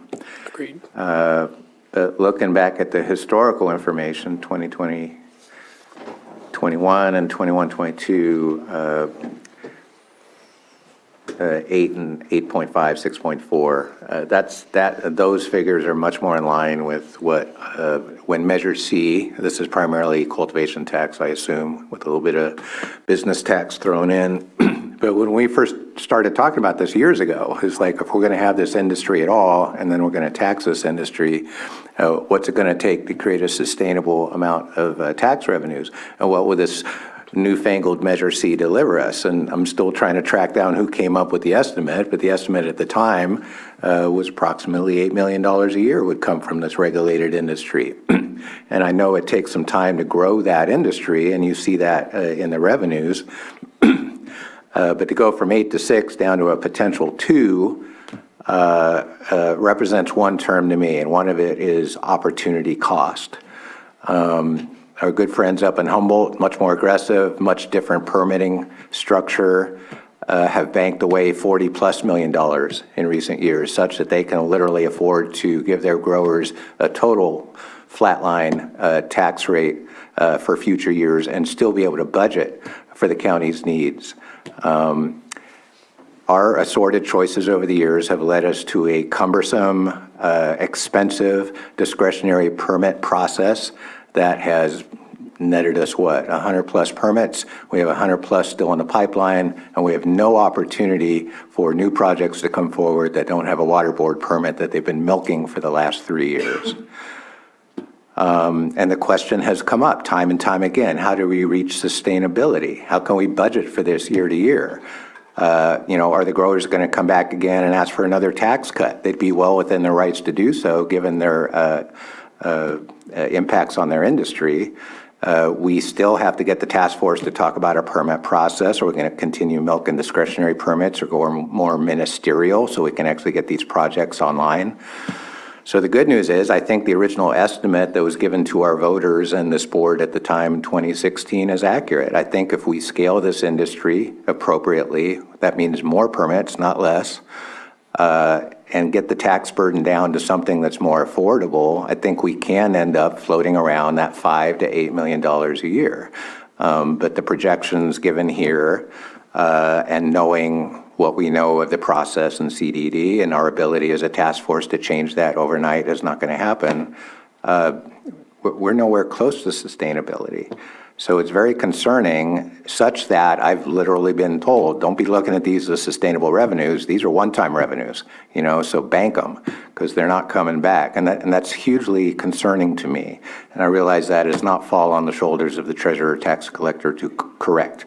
And there's nothing we can do about it today. But the numbers to me are low enough and shocking enough that they signal to me a need for urgent, substantial change in how we permit our cannabis industry. And I don't have any questions. Those are just comments. I'm just looking at the numbers. They don't look good. And we need to figure out how to sustain this industry, support this industry very selfishly for the county so that we get a sustainable source of tax revenues, but more importantly for the people that have invested in this county and want to continue to serve this county in a helpful way by putting good projects before us and giving a little share of the wealth that they generate to the county. That's all I got. Thank you. If it would please the board, I do have a little bit of additional information to share on this. Go ahead. So I think an important point to remember too here is I am in agreement with Stephen's figures, and I did have extensive discussion with him about it. What's tough about this point in time is that because we have consistently bumped back due dates, it's hard for us to give real estimates. The way our system's structured, as Mr. Carter pointed out, we allow people to make changes to their cultivation area or their canopy area before the budget process is complete. So we're having to come up with estimates early, but it also impacts the billing because a lot of times we're getting information late from, CDD is not able to complete all of their inspections until later in the season sometimes. So we send out the billing, and what has consistently happened each year is that after that billing goes out, we have found out that the structure of the partnership has changed. For instance, we're sending the mail to an accountant. That accountant is no longer handling the business for this entity. And we start getting mail returns. We're going through that right now. We have over 24 cannabis tax bills that have come back. That has been a regular experience. Then we're forced to follow up. We find out that the managing partner is different. It's a different consultant, a different accountant. And then we have to reach out, get the bill to the right person. They pay. Often, there's a penalty involved at that point, so it's difficult for the business as well. But that does make it hard right now when the due date was yesterday at 5 p.m. for us to give a realistic prediction of where we're going to be. So I just wanted to qualify everything with that. Usually, because we had those earlier due dates in the year, by the time we had these discussions, we'd already worked through a lot of that return mail. We had phone calls from multiple parties yesterday that said they were trying to make it into pay, but they didn't get here in time. Presumably, they will pay late. So that's something we've gone through regularly with this industry in my time here, and I would expect it to continue until we get a more solidified program in place. I mean, each year we've changed core functions of the program, whether it's the due date or the tax rate or the cultivation or canopy area, the area of measure that's used to assess the tax. So I hope at some point there's more stability to the program in general, but I think as long as it's in flux, that does make it especially difficult to forecast the revenue. So I just wanted to get those statements out there to qualify some of those figures. Yeah, and additionally, the second installment is due in May. And so if anyone missed yesterday's deadline, they have a penalty. They have a penalty, and that's one of the features of our ordinance that makes us different than some other counties. Our penalty is completely upfront. So once someone is late, they incur that 25% penalty. It's not, let's say, a 10% where then it's a 1.5% penalty each month thereafter. You incur that whole penalty up front. So what we've also encountered is when people are late, when they need extra time, if they need an extra week, if they need an extra month, there's not an incentive to get it in right away. So we've often had people get that rest of the money in by the second payment before other action occurs. So that's just another consideration in this. Okay, thank you. Thank you. Any other comments from the board?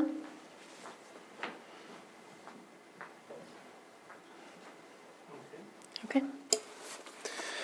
The next slide goes into secured property and sales tax. These are two of our main, it's technically 3 because of Bradley Burns and Prop 172, but our main discretionary revenues for the general fund. And they are actually coming in extremely well this year, both the property tax and the sales tax. If you look at the secured property tax only, all the others are doing fine as well, but it was easy to explain the secured property tax because that's where most of it is. If you look at 1920, we had an actual final revenue of a little over 16.5 million. 2021, a little over 17.5, and 21-22, a little over 18.6 million. So it's steadily going up by 2+%. And if you take the ratio of actual received through January and then extrapolate it out, the estimated for the end of this fiscal year would be 19,353,000, and we budgeted 18,446,000. And part of the reason why I'm showing that is that about 907,000 difference is going to show up in mid-year as being a recognized revenue, so that the items like the board salary changes as well as the requests from departments within general fund, that's how it's being paid for, is the extra revenue that we did not previously budget. So it's not carryover or FBA, it's actual revenue that's coming in. And then Bradley Burns and Prop 172 sales tax, fiscal year 1920, the total was a little over 6.5 million. And then during the pandemic, when we thought sales tax would go down, it actually exploded up. That's a bad word, but it went up immensely, we'll put it that way. 2021 went to a little over 7.8 million, and in 21-22, it jumped to a little over 9 million. Now, looking at the data through December actuals and then extrapolating it out compared to the prior 3 to 5 years, we're estimating that a little over 8.6 million will come in between the two different sales taxes, and we budgeted 8.4. So realistically, out of those large crystal balls, that's not too bad. But there is about 260,000 that we could, at mid-year, recognize. And we are going to recognize about 75,000. I don't remember, I think it was 68, then she dropped it by 15, so 50 something maybe, I don't know for sure. Okay, so about 50,000 is already spoken for, but there is an additional 220 that is not spoken for at this point.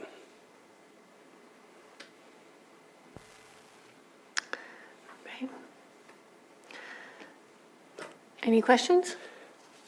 All right, moving on to the potential impacts to future budgets. So we already have MOUs in place through June of 2024, might be July of 2024. 2% increase for all positions July 1 of 23, and 3% increase July of 2024. That's definitely happening, and then we would go into negotiations for any future MOUs.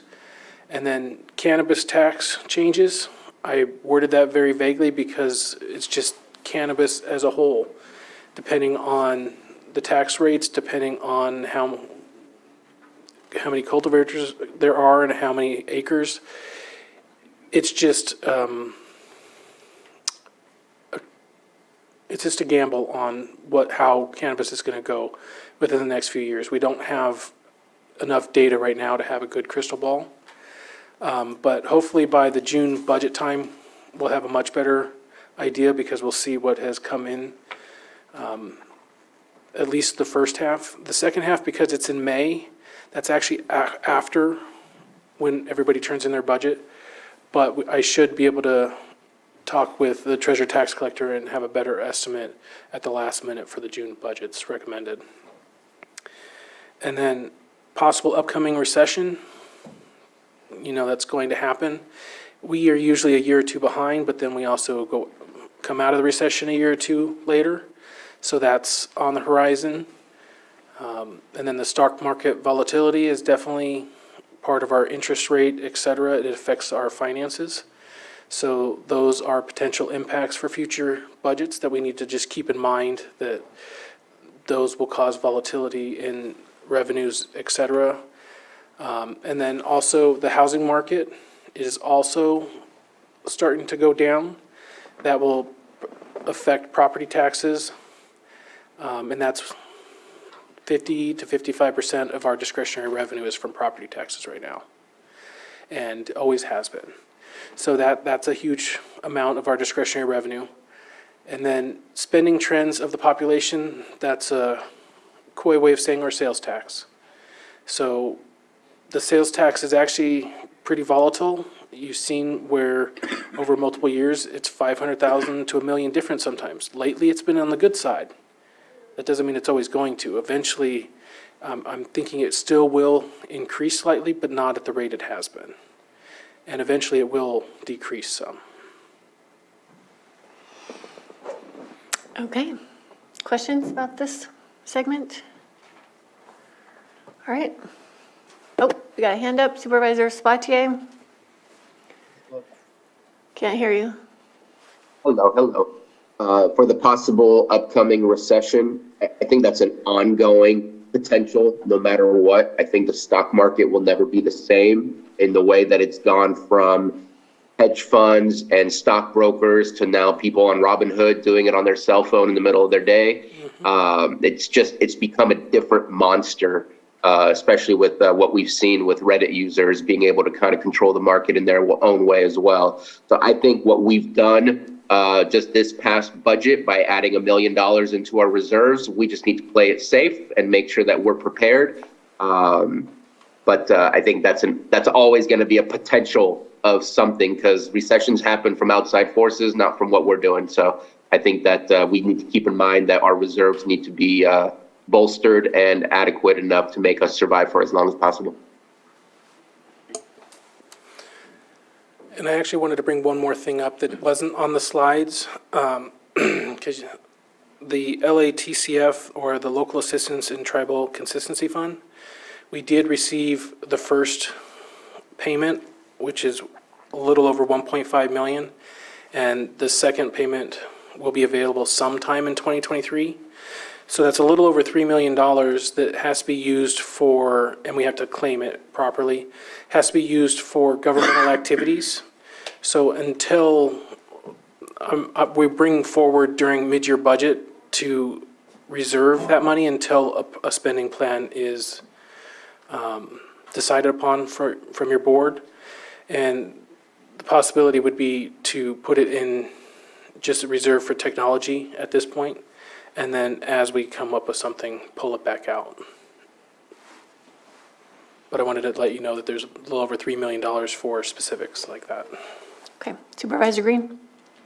Yeah, just a real quick question on the MOU increases. I had such a lovely chat with our outgoing auditor controller, Kathy Saderlin, and it was like the one thing she reinforced with me was like, we got to pay for those. We got to pay for those. And so you mentioned that the wage increases were handled with non-cannabis funds this year, but do we have a clear picture yet that those are big chunks? Do we know how we're going to pay for those MOU increases yet? No. Stay tuned for that. Until we have very good estimates on the actuals for the year we're in right now, which we have 4.5 months left, those revenue sources are the ones that would be paying for it. So the slide that had the property taxes going up and the sales tax, if those are now recognized and possibly higher next year, then the answer would be yes. We would not need cannabis. It would be taken care of within our own means. But if those are scheduled or projected to go down, then yes, we would need cannabis. You know, what are the raw dollar figures for those increases? Do you know off the top of your head? Off the top of my head, no, I don't. All right. But I can do a back of the napkin. All right, thank you. Is that, we got another hand up. Supervisor Spatier? I just wanted to speak on the $3 million that Mr. Carter was talking about. That's due to the fact that we have, I think it's over 60%, I think that's the number, of federal lands within our county. Every county that has a certain percentage of federal land has the ability to receive that if we ask for it. So I'm really happy that we asked for it. Can you give me the title of that again, though? It's LATCF, Local Assistance and Tribal Consistency Fund. And if you Google it, it'll come up correctly. I think that I want to look a little further into it. I'm not against the idea of looking at putting some of that in reserves, but stuff in reserves doesn't also provide us with leverage, and this has a potential that we can leverage that. I need to look a little further in what tribal means within that program, and there's a lot of work that we need done, especially if we're looking at Vision 2028. And maybe we can leverage some of those funds with other state or federal programs, as well as maybe working with some of our tribal partners to leverage the funds they have access to, so that maybe we can look at what kind of projects can be done. Okay. I will, oh, no. I was just gonna say one thing. These funds are pretty, the claiming requirement is between now and never, so as soon as we spend it, then we have to claim it, but it can take up to a decade or more before we use it. Not saying it should.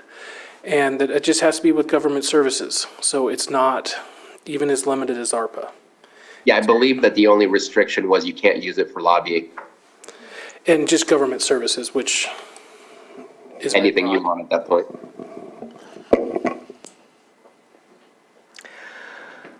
Are we finished with this segment 6? I'll open it up for public comment. Anyone in the chambers or in Zoom? Am I allowed to ask a question? Yeah, come on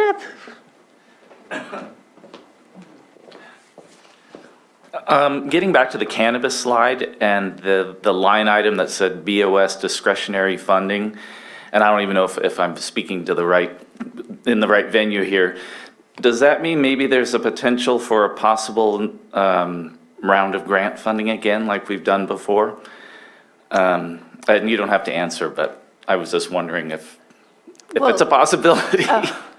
Well, the discretionary funding is the amount that we each get each year for projects within our districts. But Stephen, if you want to answer the other question. You don't have to answer, I just. Is the can There grant?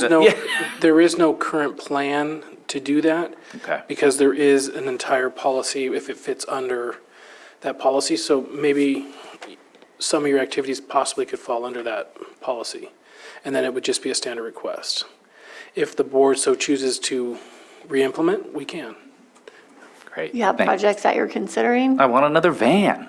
Yeah. Anyway, thank you. Okay. That was before we had a policy mainly. Okay. Any other questions? I'm not seeing anybody in the Zoom room with hands up.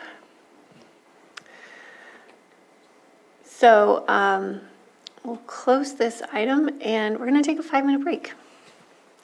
Come back at 2:23.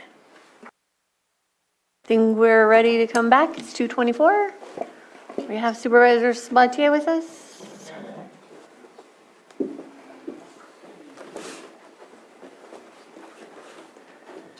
He doesn't have his camera on yet.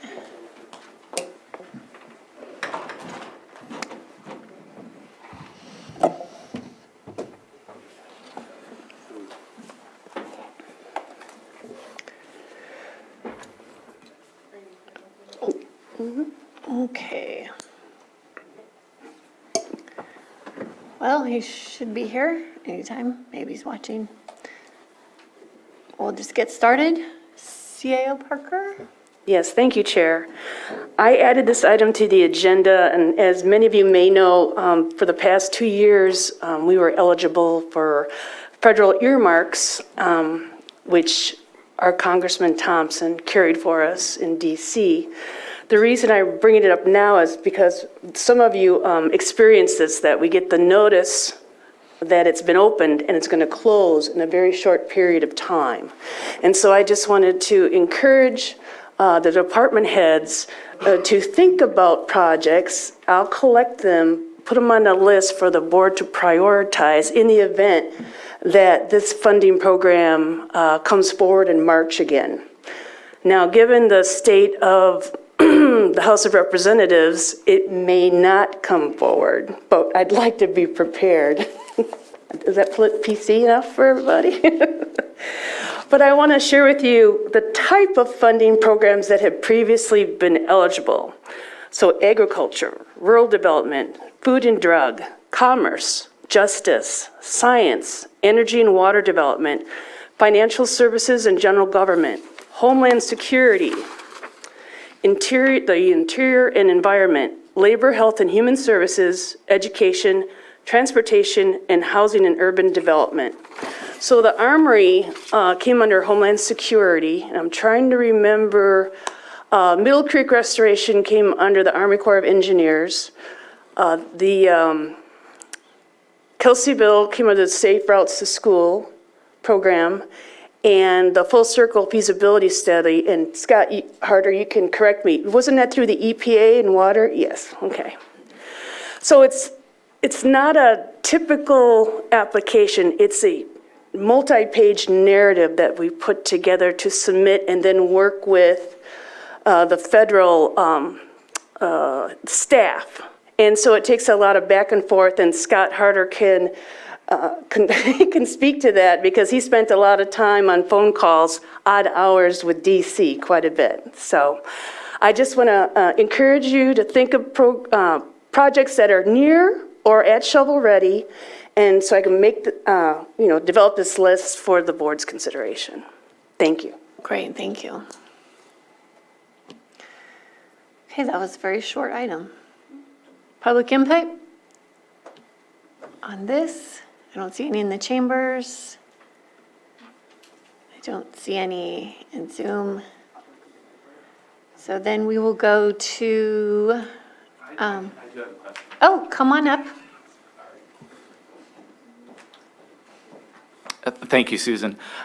You're saying projects that could be near or almost shovel-ready. So this type of funding couldn't be used for like sustaining an existing something, or this has to be something brand new? It does not have to be brand new, but it depends on the area of legislation it's coming from. So don't say no when we get the list. If we get the list, look through it and see if you just have to fit. It took 3 different applications to get the Armory funded. We were trying to find the fit. I initially submitted under public facilities, which seemed to be a reasonable and rational choice, but it wasn't. So just keep an open mind, and when if the material comes forward, I'll direct it to, forward it to all the department heads for consideration. Will do. Thank you. Okay, you're welcome. Okay. Any other input? I don't see any. Okay, so then the final item is number 8, future steps discussion with the board.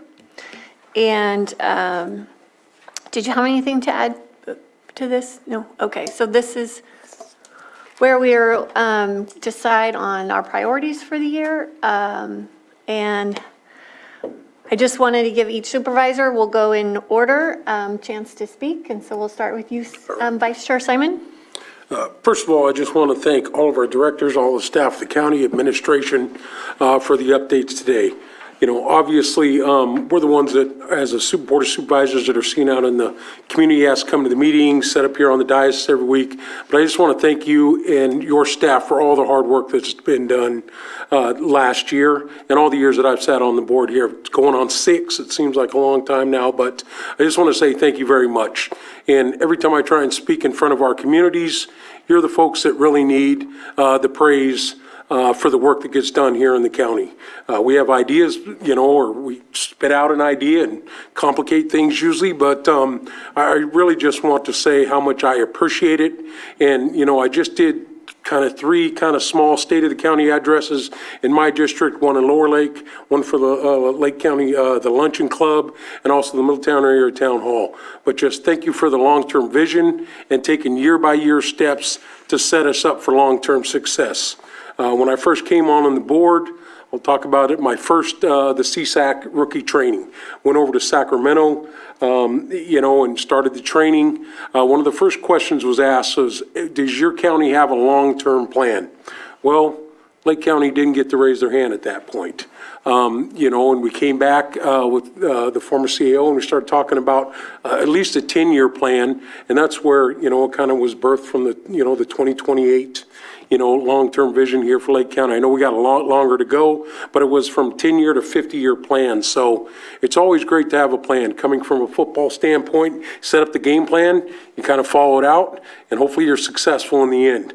And what I'm really encouraged about for myself, instead of adding more to the list, because we can always add projects, but it really is to talk about the 5-year road plan that will be coming back to us this year. Some of the energy audit and other stuff that's being done by public services, the housing element as we're helping ourselves move forward, and being prepared when some of these funds that are thrown at us from the federal level or the state level, to be prepared with projects to help us move forward.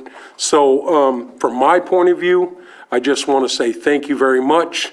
And we've got plenty of work to do that is on our plate. And Mother Nature never forgets to give us something new to deal with. And as we move through that, while I sit here on the diocese, I just want to be able to help be a conduit for you when you hit a roadblock. And just continue in that manner to help you serve our constituents. So as far as priorities, I know a couple years ago I sat here and looked at some opportunities that may be coming down the pipe. And a lot of the things that I was concerned about, our class and comp study that we did for our employees, recruitment and retention, a big thing. And like I said, our 5-year plan, the solar plan, or solar feasibility study, and some of the studies are being done by public services and other things that are working through. I know that there's a lot already out there, and we are constantly hit with things from our constituents as we move forward. But hopefully these plans that we're putting together for the long-term success and the viability of our communities is just going to keep moving forward. So that's really what I have to say today. And I can't thank you enough for the hard work that each and every one of you do, especially during disasters, which I've experienced since I've been on the board. Sheriff Howe was hit with one with about a week, and it was the same thing for me. Was born in the fire of the Valley Fire to even run for office, but the first day, I think the first couple weeks I was in office, we had the 2017 floods where our community in Hidden Valley was flooded and all across the county was. So I just want to thank each and every one of you for the hard work and working towards the 2028 vision here in Lake County. I know it can always be better, and I know I could always be better, but I just want to thank you. So I appreciate today, and those are my thoughts. Thank you. Supervisor Sabatier? Thank you very much. Thank you for allowing me to join the meeting from my home. Appreciate that very much. I'm going to echo some of the same sentiments that were already shared. The people who do the work are not the people that we see up on the dais. The people who do the work are the frontline workers, those organizing and understand what it actually takes to get things accomplished. We come up with ideas and say yes or no, and then it's done. And so definitely appreciate the folks that are really truly the ones behind the curtains and making things happen. Definitely need to applaud them for all their work. One of the things that we started off this conversation with was asking what has been accomplished and what are the goals based on Vision 2028. And everything that was stated are things that need to happen. I don't think there's anything that was stated that needs to be crossed off or it's not worth putting any effort into. But some of those, I think, are just your typical things that are connected to your department and the needs of that department, not necessarily connected to a greater vision or a greater goal of Vision 2028. And I think what I did not hear a lot of was, a couple of folks mentioned it, but it wasn't as much as I had hoped, which was collaboration, because I think Vision 2028 takes collaboration. And I know when I started, there was some conversations about there's still silos, that we still need to break down the silos and make sure we work together, whether that's between departments or between agencies, not just within the county of Lake, but working with our cities, working with our tribal counterparts, working with our nonprofits and things like that. I think we're always attempting to break those silos, but I think that's what we need to keep pushing for, is to break all those barriers, because we're not going to be able to do this on our own. It's going to have to take all of us working together. I think we have some great examples of some of those things that help us reach Vision 2028.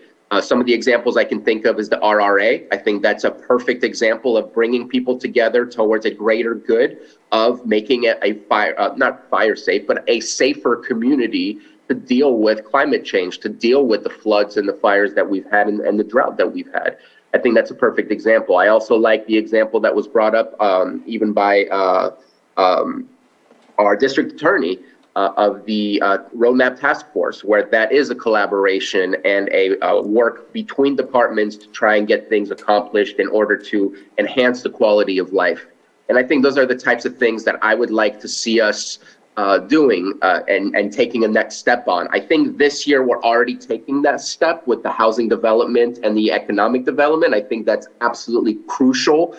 We have to have higher levels of revenues in order to continue to ask for more, because asking for more from the people who just reported to us and presented to us, what I don't know and what they're not telling us is at what level of capacity are they running at? Are they running at 120% or are they running at 80%? Because I doubt many people, many departments are running less than 100%, right? I mean, we're asking a lot with huge vacancies and yet still receiving the type of work that we're looking to get out of our departments. And so that's the amazing part. We have to keep in mind what capacity do we have to ask for more. So I think when asking for what do we want to focus on, what do we want to do, I think we need to continue to focus on housing. We need to continue on economic development. And if possible, I think this is one that I don't even know how to solve, but to offer for a larger discussion. All of this doesn't happen if we can't figure out how to provide the support that our law enforcement needs to be on the road, to be in our streets, to go after a call. Too often times we have to triage the calls. We just don't have that many people. Too many times we can't patrol the streets because we're going after calls. And I know that that solution is not a simple one. It's not one you pick out of thin air and let's go with it. But I would love to hear and be a part of more conversations. I know that Supervisor Crandall and myself were having some of those discussions just recently. But again, I think it needs to be with the cities, with our tribal counterparts, with everyone. How we're all in this together. How do we create a safer environment for businesses to thrive in a predictable environment and for people to live here feeling safe wherever they are? So that would be my only input that I would say on what maybe a focus should be. But definitely number one, let's keep going on that economic development and housing. I think that's crucial. But I'd love to figure out how Lake County doesn't have to keep having the same problems with law enforcement and trying to ask to do the things that we all had 20 years ago. And I get it that every department is having these issues, every state is having this issue, but there's got to be something we can figure out. Okay, thank you. Supervisor Crandall? Well, again, thank you all for coming and doing this. I know that since I've been on, we've done this annually, and it's very important to stay in line with our Vision 2028, and this gives us that opportunity. It gives us also the opportunity to assist you while also accentuating the public's concerns, because that's basically the balance, right? We have to speak for the public, but we also know your limitations, so we have to be able to balance that. We can always do better, and I appreciate that all of you are always keeping that uppermost in your minds. I've noticed it in these meetings. I've seen it, in this meeting, but also other meetings, and then even when I meet with you one-on-one. Your availability to come to the specific meetings outside of this while business as usual and all of that, while also having the struggle with vacancies.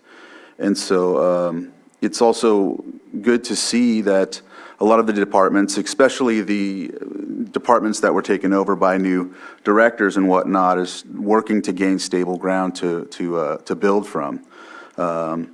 So I appreciate also that a lot of the leaders are working towards, or actually they're always talking about their gains and drains, so I'm seeing a difference. I'm seeing everything kind of come to that, which is going to put us right in line for our trajectory for 2028. So I'll just keep it at that. I think a lot has already been said. So, yeah, thank you. Supervisor Green? Yeah, thank you. One of my nieces gave me a Christmas present. It was a book, Things You Can't Say Aloud in a Meeting, and it was filled with paper, and I've already filled out about 2 pages of that. So thanks to everyone who's listened to me say things in a meeting I probably should not have, but buckle up, I'll probably do it once or twice again. Next steps, and to Supervisor Sabatier's comments about breaking down silos, I think that's hugely important, and I do see silos, not intentional silos necessarily, just silos that have been built by life experience, by cultural differences, by being shorthanded in your own department and not even necessarily knowing what your partner is doing one cubicle over. And so I'm going to join in that work to try to break down silos and occasionally challenge assumptions and poke the bear every now and then. And that's not always going to be universally popular, and it may not all be universally helpful in the go-round, but I do want to assure people this ain't my first rodeo. I have been in public settings before. I think I know something about driving policy change across various sectors and stuff like that. So I appreciate everyone's patience as I plod through that. In my district, in this coming year, clearly we're going to have some unanticipated challenges with this county's response to the Clear Lake Hitch situation. I spoke previously in the previous item about our need to get a sustainable cannabis program. We've made lots of strides in recent years, but when I talk about opportunity cost and reaching sustainability moving forward, clearly there's a lot of work to be done.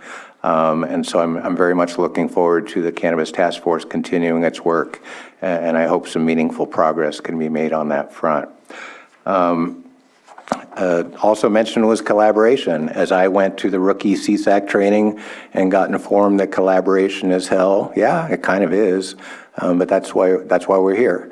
So I appreciate, again, everyone who's been patient with me so far in my rookie role, but hopefully that patience will allow me to make the moves that I think necessary for the district.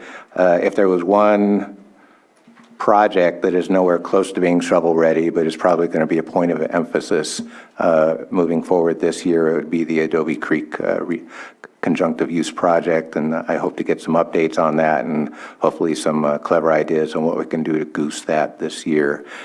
One thing that highlights this is just how much progress we can make, but these are on these long multi-year arcs. Rapid response is so much harder for this county, for our state agencies, for our local stakeholder groups and all that. So the ability to absorb and react in real time to situations is probably something that we continue to struggle with as a county. I continue to struggle with. Our ability to process and adapt to change is limited. So I just, another point of emphasis will be when you get something dumped on your desk and you didn't expect it to get there this year, please roll with the punches. We're encountering these issues in real time just like you are, and we're trying to do our very best to move ahead in a productive way. So thank you. Okay, Supervisor Sabatier had one more thing to add. Thank you so much, Chair Pyska. I apologize that I missed this point. I wanted to ask, because it's really difficult to know what has been the true progress between one year and another. We can speak of bullet points list of items that have been accomplished, but it's difficult for me without seeing any trends or data. And let me rephrase that. With not enough trends or not enough data. There were some people that provided, some directors that provided some data to be able to say between last year and this year, this was the difference. I would love to see that. And I would love to see if the board wants this as a next step, is to challenge our directors. What are the measurables that are important to the department, rather than the Board of Supervisors saying, here are the measurables that are important to us, because they know what's the easiest to collect, versus if we come up with something, it could be absolutely difficult for them to find and put together. Of course, we could always add on or take away, saying that's not important to us, or yes, that's important, we need to add it on. But I feel without data, that the conversations of Vision 2028, we can't truly speak of where we were in 2018 and how much better we're doing in 2028 if we don't start the collection of data with consistent measurables to be able to compare and contrast how we have done. So that's my last comment that I wanted to make, and seeing if the board, how the board feels about that. Okay, thank you. When I had my first governance board meeting, we did things a little differently. We each had a presentation that year, and we talked about the things that we wanted to prioritize. And so many of the things that we prioritized at that time we're continuing to work on, and that's probably the measurables that you want to track, Supervisor Sabatier. We talked about the Economic Development Task Force. We talked about housing. We talked about, or the need for housing. We talked about the economic development strategy that we needed. We came up with the roadmap task force. All of those things we set in motion 2 years ago, and we are continuing with that work. We've laid the groundwork, we put the wheels in motion, and this looks like a year that we're gonna see implementation on a lot of those priorities. So maybe we can have that as a measure next year, but I'm really excited about 2023 because of all of this work that I've got to help foster over the last couple of years. But there are a couple of things that I just want to really highlight.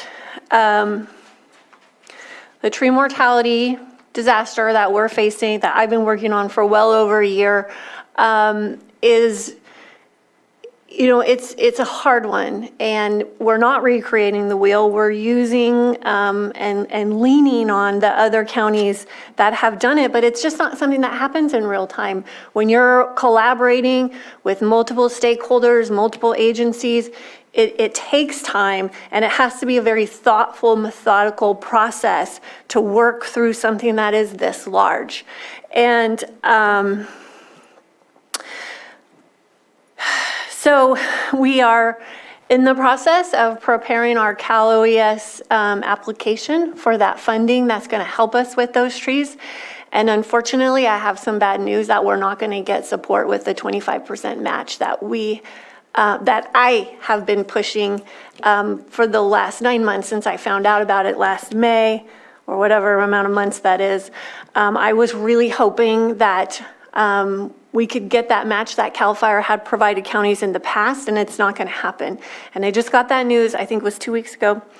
It doesn't mean that I'm not still looking for other funding to augment that, but the reality is that we're going to have to pay a significant amount of money to deal with this public safety issue and to deal with this hazard, and it's likely going to have to come out of cannabis funds. So I want to put that out there so that everybody can just start understanding that, yes, we have this disaster, this emergency that's happening. We've been working on it for a long time, but we are going to have to, we're going to have to allocate funds to that. Now, that said, looking at a lot of other grant opportunities and funding opportunities, which could augment that work down the road, but because we have this application that's being prepared, we're going to have to target kind of the most dangerous places right away when we get through that. And we're still waiting to hear back from our contractor on those timelines. So I just need the board to be aware of that. And I really hope that we'll be able to support this work going forward. Along with that is we have to continue with the fuels management and the biomass that is literally building up all over our county. So, we have our climate resiliency officer here working on that. We are building collaboratives.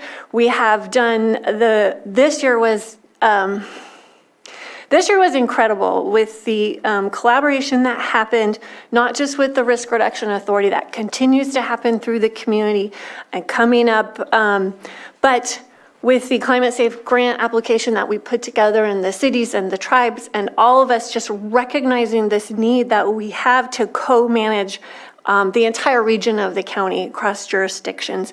So that work that began, even though that grant was unsuccessful, it's the beginning of something. It's the beginning of something really special and really important. And now everyone has brought up the collaborative nature we have here. it's embedded in all of us, it's part of us. But to really be able to act on that, it takes a lot of trust. And to build that trust, we have to have strong relationships. And that always has to be the biggest, the thing that I value the most when we're doing this big work is to know that we've got the relationships, but we have to protect them because collaboratives are fragile. And so we have to keep that in the back of our mind as we work together. So I want to share that the Resource Conservation District has hired a grant writer who helped build the Resource Conservation District in Mendocino County and the Fire Safe Council. And that's been a priority that we've been working on for the last couple of years. Certainly Vice Chair Simon and I have, but it's something that I continue to bring to this board. And then 2 years ago, we changed Vision 2028 to talk about disaster preparedness and prevention and mitigation, and that language got put into Vision 2028. And so this work that's going to be happening is going to be about a 3-year project to build both of those agencies up so they can stand alone and also work with us and be part of the county, be extensions of the county to help us with grant work and project work and CWPP and all of these things that we have prioritized, but we have not had the capacity to do. And there have been missing links that have become really clear to everybody. And so the links are coming together, and this is not a monetary ask for the board, but I do ask that we support this development of the RCD and the Fire Safe Council. And get your support, because this is going to be a project that will really benefit the county and all of our communities. And then I would just like to go back to what Vice Chair Simon said about the class and comp. And I think the next thing that we need to look at are the benefit packages and insurance. And I know we've lost several really amazing candidates just recently because of our insurance. So I'm hoping that that's something that we can continue, that work. And that will really, that strengthens our workforce. And our people are our greatest assets. And if they're having trouble caring for their families, then we all have a problem. The very last thing, I want to change the Vision 2028 a little bit again, because we need to keep this a living document, a living guide. And I would like to invite up our Chief Climate Resiliency Officer, because we need to keep working towards our climate action plan, really. And so recognizing all the areas where we need climate resiliency throughout all of our departments and throughout our communities, and then to embed that in our Vision 2028. So she made some tweaks. I want to share it with you, and then we can think about it and act on it a little bit later. Okay, great. Can you hear me? Yeah, yes. My understanding is, of course, you can't take any action today. So I drafted this, and I don't know if it'll be very effective just to read through it, but pretty much put climate change, climate adaptation into each of the items. And so I'm looking forward to your board discussing that in the future. What is your preference? Would you like me to just read some of the suggestions? Yeah, if you could just read it. I think we all have a really good understanding of what's there, but if she reads through it, you'll hear just a few little changes. And the reason why we did it this way is because climate is just not a one line. It's not a tagline. It is multiple threads that run through all of the work that we do. So yeah, go ahead and read it. Okay, great. In number 1, consider and promote the well-being and see, this is what I get for doing the red line version. The well-being of every Lake County resident to include resilience and economic prosperity and adaptation to climate change. There's no changes in number 2. In 3, continue rebuilding and all efforts to recover from our recent disasters and increase planning for resiliency in a changing climate. In 4, the second bullet point, develop and maintain a high standard of disaster prevention, preparedness, recovery, and climate adaptation in collaboration with community. So it's things like that, just adding that in every section. On 5, add a new section that says, expand renewable energy and forest stewardship projects that protect and preserve the quality of life for all. In number 6, add local renewable energy. As Supervisor Pyska mentioned, we have more waste woody biomass, as we are all aware of, than we know what to do with. So I'm looking for grants and things that can utilize that. And that's really, I don't think I've made any changes to the last one, but that's just an example. Thank you. Yeah. So I guess this is where we can kind of discuss what we have brought up with each other and have an opportunity to dialogue. I don't know if anybody wants to start or not. Okay, so do we have consensus to bring back the Vision 2028 to make some minor adjustments? Yeah. To incorporate climate? Yes. Okay. Ask too about the data or something along those lines.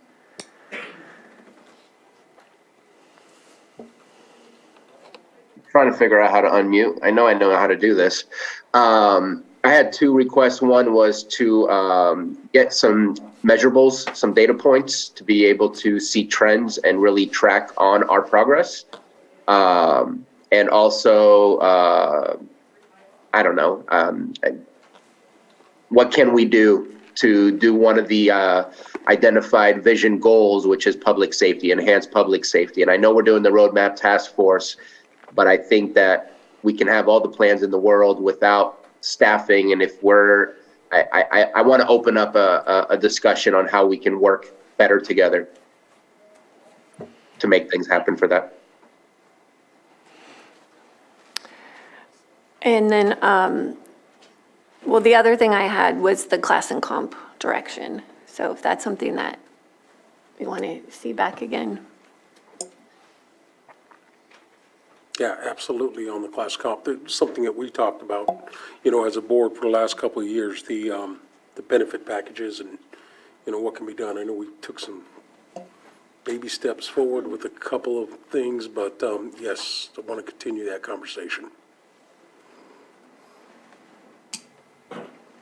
I would just add to that, yeah, totally open benefit packages, big, huge thing, especially for couples and people with children. But our lower salary ranges are suffering from the McDonald's phenomenon. So I want to make sure we can talk about wages too. Some of those lower ranges are already pretty problematic. So I think we need to talk all of it as part of the compensation. Some of our wage scales are just not keeping up, and I think that may be an even bigger issue than the compensation package for some people.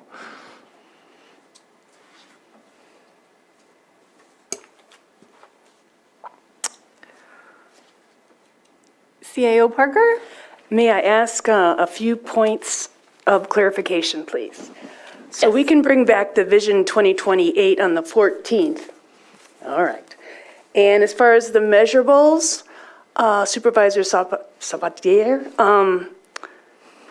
do you want that in the budget process, or were you thinking of something outside of the budget process, or you want it developed before the next annual? Your thoughts? I don't want to make it rushed. I know that everybody's got a lot on their plates. I think that it would be, I don't know, maybe the possibility of a committee to kind of sit down with department heads and figure out what the measurables are, and then eventually bring it back to the board. And I'd say if we can get that back to the board by the end of the year, I'm fine. I don't think it has to be by budget time, but there needs to be a way for us to start being able to track, are we doing better this year than last year, or better today than we did 5 years ago? I think those are good transparency metrics to help people understand what we've accomplished and what we've gotten done. Thank you. And on the item of public safety, did you want the sheriff's department to bring something forward, or did you have other thoughts on that?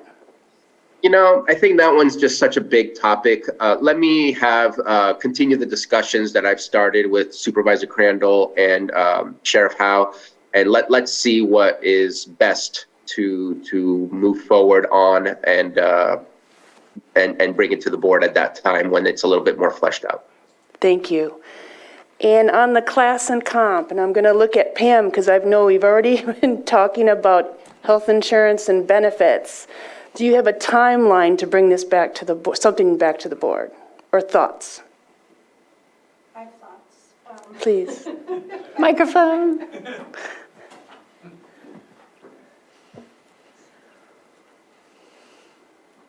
Well, it was my understanding the direction from the board was to kind of wait and see how our tax situation materialized to determine whether or not we would bring it back to the board. So I'm assuming soon, like within the next 60 days?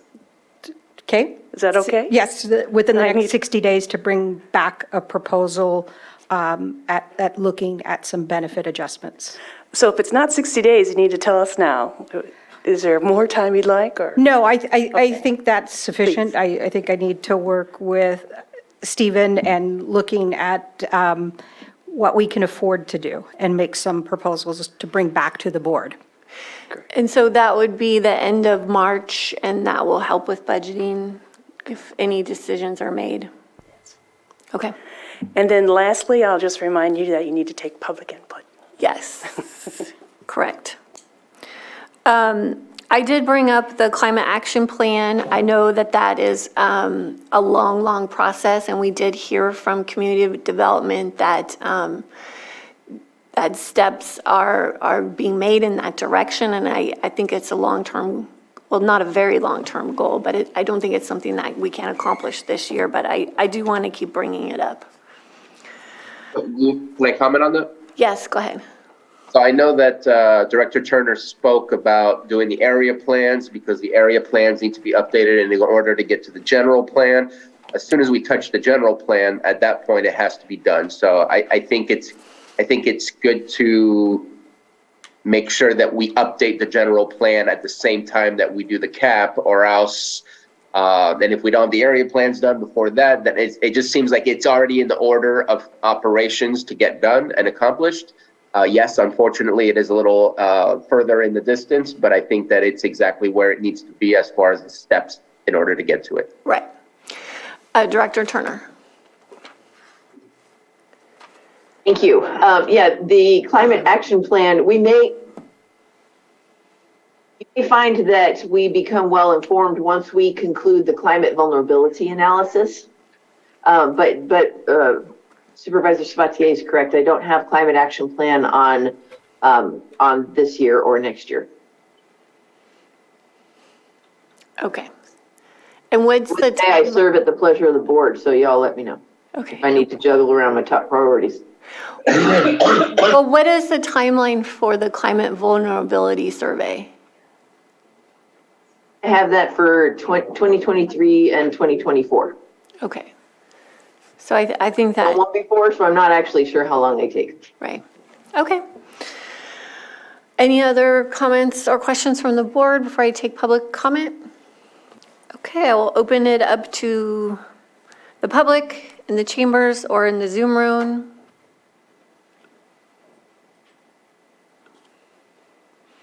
I don't see any hands raised. Okay, so I will close public input, and do we have any final comments before we adjourn? No? Okay. And this meeting is adjourned.